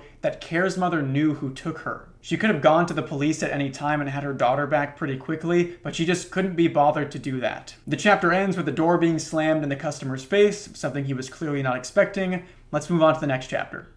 Chapter 18. As Marvin stepped away, the only thought remaining was his own fate. The sadness engine had been running on its own for several hours, but even then, it wasn't actually doing its job. Until some bold soul pulls the lever, an emotional engine, be it sadness, happiness, or some other thing, will do no more than take up space. Marvin, who was without a doubt a very bold man, did precisely that. He pulled the lever. And only 50 years before, he was convinced that this was just about the worst action any person could take. It probably was, too. The closets watched. They couldn't believe what they were seeing. Marvin wanted so badly to justify his actions, but at that point, such a thing was not possible. He wasn't fueled by logic, he didn't have a plan, and he wasn't happy with himself. The anger, unfortunately, continued to drive him, whether or not he really wished for it. It was either his worst nightmare or his best nightmare. Either way, it was still a nightmare. The sadness had been unleashed into the world. While this is probably where it belonged all along, There was definitely nothing good about what was happening. The people who would otherwise have managed to escape several difficult situations would suddenly find themselves unable to do so anymore. Near-death experiences would turn into death experiences.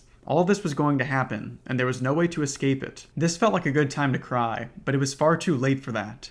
Marvin had enough crying. He wasn't going to take any more of this. He picked up the notebook that he had written in earlier from the table next to him, as well as the strangest little pen you could visualize. It was very cute and pink. The words were flowing through his head at an overwhelming pace. He needed to jot them down as soon as possible. They were almost visible, these words. The pen took them in groups and spit them out in predictable patterns on the paper. That is to say, Marvin wrote down what was on his mind. On a small piece of paper was the following sentence: "You finally got what you wanted." He wanted to write more, but there wouldn't have been a use. These words meant nothing in reality. They were simply the thoughts of a man who nobody knew anymore. But this would only remain true until the camera fed them. Those hungry cowards, opening closets, running upstairs like it's no problem, thinking that everything was okay. They had nothing better to do than document the life of an old man that no longer mattered. But he realized at that moment that the hungry were not completely evil inside. In fact, they were probably not evil at all. Like, not even in the least. Marvin had figured out that there was an undeniable truth here, hiding behind the system and everything else that appeared to be reality.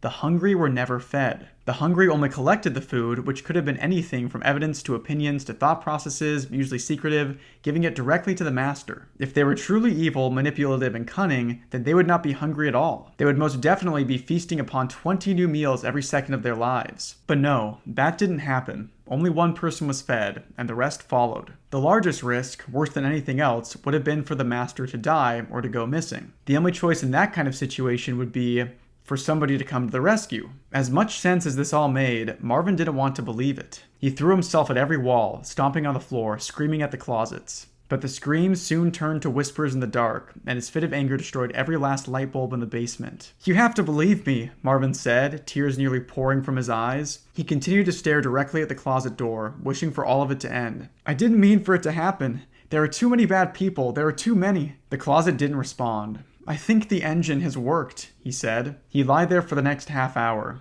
but he didn't calm down. It only got increasingly worse. The darkness through time would sink into every hole, every region of the building. There were no hiding places, there were no happy corners. Every object around him was filling with anger. The walls were angry, the closets were angry, the sadness engine was angry, the books in the library were angry. Marvin stood up. He didn't feel like things were happening anymore. However, he felt the anger. He felt it build up inside of him in a way that he never before had experienced. If he wanted to, he could have murdered somebody. And, in fact, that's exactly what he wanted to do at that moment. But it wasn't just anybody that he wanted to murder. He wanted only one person to be dead. The center of all the evil in the world. Not the hungry ones. They were no longer a problem. They probably were never a problem, in fact. He was ready to break his promise to himself. If there was indeed time left, if outside of those walls was not an army of hungry men and women waiting to eat, then it was time to leave the building once again, and into a world where nothing was certain. Of course, there was nothing left to lose. "We're going to have fun tomorrow, Care," she said. Care's mom was in her best mood. There was nothing left in the entire world to get her down. She almost felt powerful. Her self-esteem never reached such a level before in her life, but it felt very natural, like it couldn't be taken away. She cleaned up the shattered remains of the light bulb with an awkward and mildly terrifying smile. The glass smiled back at her. "What are we doing?" Care asked. Her mother stood up. "Fixing up the house," she said. "And the ceiling needs to be painted. We'll do that first."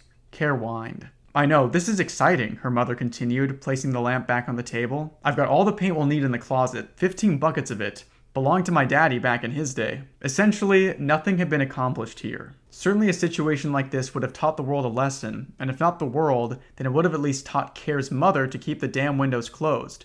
But no, this didn't happen. The windows were just as wide open as they had been for the last week, and her mother didn't seem to take notice of this fact. However, even if she had taken notice, it probably wouldn't have registered as a problem to her. Care's mother laughed with excitement. Her eyes almost burst straight out of her head, never to hit the ground, only to travel forward, retaining every ounce of dignity left in her body, around the earth hundreds of thousands of times until the universe finally shattered into as many pieces as there were broken dreams. But those broken dreams didn't matter anymore. They didn't even exist. It didn't make a difference to Care anyway. She was in a maddening position. It almost felt like everybody was against her. She sat down next to the window, in a small wooden chair, hoping for some time to think. Her mother turned around and took notice immediately. "Care, sweetie, that's my chair," she said. "If you want to sit down, go to your room." "My room is dumb," Care replied. Her mother was too busy not listening. She reached for the front door and opened it, letting in the light and soaking it all in, waiting to grow in size just as would always happen in her happiest dreams. The world was inside of her. It was never going to leave. The peaceful silence, as great as it was, did not last for very long. But Care's mother was willing to enjoy it while it lasted. This silence, it was her life's dream. It continued for the next few seconds. A sudden gust of wind swept through the house, knocking over everything it could lay its hands on. Every object that wasn't lucky enough to be embedded in some other, heavier object was subjected to the cold, hard floor and broken into several horrifyingly sharp pieces. It lasted for about half of a minute, increasing in strength gradually until all one could hear was the constant shattering and the unbearable noise. The windows were broken, and the shards of glass wept quietly, having been separated after all those pleasant years. Care covered her ears. Her mother simply stood there, eyes wide open, taking all of it in. It was still silence to her. Her concept of noise was completely different than this. This eruption of sound and wind, having decidedly accomplished its goal, came to an abrupt stop, taking the color with it. There was a sense of life, only seconds earlier, a feeling of presence, a reason to live. But this had been taken away, leaving behind only a stale taste in the air. The noise had gone off into the distance, looking for more. This would continue for miles and miles to come. While Care's mother wasn't happy about this odd occurrence, it didn't seem like something to be sad about. She felt drained, but in a relieving way. "Care," she began, staring forward into the darkness. "Are you still there?" Her daughter's response was far from immediate. There were some obvious problems with what had just happened, and talking didn't feel like the correct reaction. "Yes," Care answered. "Go to bed," her mother said, still trapped in her own world. "I'm leaving for the night." "Where are you going?" "The store. I'm getting a new lamp." She ran outside and closed the door. The house returned to its dark state. "What the hell was that?" I asked. For a very brief moment, the air was traveling at extremely peculiar speeds. The color had vanished before my very eyes soon after. If this had happened only 2 days ago, the floor would have certainly been covered with cameras. Precious, precious cameras. But Tapers was as good as gone at this point, as were the cameras themselves. They were probably going to be given away or destroyed. Pictures began to appear in my head, cameras being launched into the air, crowds cheering. But no, those cameras were definitely not on the floor. In fact, no real damage had really been done. Sure, the door had broken off, and the window shattered into possibly thousands of little sharp pieces, but those were all replaceable objects. Those Tapers, however, were never going to come back. "I kind of like it," the clerk said. "Those colors were getting in the way. The world seems to be getting better and better as the days go by, eh?" "Nice," I said, beginning to relax again. "Sometimes I wish I could think like you do. Do you not feel the same?" The simple act of thinking brought my anger back up. Hiding from it was useless. It always came back stronger. "It's all a lost cause," I said. "Life in general, really. I brought her daughter back, and all she gave me was a door to the face." "Oh, we're talking about people now?" he said, losing interest. He yawned. "Weren't you supposed to kill that kid? I gave you a drawing and everything." "I don't kill people," I said. "Well, why the hell not?" The world felt like it was breaking to pieces. I had nothing left to grasp to, nothing to comprehend. At any second, I could have slipped through the floor and vanished. It would have felt completely natural, like a simple cause and effect kind of thing, and nobody could save me. This wasn't anything new, it just felt stronger. "I would need a very good reason," I replied. This conversation didn't feel real anymore. "Good reason?" he said, nearly giggling. "That's easy stuff." "Is it?" He took a quick glance outside of the building, through the window. His face lit up with excitement. "Oh, indeed. Hey, look out there," he began, pointing out the window. "How cute. You'll get a nice hoot out of this, I tell you." I turned around and peeked outside. It didn't take long for my body to begin shaking uncontrollably. The world could have brought me pleasure. It could have given me luck. It could have pushed me in the right direction, placing a map in my hands. Not a detailed map necessarily. A simple path would have been quite enough. A line, really, drawn lightly in pencil. That's all I could have asked for. But none of that, I repeat, none of that was given to me. Instead, I was given this. Beyond those shattered windows was a man and a woman, dancing on the sidewalk. One of them being the love of my life, my ex-wife. Not once in the time I had known her did she look as happy as she did at this moment. It gave me a false sense of excitement, as I had dreamt for many years of a day like this. But all of this energy, all of this cheer, was quickly negated. Her happiness was not my doing. The man with which she danced was not a friend of mine. I had not imagined, even for a second, that this would have happened. But there was really nothing left to do but accept it. This man, wearing his usual metal clothing and his rock-hard tie, was none other than Hill himself. "Funny, huh?" the Tapers clerk said. "I've never seen a woman dancing with herself before. Either that or an imaginary friend. Brings back memories." The shaking would not stop. Anyway, he continued, completely unaware of my reaction, you're probably right. I can't think of any reasons you would have for killing a child. Without thinking, I slammed my fist on the desk. Oh, I said, coming to a complete halt. My entire body had paused, almost. I'm very happy for you to have come to that incredible conclusion. I had lost all of my ability to blink, but even though my eyes stung, it didn't feel like a problem. It was just another uncomfortable feeling, among thousands. Well, me too, he said. I suppose so, at least. You're wrong, though, I continued, still watching the performance on the sidewalk. Because I do, at this point in time, have a legitimate reason for wanting to commit such an act. Oh? Since when? Since just a minute ago, I replied.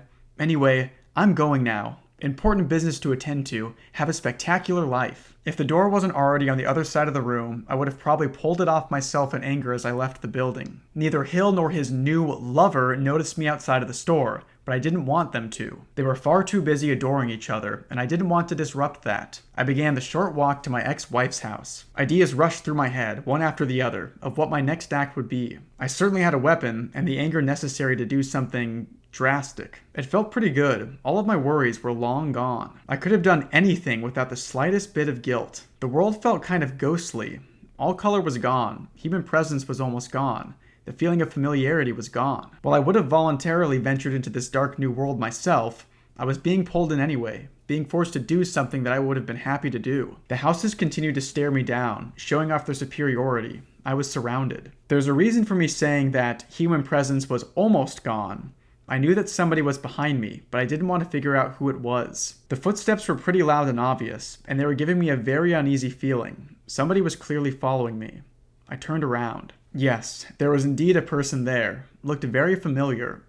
Hey, I said. He didn't stop. I could tell that he wasn't actually walking toward me. His eyes were not pointed in my direction. I walked out of the way as he would eventually catch up to me. Getting in his way didn't feel like the best choice. As he passed by, it all came back to me. This was the same old man I saw earlier, Hill's replacement. This realization shocked me. He was very determined, and while he seemed to recognize me, I was apparently not his target. Hey, you, I said, still trying to get his attention. What are you doing? He looked at me briefly, only to grunt and continue walking. As I was obviously not his target, at least not in this moment, only one possibility remained. A smile formed on my face. Actually, I began, he was in front of me at this point, I think I know what you want, old man. He was only half listening. Honestly, we have similar goals, I continued, catching up to him. The man looked back at me. I'd gained his attention at least. He said, similar goals? And I'm willing to help, I replied, looking as honest and kind as I could. It felt like this moment was the entire reason for my existence. May I, by any chance at all, interest you in an axe? So starting out, Marvin says that he finally pulls the lever on his sadness engine. To me, this seems to indicate that he is giving in to his worst attributes and desires. He tells himself that he finally got what he wanted. I think this is referring to him technically reconnecting with his ex-wife through his life as the customer. He destroys all of the light bulbs in the basement, letting the worst of him be hidden by the darkness, and he gives into the hunger that he has despised throughout the story. Then he tells himself that he has nothing left to lose, a very alarming phrase coming from someone as volatile and dangerous as Marvin. We shift to Care and her mother's perspective, and we see more reflections of abusive parenting. Her mother apologizes and promises that things will change from here on out. She says that they will clean the house and that they will paint it with the paint that belonged to her dad back in the day. I believe she is referring to the black paint, and this is to show us the cyclical nature of abuse. Care's mother was treated poorly by her father, and now she's doing the same to Care. And to show us definitively that she hasn't learned anything and will not change her actions, she tells Care to get in bed because she's going out for the night. Yet again, she is leaving her daughter alone in the house that she was just barely abducted from. She is leaving to buy a new lamp, a symbol of Hill and her idealized relationship. And we know that she goes to get the lamp because the customer sees her there, laughing and dancing with Hill, happier than she has ever been. This serves to make the customer finally fly off the handle. He returned his daughter and expected to be treated like a hero, but his ex-wife is instead dancing with another man. But then the clerk says that he has never seen someone dancing with themselves before, showing us that Hill is a construct only viewed by the customer and Care's mother. It's all a little strange and nebulous and confusing, but again, it's mostly there to push the customer over the edge so he can give the axe to Marvin. If If you couldn't tell, I am firmly in the Marvin is the customer camp. I just think it's the only way to reconcile how similar the two are, even if it does make the narrative pretty confusing. I think the customer handing the axe to Marvin is symbolic of Marvin finally giving in to his desires and being fully equipped to hurt and even kill someone. Now that he has been pushed over the edge due to seeing his ex-wife with an idealized version of the man that he isn't, Marvin is finally ready to explode. But like always, this anger and frustration between the two parents doesn't result in confrontation towards each other, but rather abuse towards Care. The next story is the most outwardly disturbing one of this series. It's still very abstract, but just know that this story does not have a happy ending. Let's get into it. Chapter 19. The parts, as small as they may have been, held within them some form of intelligence or instinct. They were frightened by ends. Every one of them, without exception, was of the opinion that ends were useless, that they served no purpose in our otherwise perfect society of pieces and creation. We could just as easily go on forever, if that's what we wanted, but that choice wasn't given. We were instead presented with an end. It's unfortunate and upsetting, life would say, standing before you. I understand all of that, but this is how things have always been. You are done here. This is where it ends. Beginnings were different. Those were treasured. It's quite possible that a beginning could not exist without an ending, and if this was true, perhaps complaining wasn't the answer at all. You could not help but feel grief in either case. Those pieces weren't very accepting of this fact. They were not prepared in any sense of the word for this to happen. It wasn't part of their purpose to take a gander at the future, and their future prediction facilities, or whatever else you could call such things, were limited to finding the answer to a single question. Are we, at this moment, passing through the final tunnel? The answer to that question was yes. Care stood up in front of her nearly completed machine, prouder than she had ever been before. While this was a nice moment, the commotion was unsettling. The pieces weren't happy about this at all. What? She asked, placing her ear to the happiness engine. What's wrong? In a disturbingly large quantity of languages, all in an instant, over 10,000 variations of the end were catapulted into her. She was sent back several feet. It's about to end, said the rectangular piece, having finished sobbing. Say goodbye. What do you mean? Care asked, standing back up. The room was polluted with fear, and nobody could hide from it. Feeling immense emptiness at this stage, the rectangle sniffed one last time and continued. You're never going to make that engine, it began. You're never going to make anything. Why not? She asked. It's the end, Care. You're over. The room started to shake. Coming upon this realization, the rectangle ran back to the corner. The remaining pieces, the unsafe ones, cowered in fear, but with nowhere to go. Instead, they participated in one last group hug, causing the happiness engine to glow with warmth. The screaming calmed down, and it seemed as if the pieces were finally ready, that they accepted everything that was going to happen. Except for that lonely rectangle. He missed his only opportunity to go out with a bang, and instead spent his last minutes in the corner of a cold, dark room, crying. The entire happiness engine, and all the love it contained, burst into flames before finally exploding right there in front of Care's eyes. All of that time, all of that effort, none of it mattered. All of it was gone in a matter of seconds. She wasn't aware that her body was on fire as well, and that the entire room was collapsing. The only picture in her mind was a heavy, circular piece, and what would have happened if it had been retrieved. Nothing else was of interest. It was all gone. Before she could even notice, the tunnel had vanished. Marvin didn't see himself as the kind of man who would, without hesitation, plunge forward at a small child with an axe planted firmly in his hands. He always viewed himself, instead, as the victim of such an act. It was a pleasant feeling to have turned his fate around in such a way. It wasn't exactly his intention to kill at that moment, but he was certainly ready to. Care had woken up a second earlier. Upon viewing this dangerous weapon, she released a quick shriek of horror and rolled off the bed. Marvin felt a smile emerging and forced it away. He didn't want to appear happy. The dolls were waiting for her anxiously. They sat on the other side of the room, holding hands, meditating. Care collided with several and all connection was lost. You could swear that those dolls were not frowning a moment ago, and yet suddenly it was clear that they were. Care didn't understand. It was safe before. It was peaceful before. She had reached the end of the tunnel, only to be greeted by this monstrosity of a fate. It was like birth all over again. The black paint watched in amusement. It knew everything. All of the doors and windows were open. Full access was granted to every breeze, every insect, and every lunatic, with no exception. This old man here was essentially invited into the house, and none of this seemed to matter to anybody except for Care and Marvin. As it appeared that lying on the floor wasn't the safest option, Care stood up and ran for the stairs. Marvin, as was typical, gaining the incredible ability to make his eyes vibrate through the power of confidence and recreatory murder, followed her down. The stairs screamed in pain and fear. Care was dealing with several problems at once. The house was cold, she was about to die, her head was throbbing with pain. She gripped her forehead tightly, but none of that seemed to help in the slightest. This sensation was apparently coming from the very center of her head. Marvin was approaching. He took his time, however, as he was in a state of patience that he had never once experienced. "I have over 100 orange bandages," he said, stomping his feet as he walked down the stairs. Care's screaming, which began only a few short seconds before taking her last step down the stairs, would not cease. "You're going to be pretty," Marvin continued, picturing himself as he held his axe up high into the air. "I'm going to cover you." The world was definitely raining down on everybody, but none of them noticed because their lives were far too perfect. That's what Care was thinking anyway. It seemed to make enough sense, unless she was just going insane or something.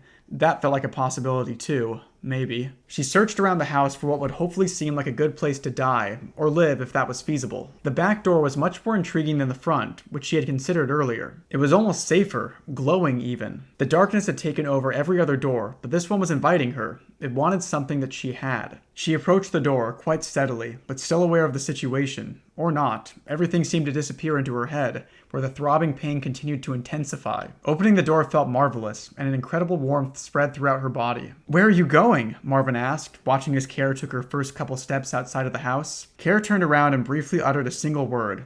"Out." This came as a slight shock to Marvin, but he got over it in a matter of seconds. "What are you going to do out there?" he asked. Care's form formed a blank stare. "Nothing," she said. Her head had suddenly calmed down, like it had accepted everything. Marvin stomped on the floor and twitched. "Nothing?" he asked. His axe was singing.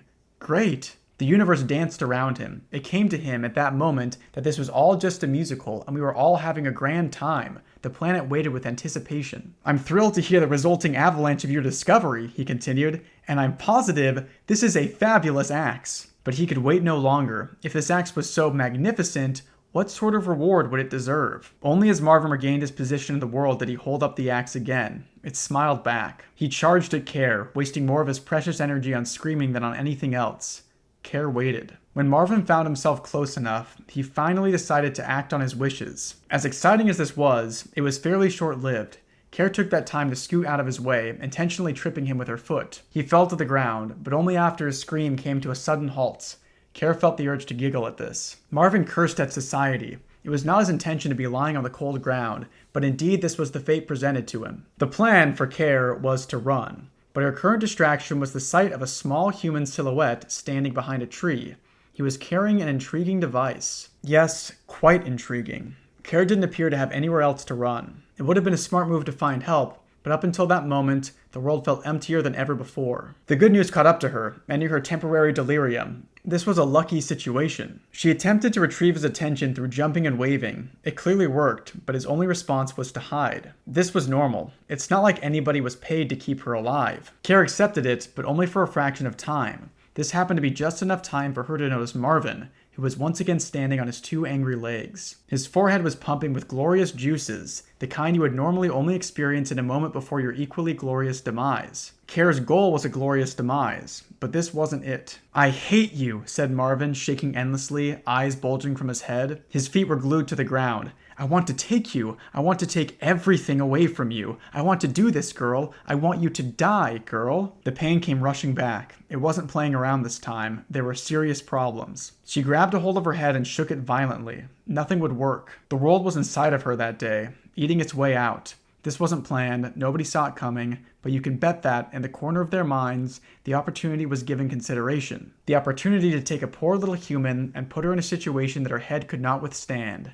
Yes, she had figured it all out. Marvin began to laugh lightly. "If I don't kill you," he began, "then I certainly know what will." This wasn't what Care wanted, but it made perfect sense. She, once again, caught a view of the figure in the distance. That friendly little device. All he wanted was to exist, and to have a reason to exist. And this may have been, at last, a happy ending for him. For his owner, too. Quite interesting footage this would turn out to be. "Grip tightly," Marvin said, following his own orders. The axe, feeling this, became very aroused. Care took her fabulous leave. That is to say, she sprang up in the opposite direction to seek help from a smiling camera. Her hands did not move, but instead decided, all by themselves, to grip tightly. The sky above and the grass below, witnesses to this entire scene, had nothing particular to say about it. Cameras, however, weren't quite as shy. She could hear them well, those furious footsteps. Marvin was unfortunately much quicker than her. The camera and its owner did not move a single inch. They were watching. They were experiencing. This was the world. Curious, curious people. All they wanted was entertainment. All they wanted was that feeling of superiority, that feeling of safety. If Care could experience this herself, perhaps she would take a liking to it.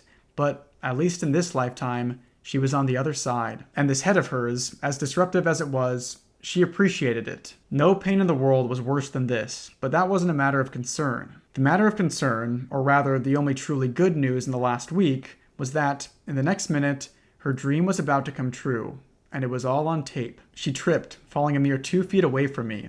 The degree of her suffering was quite clear from her expression.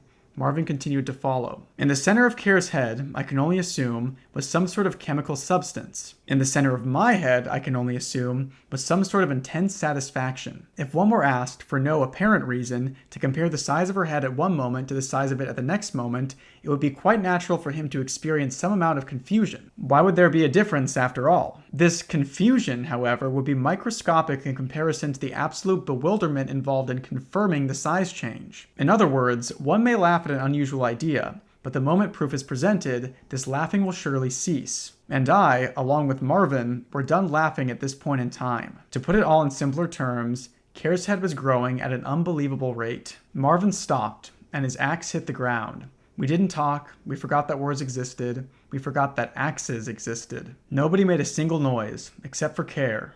Care was screaming. It was quite natural. Her skin was losing its ability to be part of her body, after all. If that sounded like some sort of over-exaggerated statement, it wasn't. That wasn't the shocking part, actually. Marvin didn't have it in him to feel any kind of sympathy at this point, and the whole idea of a head growing to large proportions was familiar enough. However, for this to somehow backfire in some stupid, unnatural way did not occur to him. Not even once. For my own safety, I ran a fair distance away, hid myself behind a tree, and pointed my taper in a satisfying direction. By satisfying direction, I of course referred to the direction of that giant bloody head in front of me.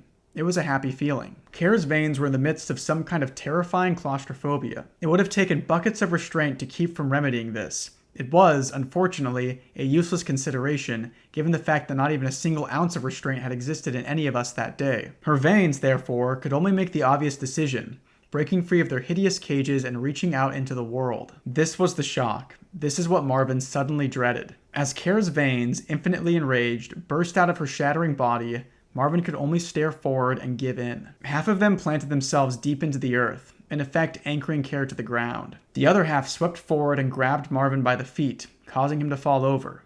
It was great. The veins were burning up, the anger polluted the air, the fear fled in fear, the camera listened. Marvin screamed.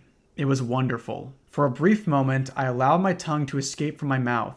Delicious. Absolutely delicious. It took a long time to finally accept it, but I was indeed enjoying every second. I pictured a dancing couple. As perfect as they were, and as much as they adored each other, they certainly weren't going to enjoy raising a child. If given one wish, for them it would most definitely be to dance forever, to lose all interruptions, to forget. And we were all winning here. We were all going to dance. Whose side was I on, in retrospect? Well, perhaps Hill was not such a bad person after all. Maybe all he wanted was a happy ending. Maybe all he wanted was for everybody to live their own personal dream. As long as I continue to assume this, then Hill will always be a good person in my mind. And for this reason, I make one last assumption, that Care's fate, as horrible as it was, had a special meaning to her, that it was all part of her dream. This, my friends, is what keeps me from falling apart every remaining day of my life. Before Marvin had a chance to scream again, everything around him simultaneously caught fire. The veins, in all of their rage, created just enough heat for this to happen.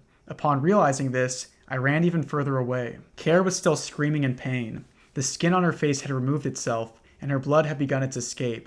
Her head was still growing. The idea suddenly came to me that Marvin, consumed with fire, was most likely dead at this stage. An unfortunate side effect, but from my knowledge, he had no dreams to speak of. It saddened me. This was, however, a happy ending, for the size of Care's head had finally reached its peak. There was a long moment of suspense, in which I wondered to myself whether or not this would end the way I had imagined. If, perhaps, everything would be ruined. The idea filled me with fear, but it was a silly fear. Nothing bad was actually going to happen. Care screamed one last time, taking a deep breath afterwards. After one more dreadful silence, I experienced for the first time the wonderful taste of resolution. Care exploded, in the most literal way possible, into hundreds of bloody pieces. So in case you were wondering what my reading of this chapter is and of the story as a whole, I do think that Marvin literally murdered Care with an axe. I think that is literal. I think this story is really just about a troubled man who kidnaps his neglected daughter, returns her, then kills her in a fit of rage and frustration towards his ex-wife. But let's go through some of the abstractions that we saw in here. First off, we have all the pieces telling Care that she will never finish the engine and that it's all over. I think this corresponds pretty well to her death. The pieces seem to be able to see this all coming beforehand. It's almost a bit of a premonition. What is probably the most heartbreaking passage in the entire story to me is Care didn't understand. It was safe before. It was peaceful before. She had reached the end of the tunnel only to be greeted by this monstrosity of a fate. It was like birth all over again. This just shows how she has viewed her life. It was peaceful before she was born, and then everything since then has been monstrous.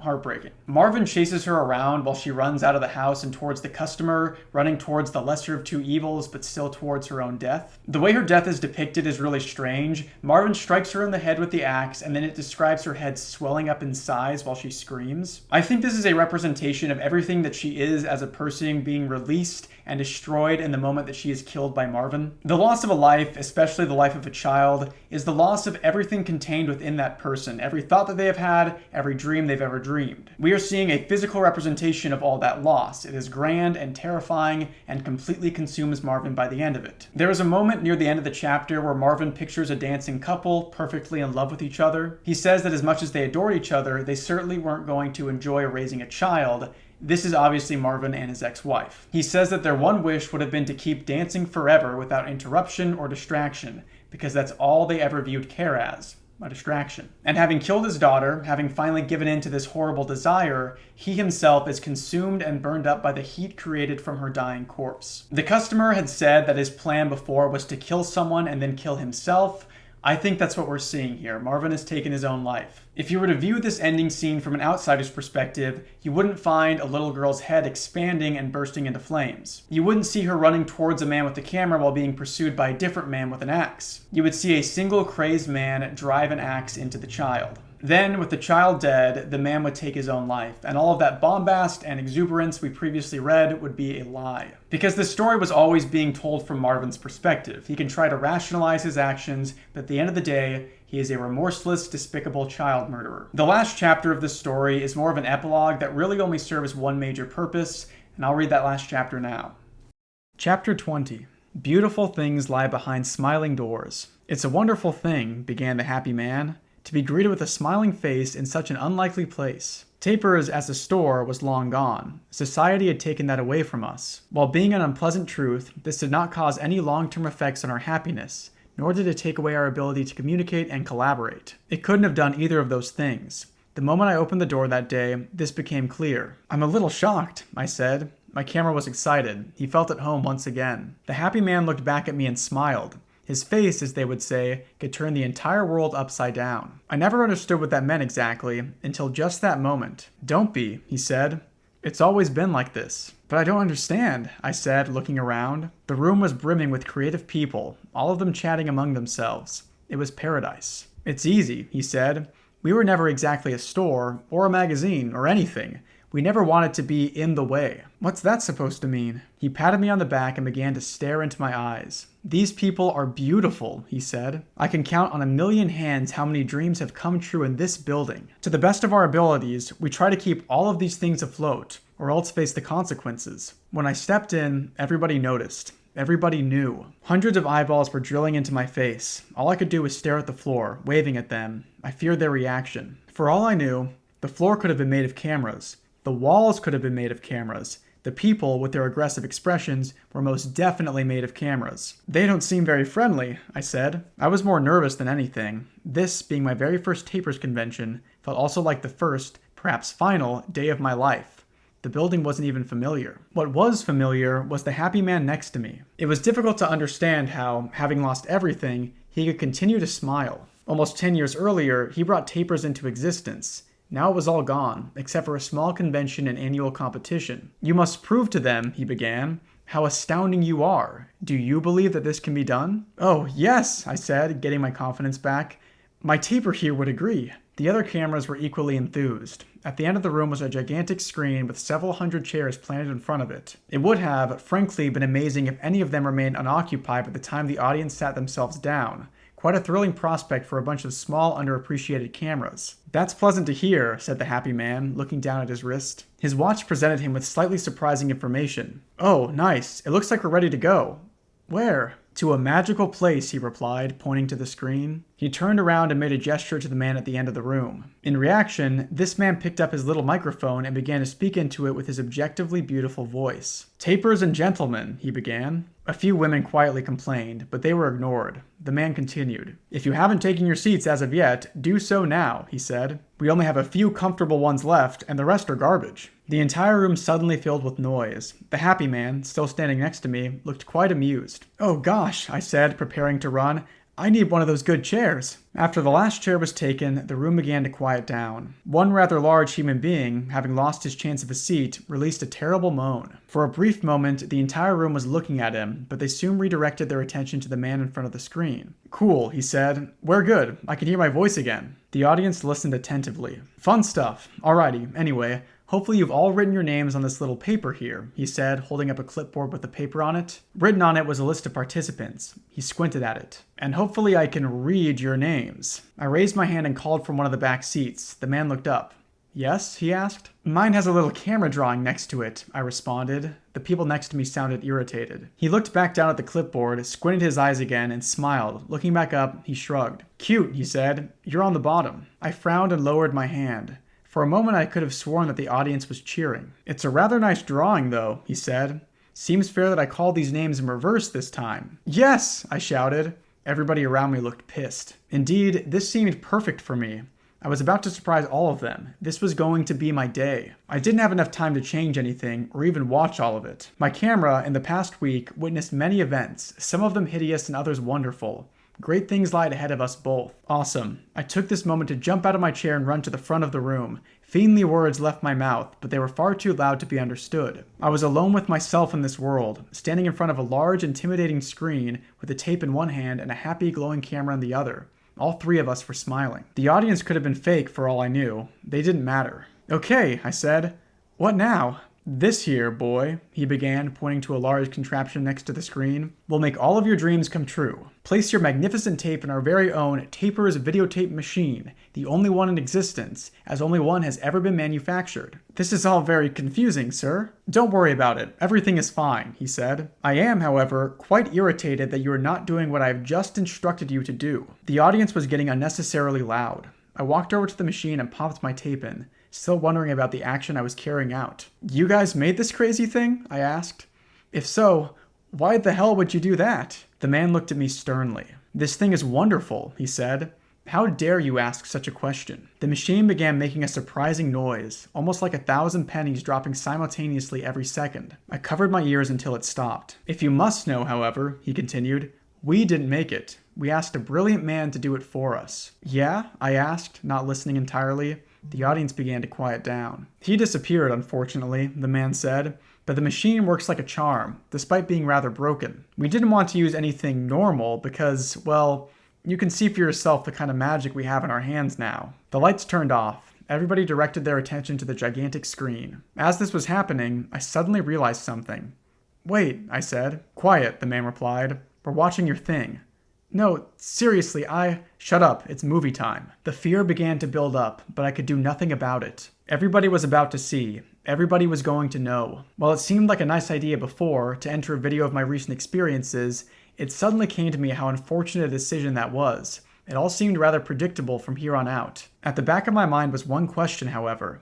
What was so magical about this machine? Shockingly, this didn't stay a mystery for too long. It was quite clear as the video started what this magic was. Everybody did, of course, witness the same events I remembered through my camera's eyes. They were, indeed, mostly accurate. Some of it was even new to me, a fact that can only be explained by my camera's natural sneakiness. The audience's emotions weren't easy to figure out, but they wouldn't have been affected by this magic anyhow. The only surprising thing about this video was that Marvin had, somehow, been taken out of all of them. Completely. As odd as that may seem, it could not be denied. No traces of that man remained. Instead, he was replaced by none other than me.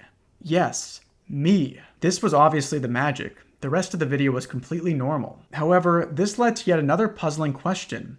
How did this man, standing next to me, know anything about this. I could even see him staring at me, watching my reaction. He wore a horrifying smirk on his face. Forget the color, forget the happiness. This machine was Marvin's toy to get revenge and hide himself from society. He knew this was going to happen. He knew that these hungry, chair-hogging slobs would devour him, even take away his soul without realizing it. Marvin was a scared old man. He hated attention. He hated everything. All he wanted was a silly little girl, and all that girl wanted was to explode. These were facts. Or at least, I would present them so. This was my video after all. These were my characters. How would I not know every last detail about their motivations? The audience began to clap. Of course, yes. Overwhelming applause. This was definitely what I needed. I didn't kill anybody. This was not my doing. Still, I could not help but faint at that moment. And that is the end of Tapers. So let's see if we can make any sense. And that is the end of Tapers. Let's see if we can make any sense out of that last chapter. To me, this essentially depicts a sort of afterlife that Marvin has found himself in. This is the only time that someone other than himself and the clerk are seen in the Taper store. Now it's a sort of convention where people show their films that they have made on their Tapers, a moment where everyone gets to judge Marvin. I view this as the final moment of clarity that Marvin has after he has taken his own life. He sees everything that he has done, but clearly this time around. That's why Marvin is gone from the movie and instead replaced by the customer. It was always the same person committing those terrible actions. The people at the convention seem to be friendly with Marvin at first, but then they seem to get more angry with him and insist that his video is viewed by everyone, no matter what. Again, he is finally coming to terms with what he has done and is being judged for his terrible actions. This ending can be seen as a sort of purgatory. I find it very fitting that the one place that Marvin loves the most, the one place that he feels safest, the Taper store, is turned into something hostile and uncomfortable. It mirrors the way that Care's home was supposed to be a refuge from the world and instead became the place where she was abused and mistreated. But even after his actions are shown to him, even after they are laid bare for everyone to see,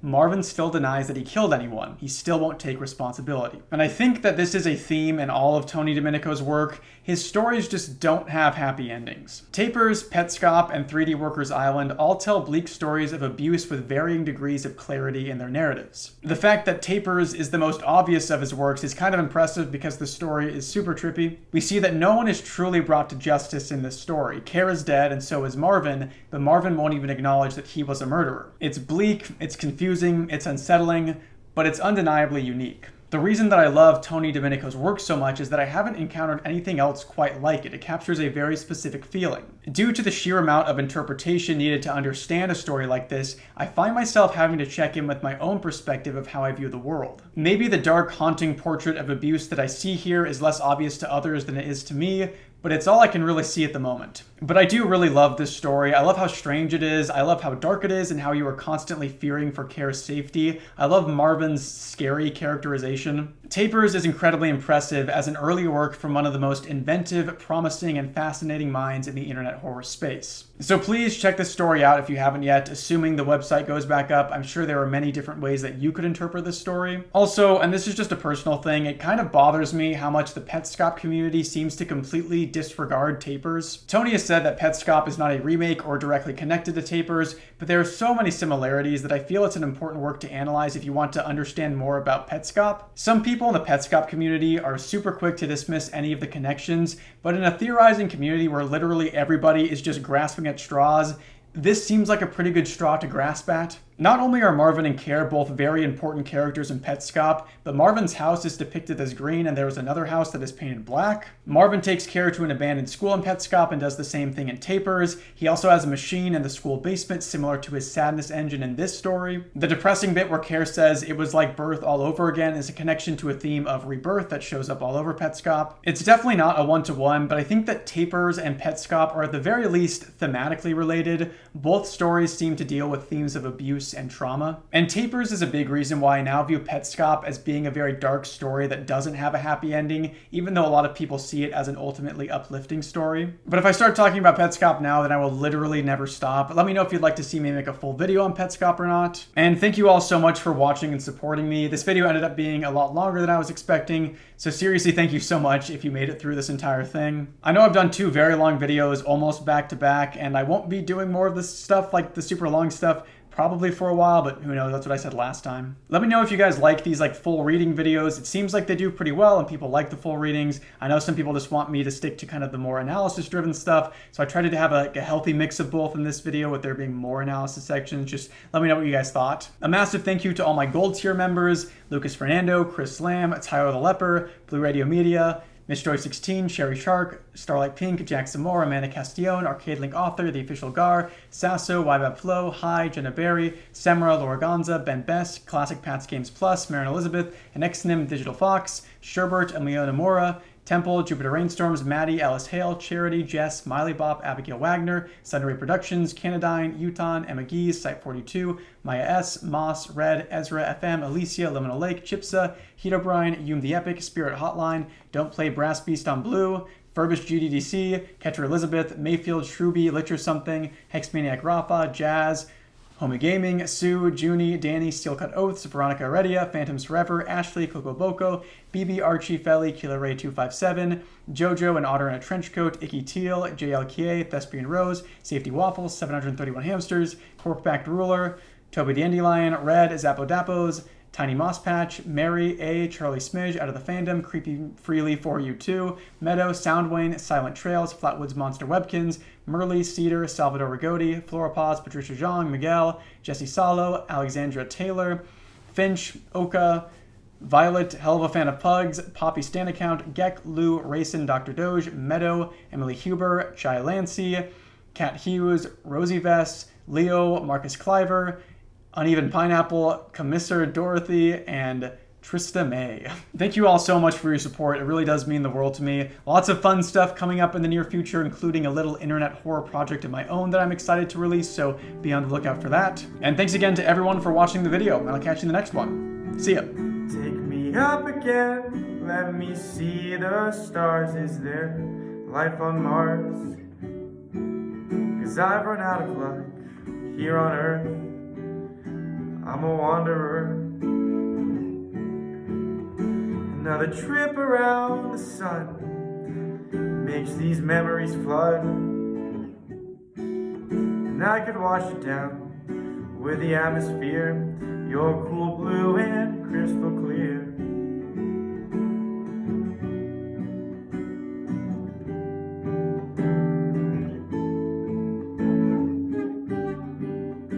I'm an astronaut flying above, but can't fall in love. Floating alone, brave enough to see the cosmos, too scared to say hello. And I know one day I'll be gold,